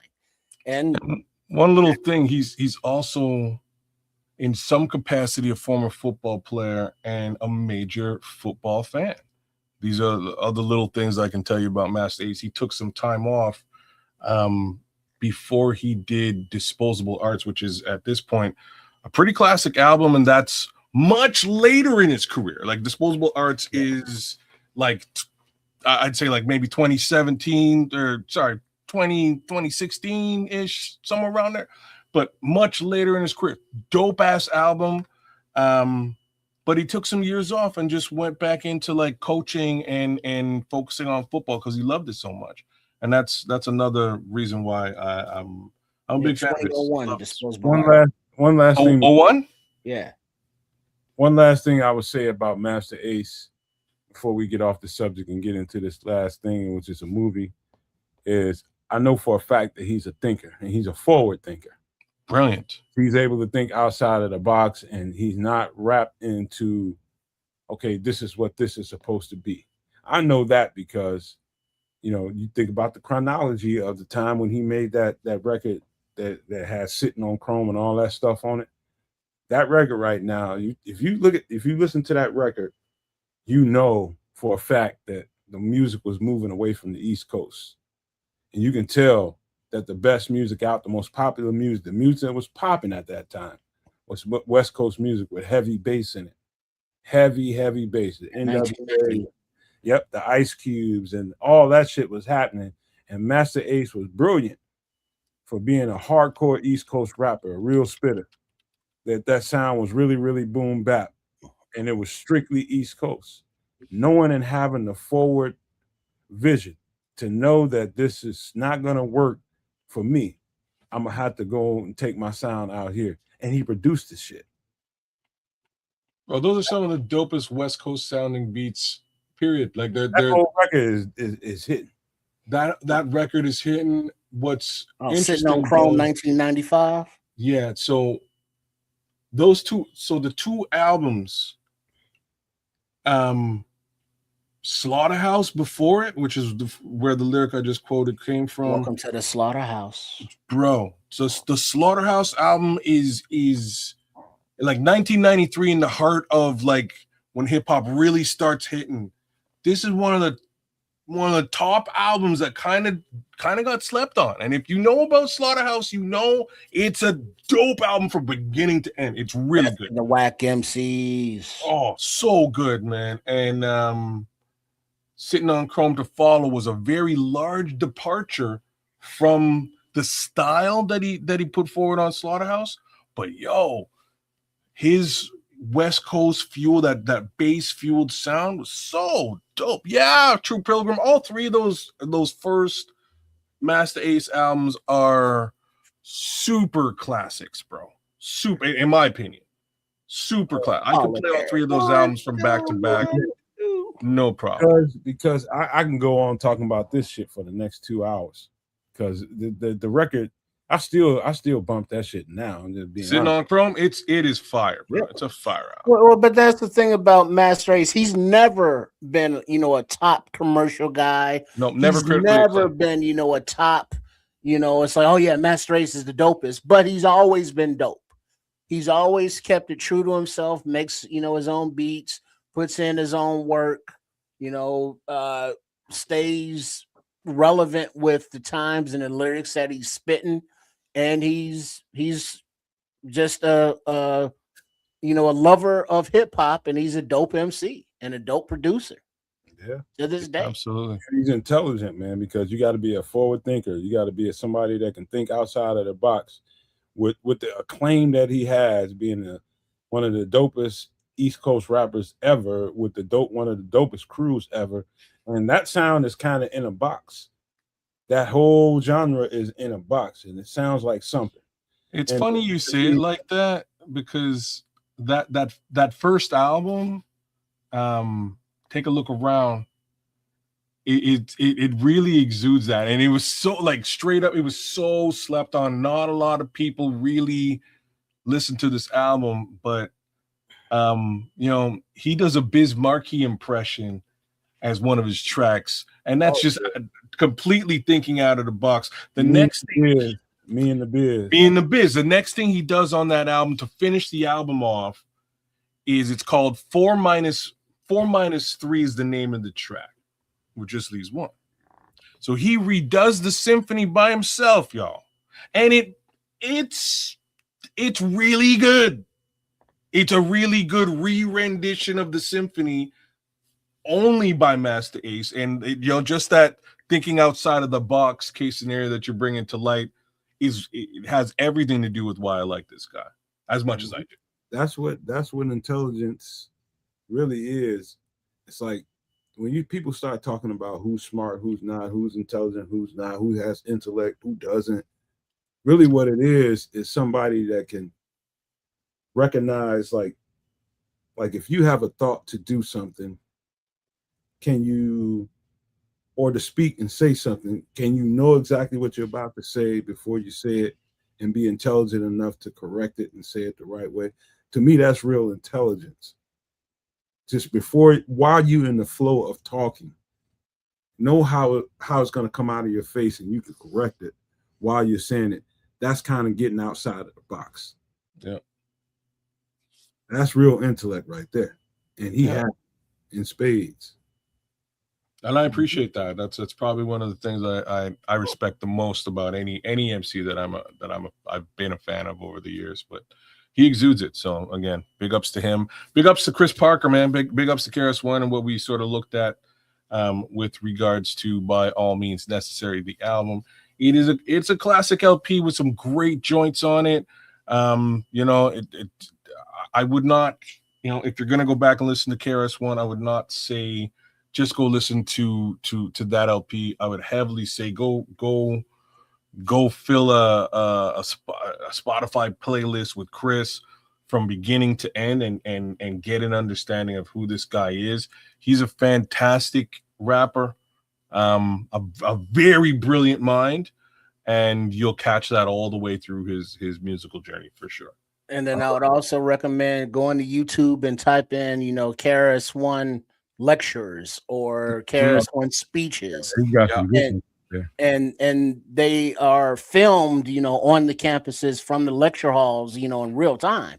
So, they're hour and a half long, but he does his presentation, he entertains questions. It's, entertaining and educational. And it's also a look at, him aside from, the microphone or MCing.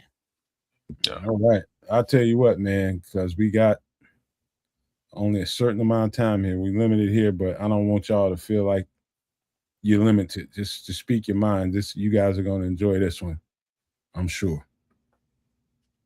Oh, come on. Oh man, I love this movie, man. This is a good movie. John Wick.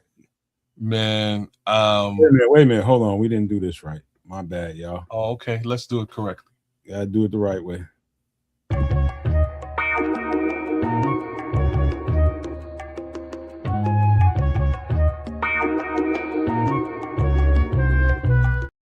We got to give my boy some love, man. But go ahead, fellas. Yeah, John Wick, Keanu Reeves. Go ahead, kids.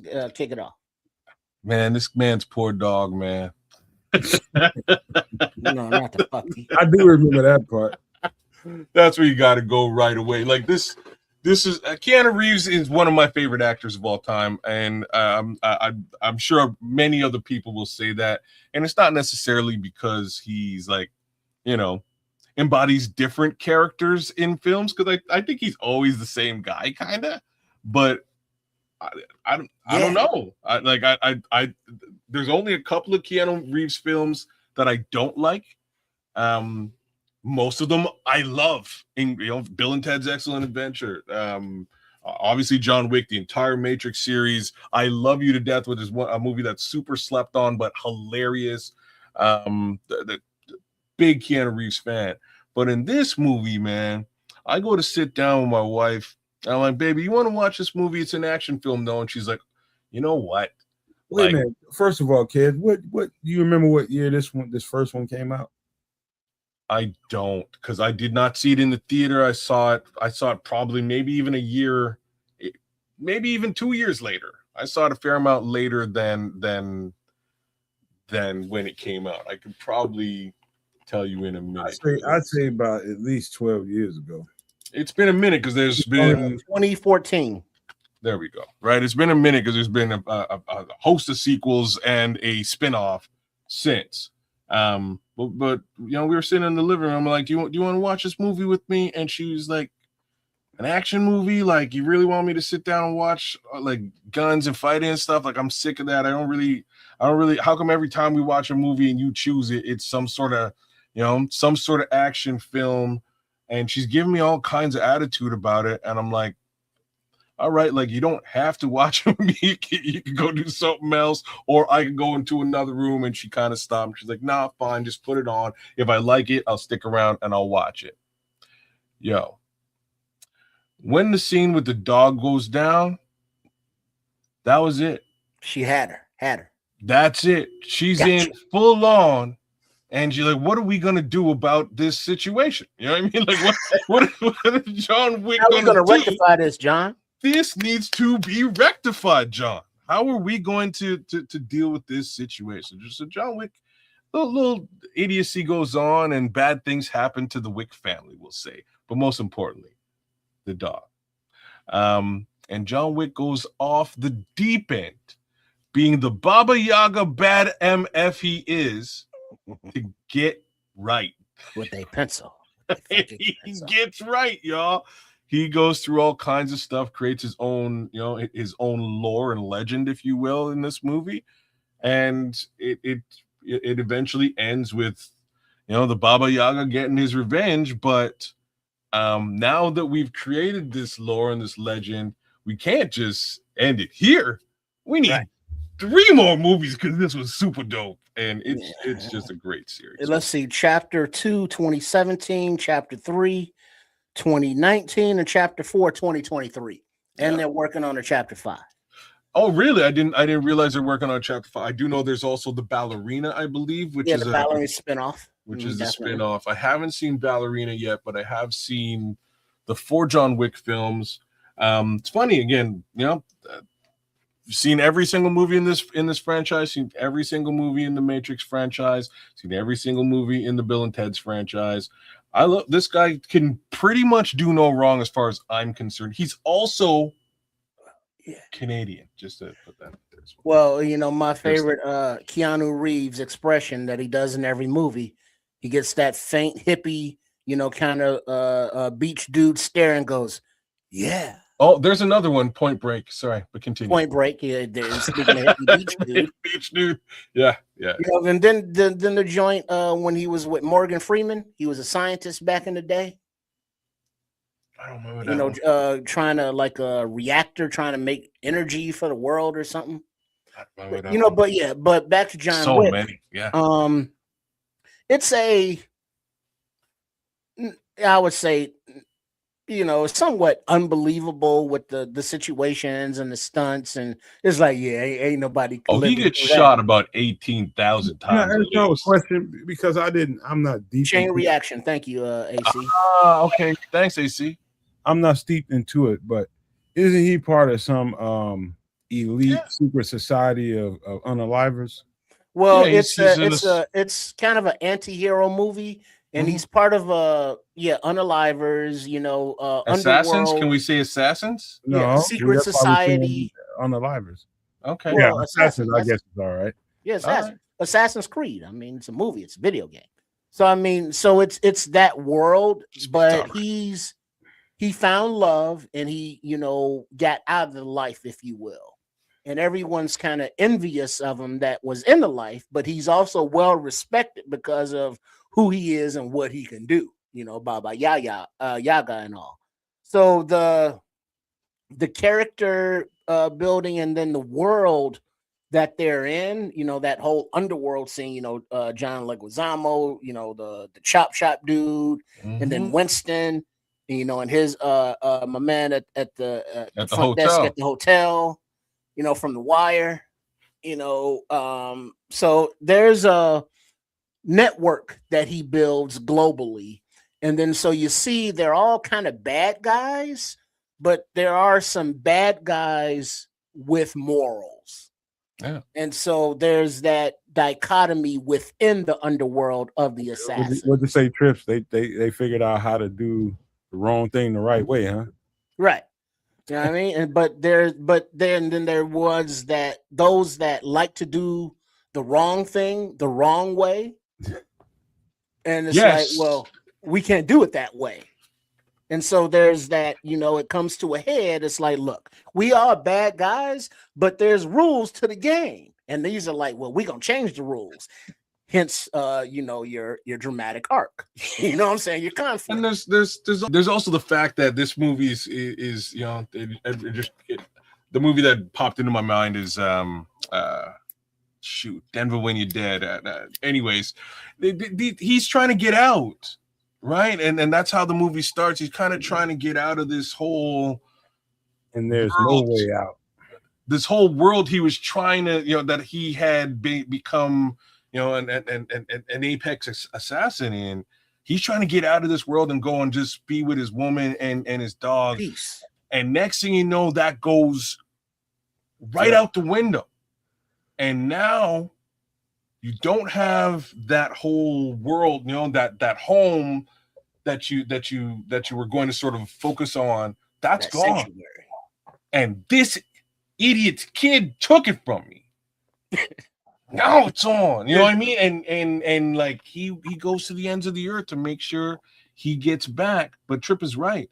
They create lore. They create a world around all this that is interesting to the upon first view, because they only just touch on it. Hey, here's John Leguizamo. Hey, here's that's a child. Hey, here's the hotel. Here's the homie at the hotel. He seems to have some scruples. You know what I mean? And then oh snap, there's all kinds of bad people. And then there's a boss and there's the other boss. And like, how does this all fit together? And they just build it out and build it out and build it out for 4 more movies, and it really, really works. Yeah, it flows. It does. Can I throw something at you what guys? Up, Halle Berry? I'm gonna throw a word or two out here for you all to agree or disagree. Do what you will. And this is the way I saw this whole thing. Okay, number one, I'm gonna use one word: tormented. Talking about John Wick. Very much so. Mm-hmm. Right. And that was from before he met his wife and fell in love. He was living that life and he was good at it, but he was not a, let's say, happy person. No, it was very dark. He was very tormented. He was very tortured on the inside. And then once that respite, that love that he had, with the wife passing away, and then what happened to the dog, then the beast came out. He had to dig up his what he tried to bury away that he thought was deceased. And so now he had to revive this thing, and that, I think was kind of a symbolism when he had to dig up his old life. Mm-hmm. That old life being, death. And so now we're back into that world. And so the way his transformation was always tortured, he just went from one level of being tortured to another. Okay. He was trying to escape being, a tortured existence initially, and was then tortured, and went right back into that tortured existence to relieve himself of the torture. Which leads me to my next question. Did the work of the devil, and he can't get away from it now? Agree or disagree? Say that again?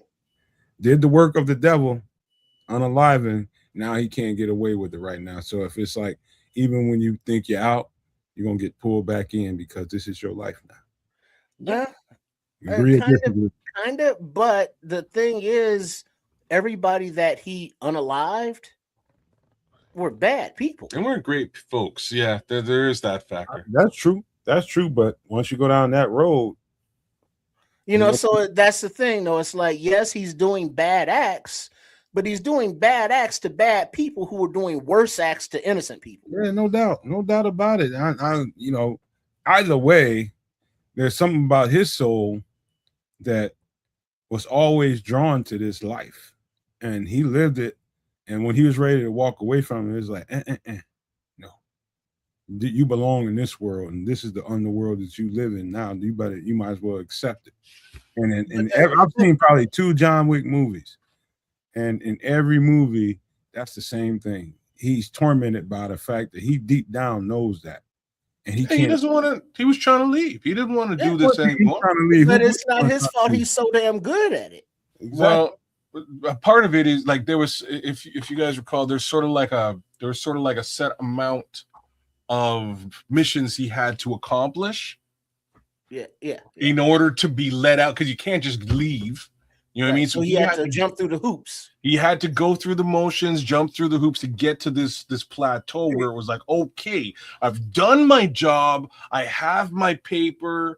I have my wife. I have the kid. Deuces, I'm out, right? Like, let me, or sorry, kid, dog. Let me get out of here and let me go and actually live life for real. That's impossible when you do stuff like that, because everybody has family, everybody has people that love them. Well, the thing is, he wasn't.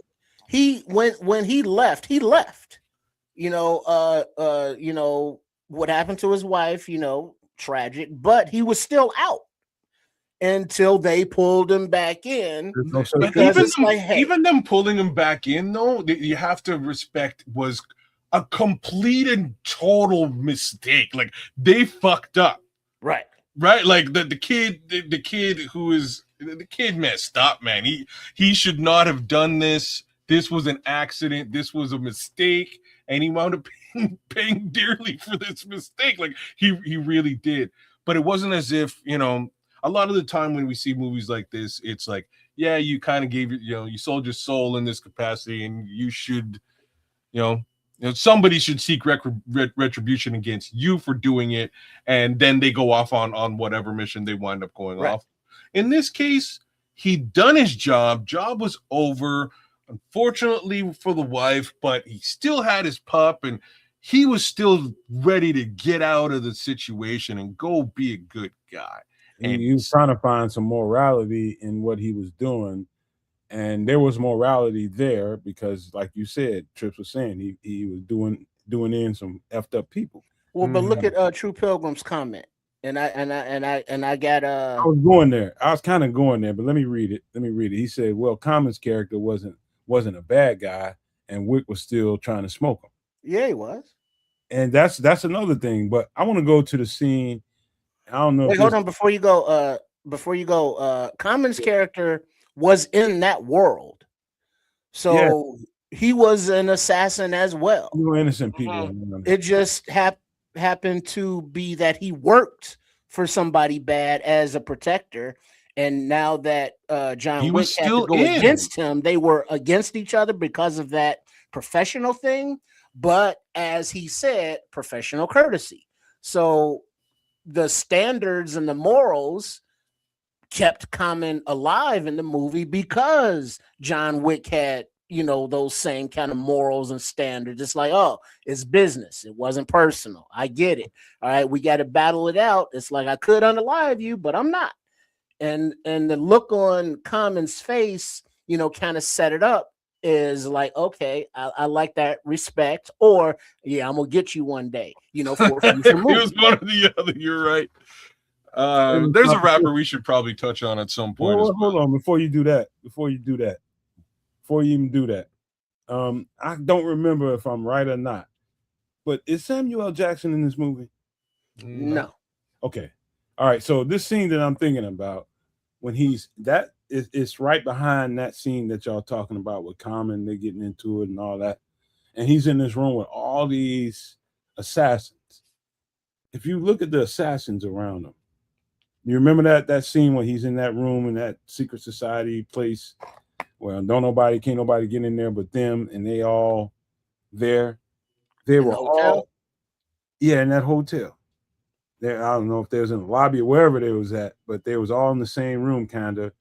And you can see the look of resignation on all of their faces. They know in that room, they know this is what they are, and this is what they're always going to be until the bitter end. However it's going to end, they know this is their fate. And Keanu Reeves seemed like the only one that was unresigned to his fate. Yeah, because trying to rein them into, like, this is what you are, man. You gotta accept it at some point. Well, but then that was sorry to cut you off, kids, real quick. But that was part of the friction that he had with the rest of the society, because he wanted out, and they looked at him like, "Who the hell you think you are?" And then once he got out, they was mad because he got out, because nobody's supposed to be able to get out. He's also he's also like the apex assassin, right? And that's part of that. envy, jealousy. You know what I mean? Like them looking at him and him not having any real confidence issue because he knows he's the guy, and they know he's the guy. So like their view of him. It seems like he didn't see himself as that. No, he's still tortured though. Like right. to use the word that you used before, he's still tortured. Right. But he knows in this world, he's up here. Nobody really can touch him in this world. And this is a very violent, serious world. And those other assassins were kind of looking at him like, you know what? Yeah, we probably gonna have to come get you. And like any of us get us, you know what I mean? Like you might get, if we gotta go against you, that's not cool. Like, damn, like this could be a real problem. That whole scene was you're a threat to all of us, we're all a threat to you. But we all know that together, and so we have that in common, so we don't need to be a threat to each other. But he was the only one that he knows he's dangerous, but at the same time, that's not what the existence he wanted for himself. But everybody else knew that this is my calling. Yeah, but it's foreshadowing. But in subsequent movies, when he goes back to his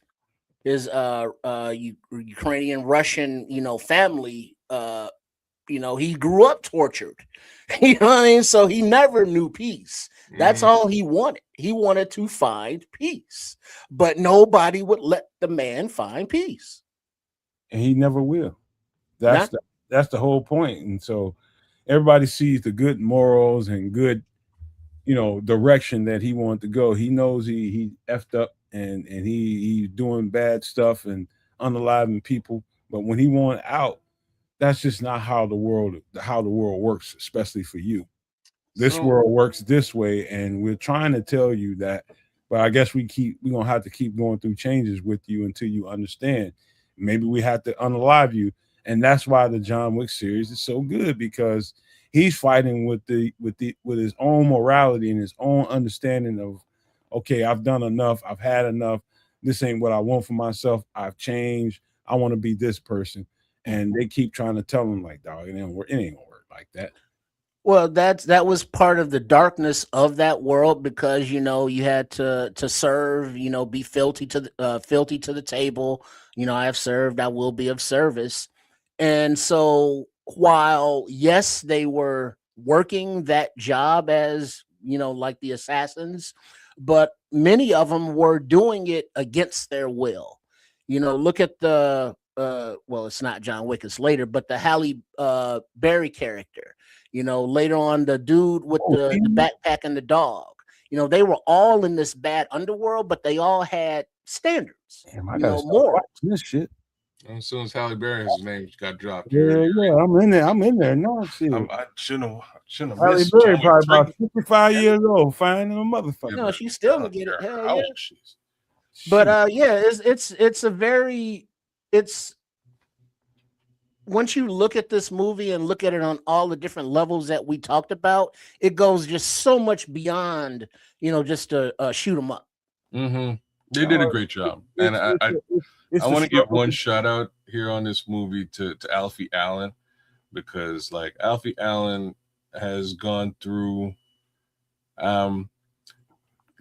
systematically, Alfie Allen has been just tortured as a character in anything he's been in, or at least anything that I've seen.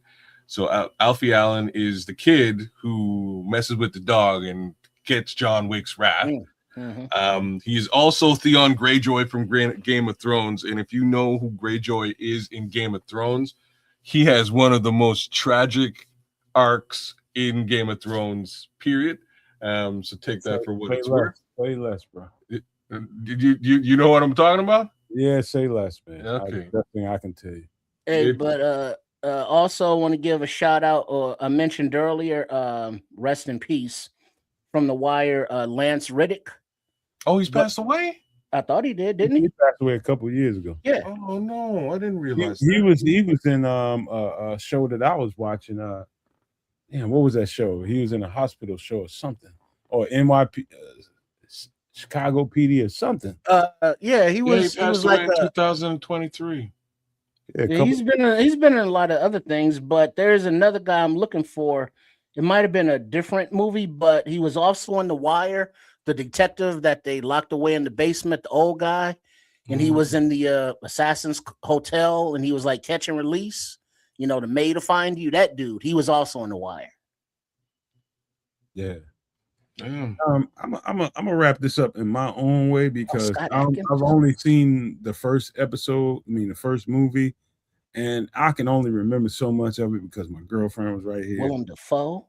It's and I think I was thinking Houston. Samuel L. Jackson, but I think somebody corrected me in here. It might be True Pilgrim. Yeah, True Pilgrim said you must be thinking about Lawrence Fishburne. Maybe that's the person. Yeah, because Lawrence Fishburne is in it. Donnie Yen, classic martial artist, you know, kind of a good guy. John Leguizamo, kind of a good guy, even though in a bad situation. Willem Dafoe, kind of a good guy. Angelica Houston, yeah, she was all bad. Ruby Rose, but there are a lot of, you know, top celebrities, top actors and actresses, you know, in these series, you know, playing very eclectic roles. Previously Frozen Studios 77 from YouTube says, "Are they cops?" Wow. No. Nah. No. You need to see this movie previously, Frozen. Come on. You're missing out. You got to throw that out, baby. Everything but a cop. You know, but the cops were like, "Hello, Mr. Wick. Is everything okay?" That's funny as hell right there. But yeah, you got to check that out. Hey, I don't get too much into these movies right here, but I'm interested in John Wick is my hero, the Black Echo says. Keanu Reeves plays in movies, and he's got the status where he can pick up a script and put it down and say, "No, that's not for me." Yeah. Instead of taking every role that has to, you know, that shoved in his lap. And he finds roles that are kind of legendary right now. You know what I mean? So somebody mentioned that he's the best action movie guy there is. And it's hard to argue that. It's hard to argue that. But the movie as a whole, you know, he's a great lead character for that role. But the movie itself, the way it's shot, the stunts, the visual effects, is a sommelier and the weaponry and how they go through that and how they, you know, kind of explain what his suit is and why he seems, you know, bulletproof. You know, the setup and planning of the missions that he goes on and how he does all that. So there's a lot going on there that just goes beyond, you know, shoot 'em up. So if you get the opportunity to watch it, you know, just watch it and then you're gonna want to, you know, continue with the subsequent films. And they're all different, but they're all the same, but they all kind of, you know, tell a story. So it's very interesting, you know, when he goes to China, you know, it hooks up with his people over there, you know, bad people, but good. So, you know, that dichotomy exists throughout the whole series. Okay, last thing, man, we do have to get out of here, man. I do have to get out of here. I think he had been looking and searching for a role to getting out of the pigeonhole that his whole acting career was in, which is The Matrix. He was forever going to be Neo. Forever. Had he not found this role right here, I think he's still forever Neo for a lot of people. No.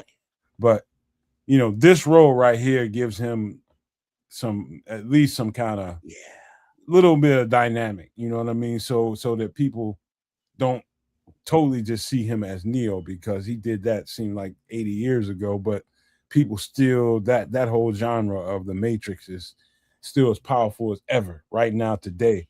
But this role of John Wick has definitely moved the pendulum for him, and that's good, you know, for his acting career. But if I told you right now, I pull up the first, you know, this is a promo image of John Wick. If I pulled up the first promo image of The Matrix, it almost looked exactly the same. As far as the color and how everything is set up, it's almost identical. And so I just wanted to point that out before we get out of here. And get some final thoughts before we get the hell on up out of here, man. What do you guys think about the show tonight, and what you guys want to tell the people? Well, I'll go. I love Bears football. I like food. John Wick's Keanu Reeves is one of my favorite actors of all time, and Karis is one of my favorite MCs of all time. So we went clean around the horn here tonight. Hit up all the good stuff, and talked about some world focused things as well, current events, if you will. All that being said, really happy that y'all came through and hung out with us again on a Wednesday night for Extra Sauce. Give us a like, share, subscribe, drop a comment or something to that effect. Subscribe, if you will, to Sports Chicago Style, the Nomad Network, and Kids of Canuck. Mad love to all you guys for coming through and spending your time with us. As we're now on the back end of July, going into it, and we're still here with you. We appreciate you all being here with us, on all three networks. As Kaz was saying, make sure you are subscribed. Make sure you do the liking, for the Nomad Network, for Kaz Canuck and Sports Chicago Style, also known as at RRSCS. The season's coming up. There are going to be moves made, camp starting up, but before we get there, there's still more summer to enjoy, and there's still more topics to be discussed. So I guess the next time we're with you on Sunday night, we will be doing more of the above. Amen to that. Hey, 10 days, man. 10 days until training camp starts. And when it gets to this point, I said at the very top of the show, I'm like, the antsy gets a little bit overwhelming for me. So I got to find things to do to keep my mind off the shit, be honest with you. Right about now, the last thing I want to do is think about Bears football because I just get too excited about it, man. So I'm going to be trying to keep myself busy so the shit don't go and spill over, man. Y'all don't understand how this shit is for me, man, but it's deep. And we only 10 days away from training camp when we're going to be overloaded and inundated with all kinds of Bears content. And I do expect, and this is just me thinking out loud, I do expect that there may be a signing or two, and I'm talking about maybe an extension, maybe or two, get some guys under contract. It's a lot of stuff that needs to happen, or a couple of things that need to happen with the Bears before they even get this training camp started. And that's making sure they got the right guys under contract and they're trying to do due diligence ahead of time before we go into the season. So you got Darnell Wright, you got, who knows, Javon Deck, who knows, there'll be some signings going on between now and training camp. Somebody's going to get some ink before this training camp even starts. And that's just the right way to do business. But looking forward to that this week. And thank you guys for being here one more time. It's always fun doing this show when we got everybody in here that are willing to talk about all this different kind of content that we talk about here on the show. I love doing it. And like I said, man, I don't know what my work future is going to look like. So every chance I get to do either one of these two shows, I'm willing to do it. But when I cannot, I'll miss you guys and I'll see you next time I get in here. But hopefully that ain't going to happen in the next week or so. So we hopefully we'll be here Sunday for Nomad at Night. But I want to thank you guys one more time on behalf of Sports Chicago Style, on behalf of Kids of Canuck, and on behalf of the Nomad Network, and say thank you. Love you guys. Good night, and love, peace, and hair grease, y'all.